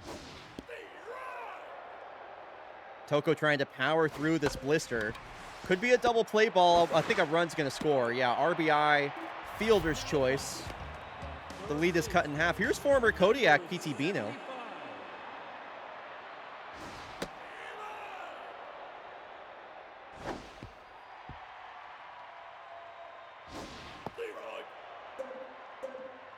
Tough out and K-Man activated. Power versus power here, so to speak. Not that PT Beanle is a power bat in any way. 2-2 pitch here to PT. Fly ball out to right. Uday has this one sized up and will make the catch. Toko works her way out of the jam despite the blister. The Mariners have a run despite not getting a hit that inning, if you can believe it. Chris Hanel is going to lead off the inning.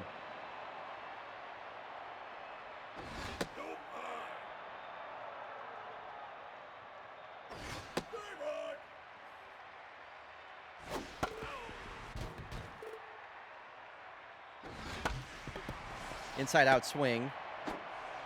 Shepard makes the easy play, out number 1. Mojo back up for Bryson. Facing the bottom of the Yaks order here. Titanium Rod waiting on deck here. Newt Gizmo has been pretty quiet.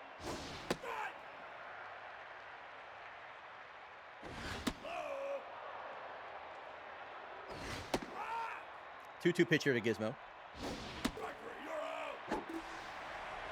Swings underneath, a high fastball for strike 3. And Titanium Rod seeing a bit more play. And a fly ball out to center will end the inning. Adeline Prowse with the catch.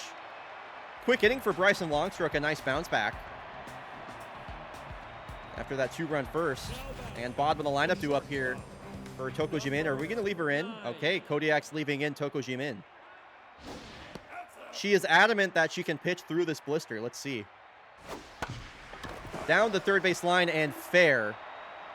Just perfectly placed out of the reach of Julie Mao. That'll be a leadoff single. Now batting, the center fielder, number 10. Very curious how long Toko's going to stay in the game. Really don't know what to expect here.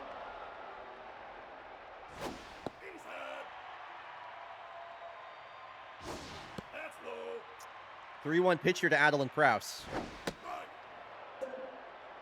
Come on, go right after her.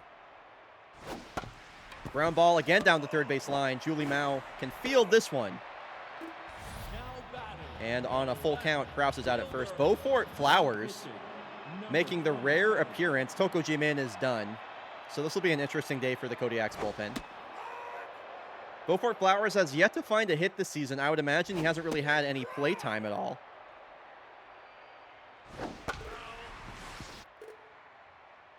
Milan Lee getting put to work for the second game in a row.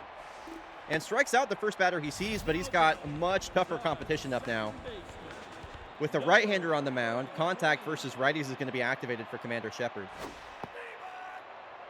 Nice first pitch strike there from Milan Lee, who mojos up. Commander Shepard gets under this one. It is carrying out to right field. Patabura will watch that one go. Commander Shepard. This is her favorite ballpark on the Citadel as she hits a 2-run blast to put the Mariners in the lead. One of the best offenses in the East has come alive. 21. Oh, let me make sure that's up to date. Yep, it is. I need to take away the channel point redemption since you can't do that anymore. The first baseman, number 40. So the Mariners have taken the lead off the Commander Shepard 2-run shot.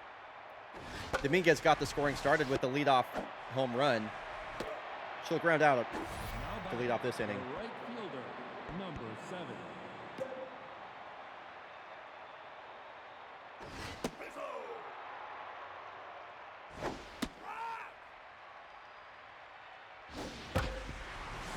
This one's hard hit up the middle. Base hit Uday Kadabura. Now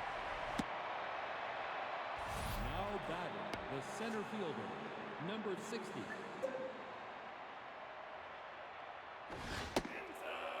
Takeda had a fly out at the warning track his last time up. Kodiaks have been seeing Bryson Longstroke pretty well, at least the top of the order has. This ball gets away from Dom Hudson and into second base goes Kadabura. Oof, late on 94 away, a bit of a strange swing from Takeda. And now the 2-2. Hard hit. Kadabura is going to get held up at third. That was a pretty good throw back in from Madeline Proud. Smart decision. Runners on the corners for Kola Johansson. Kodiaks are looking like they're going to try and clap right back here.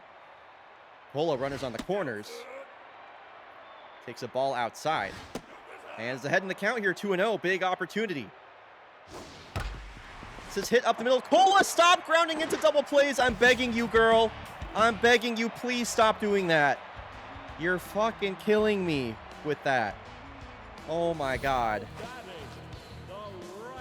Longstroke gets the ground ball and gets out of the runners on the corners jam. Mariners narrowly maintain a 1-run lead.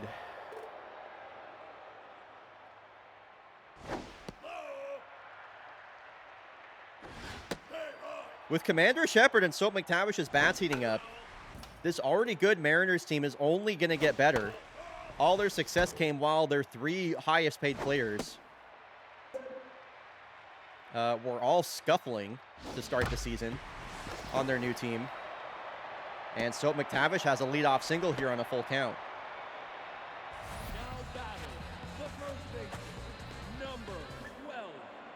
So a very fast runner on first base. I would be shocked if they don't have him try and take off here versus Chris Handel, who has an okay arm. Marge Lobrow down to her last strike. 8 home runs on the year for Marge. Milan Lee backs her up a little bit here on 2 strikes.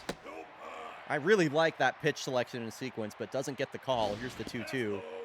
Another really good pitch. Lobrow just not biting, and the full count. Going to check in over at first with McTavish. To be the last batter that Milan Lee will face, and they're going to catch Soap McTavish stealing. Surprised he took off when Milan Lee was that concerned about him over there. And the batter at first base is like immediately replaced as Lobrow walks. Now pitching, number So Dirk Claude going to come in the game. Milan Lee only lasts an inning. Does have 1 run charge to him.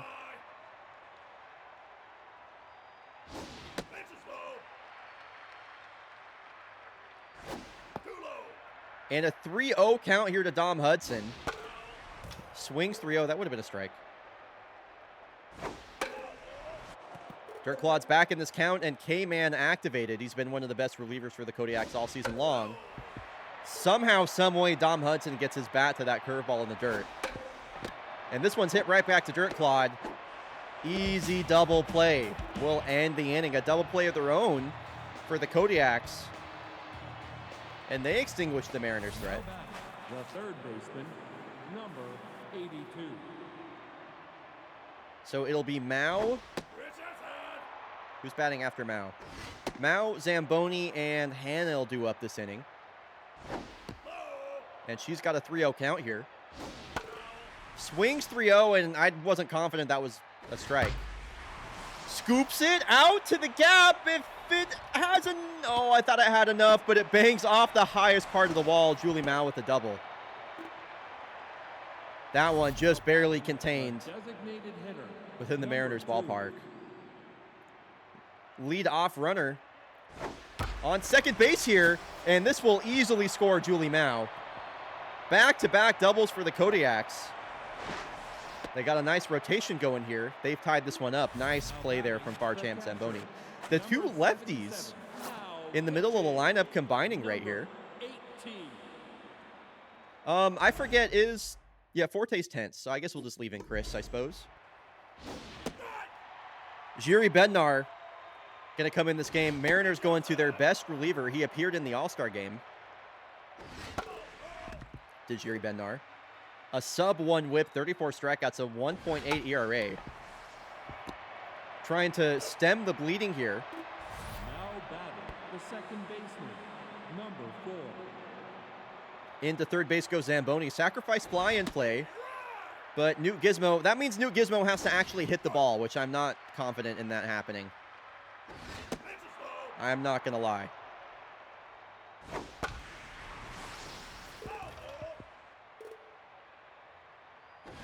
Newt Gizmo was unfortunately back to her season 20 self and sucking ass, it seems.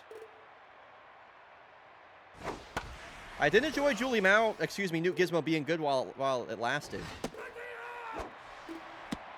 It was fun. Now batting the left fielder. So Titanium Rod, all this guy has to do, man, just get it in the grass, use your speed, get an infield single, get that run across the plate at home. No, it will be a fly ball and a routine one at that, out to center. And Adeline Prowse will make the catch, but the Kodiaks have tied it back up. We got a brand new ball game. It is 3-3. Dirk Claude will come back out on the mound to face PT Bino. Baseman, number 75. Close game between two of the best teams in baseball right here. Weak line drive over to Julie Mao for out number 1. Shortstop, number 9. I would love if Dirk Claude could, wow, 2 pitches and 2 outs for Dirk Claude, I think, or maybe close to that. 3 pitches and 2 outs, I should say. I was about to say, I love if Dirk Claude can make it through the 5th inning, and it's looking like he's going to be able to do that right now. Let's see if he goes to his patented curveball, the hammer, on 2 strikes. There it is. Prowse gets a bat to it, but Johansson with the backhand pick and throw. A very quick 1-2-3 inning for Dirk Claude, and that's going to bring up the top of the Kodiaks lineup. Now batting the first baseman, number 40.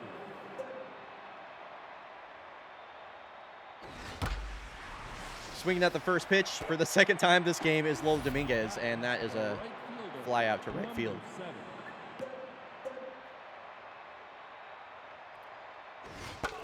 Kadabura's batting average up to .430 on the season. He's played basically every game. Chases a breaking ball away for a foul ball. And a strikeout on 99. Great setup pitch and then execution on the put away there from Jiri Bednar, as he got Kadabura to expand twice in a row there. And Bednar trying to answer back with a 1-2-3 inning of his own. He's locked in. Yo, Hannah and Catchy? Oh my Stocking up the gosh. fun. We've loved watching the streams. That's so cute. Less than What the 3. hell? Y'all are awesome. Now batting Thanks for buying all that fake baseball merch. That's so cool. 15. Heck yeah, y'all. Stocking up the fam. We love watching the streams. Now batting Thank you so much, Hannah. Thank you so much, Catchy. Glad you got that Bush Rangers tee as well.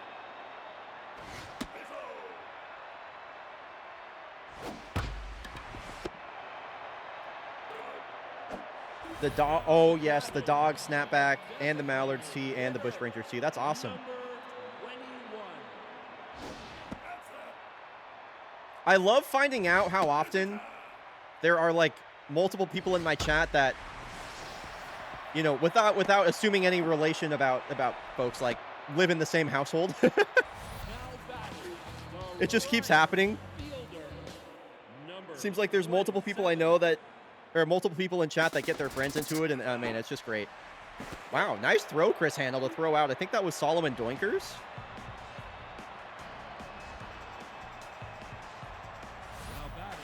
the shortstop, number 21.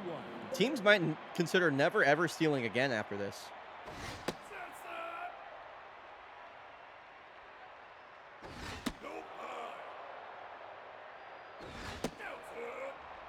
The lesbians got a Bush Rangers tee. That's pretty awesome.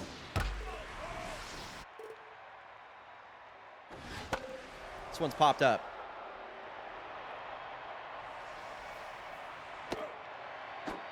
Cole Johansson, a pop out on a full count. So this is the part of the lineup that did damage and got the Kodiaks back in this game. Julie Mao and Farcham Zamboni combined with back-to-back doubles. And a 3-1 pitch here to Julie. Chases a ball below the zone on a 3-1 count and will ground out. Now batting, the designated hitter, number 2. Jerry Bednar looking pretty effective right now in this relief role. And that's a great play from Madeline Prowse with the sliding catch to steal a hit away from Farcham Zamboni. Boy, this is a tight game. Bottom of the 6th, we're tied up. And Soap McTavish is at the plate here versus Dirt Clod. This could really go either way right now.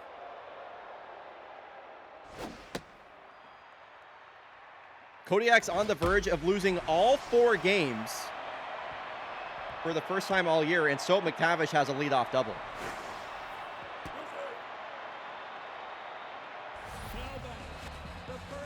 Now for Marge Lowbrow, who has 2 walks on the day, and that's enough for Dirt Clod. Kodiak's going to their bullpen once again and bringing in we're seeing the 2 best relievers from the Kodiaks here in Dirt Clod and Crouch Kick.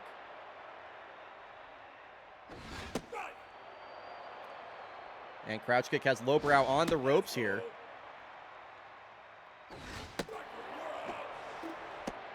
First strikeout of the day for Marge. And a crucial first out here for the Yaks. Definitely grateful to see Dom Hudson mojo down, especially with the pressure being as high as it is. That affects his mojo more heavily. And into third base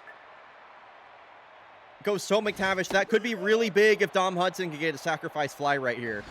Could be a game-changing stolen base from Soap McTavish. Here's the 2-2 to Dom. And the full count to Dom Hudson from Crouch Kick. Oh, it's a perfect slider. Dom Hudson is caught window shopping. And the Kodiaks might get out of this inning after a Soap McTavish leadoff hit. Or leadoff double. Tough out activated here for P.T. Beanil. Mojo up for Crouch Kick. Wow, that is a fastball that is called a ball high.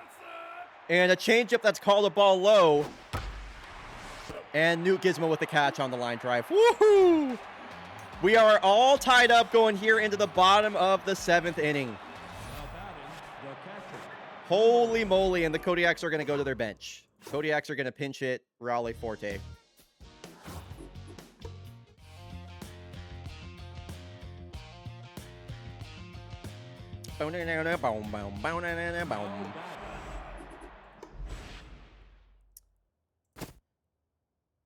Now batting, number 25.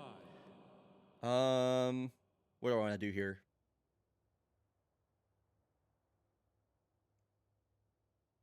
I think I'm also going to... We'll see what they do with their pitching. If they leave in Jerry Bednar, which they probably will, I think I might also bring in Jordan Pepper. I think I'm actually just going to do that. Or I'll give Titanium Rod a shot. I don't know. Maybe he'll surprise me.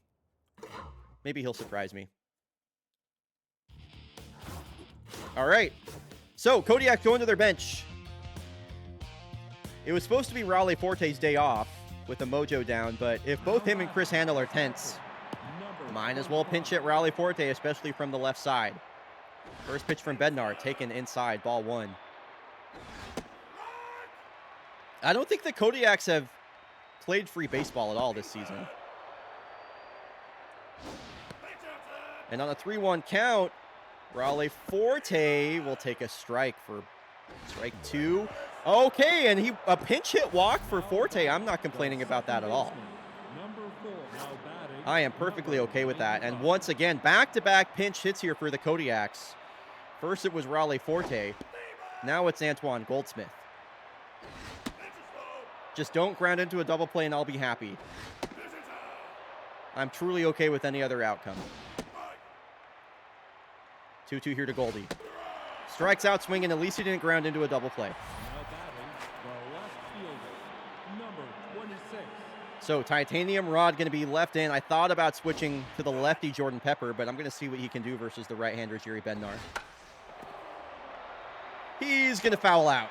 Okay. Lola Dominguez swung at the first pitch she saw and hit a home run. And for the third time this game, she swings at the first pitch and is out. Come on, girls. Like take a pitch. I don't know.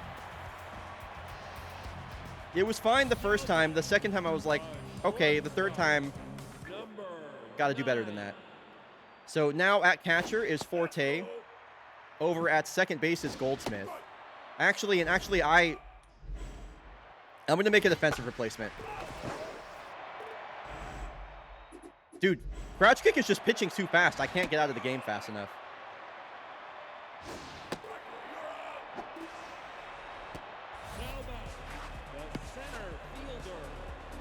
All right, maybe I'll leave in Goldie. I don't know. I don't like Goldie at second base. I'm really worried about having Goldsmith at second base. It's kind of a liability.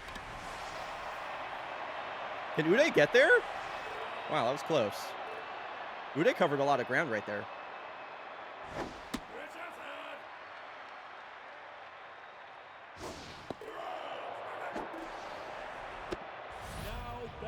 So a nice strikeout there from Crouch Kick, and Beaufort Flowers would have to get his first. Never mind. Sloan Lawson going to do a pinch hit here, and we've seen Sloan Lawson do some crazy things. She broke up the no-hitter bid that Angela Boulevard had earlier this season. This one's just going to be a ground ball over to Cola. And we got free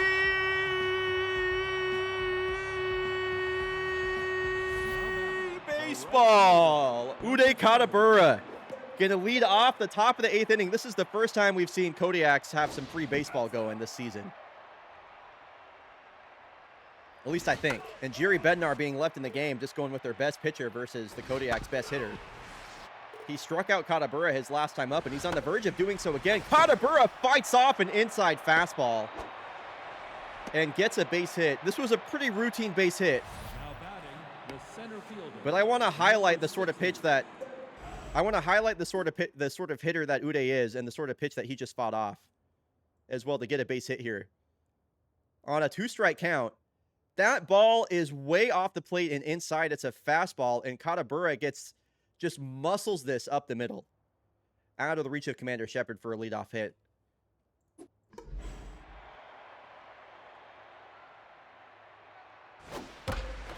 And Takeda jumps on the first pitch and sends a drive out to right field. So the Kodiaks getting to work early. Number 21. Here in the top of the 8th, and I just need Cole Johansson to not ground into a double play. That's it. Here's the 2-0 to Cola, leaving in Jerry Bednar. He's thrown over 56 pitches.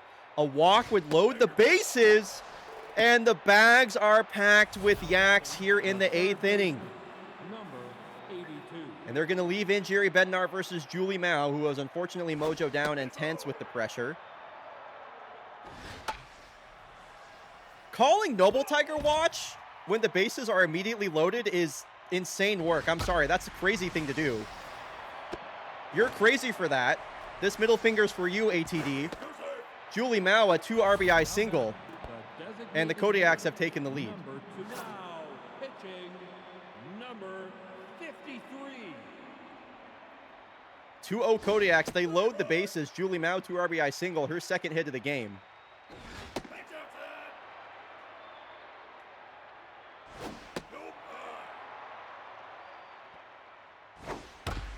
This one's hit on the ground. This should be a double play ball.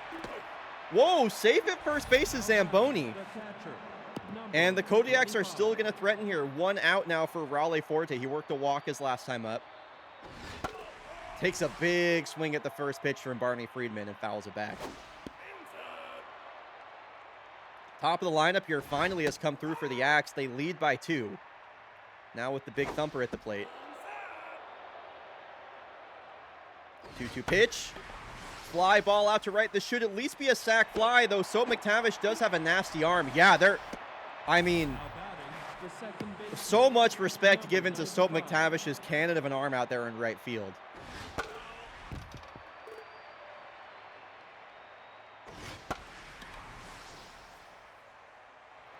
And that will end the inning, but not before the Kodiaks put up a crooked number.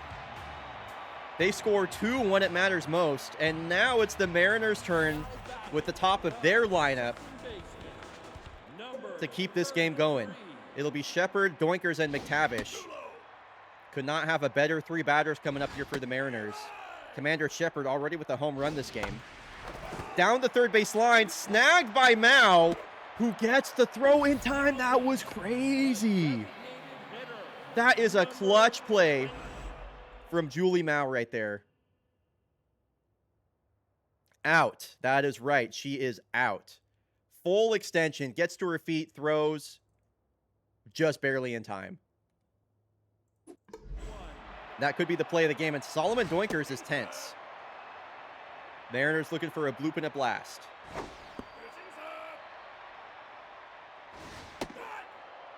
Doinkers worked his way ahead in the count so far. Here's the 2-1 offering. Another ball hit to Julie Mao. Crouch kick got Doinkers to chase. And Soap McTavish is the last hope for the Mariners to keep things going here.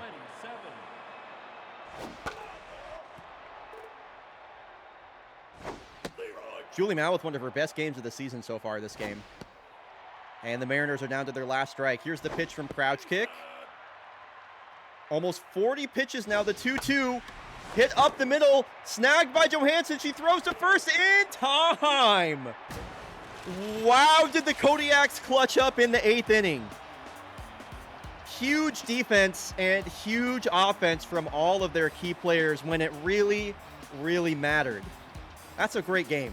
And full respect to the Mariners. I have to say, I have been a Mariners doubter the whole season long. And they just proved that they can go toe-to-toe with the Kodiaks, so who can't they beat? I mean, like, they're for real. They are for real. Full respect to the Mariners.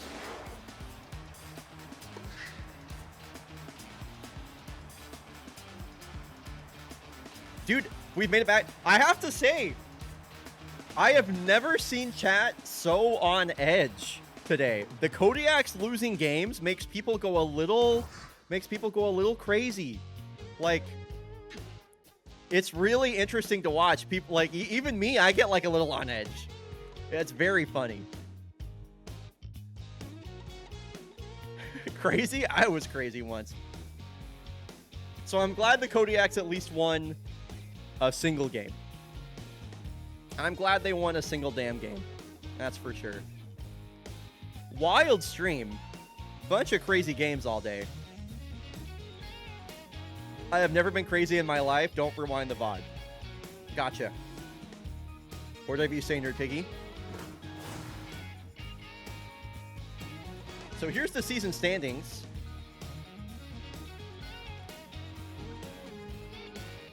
I need to take a look at my tentative schedule for Friday's broadcast. Because I feel like we got to see the Knights somehow next time. We got to get the Knights on coverage. Are the Knights playing? Do the Knights have any interesting matchups? They're playing the Commies. Right, I wanted to do Knights Commies, but the Kodiaks are playing the Commies next time.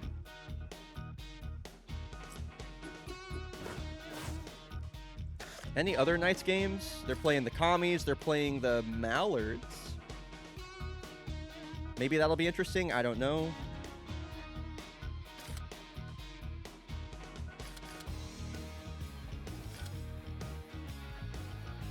Man.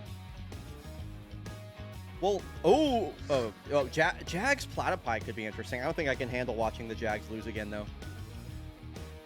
Platypi looking kind of good is the crazy part to me. Dogs are good now, are they?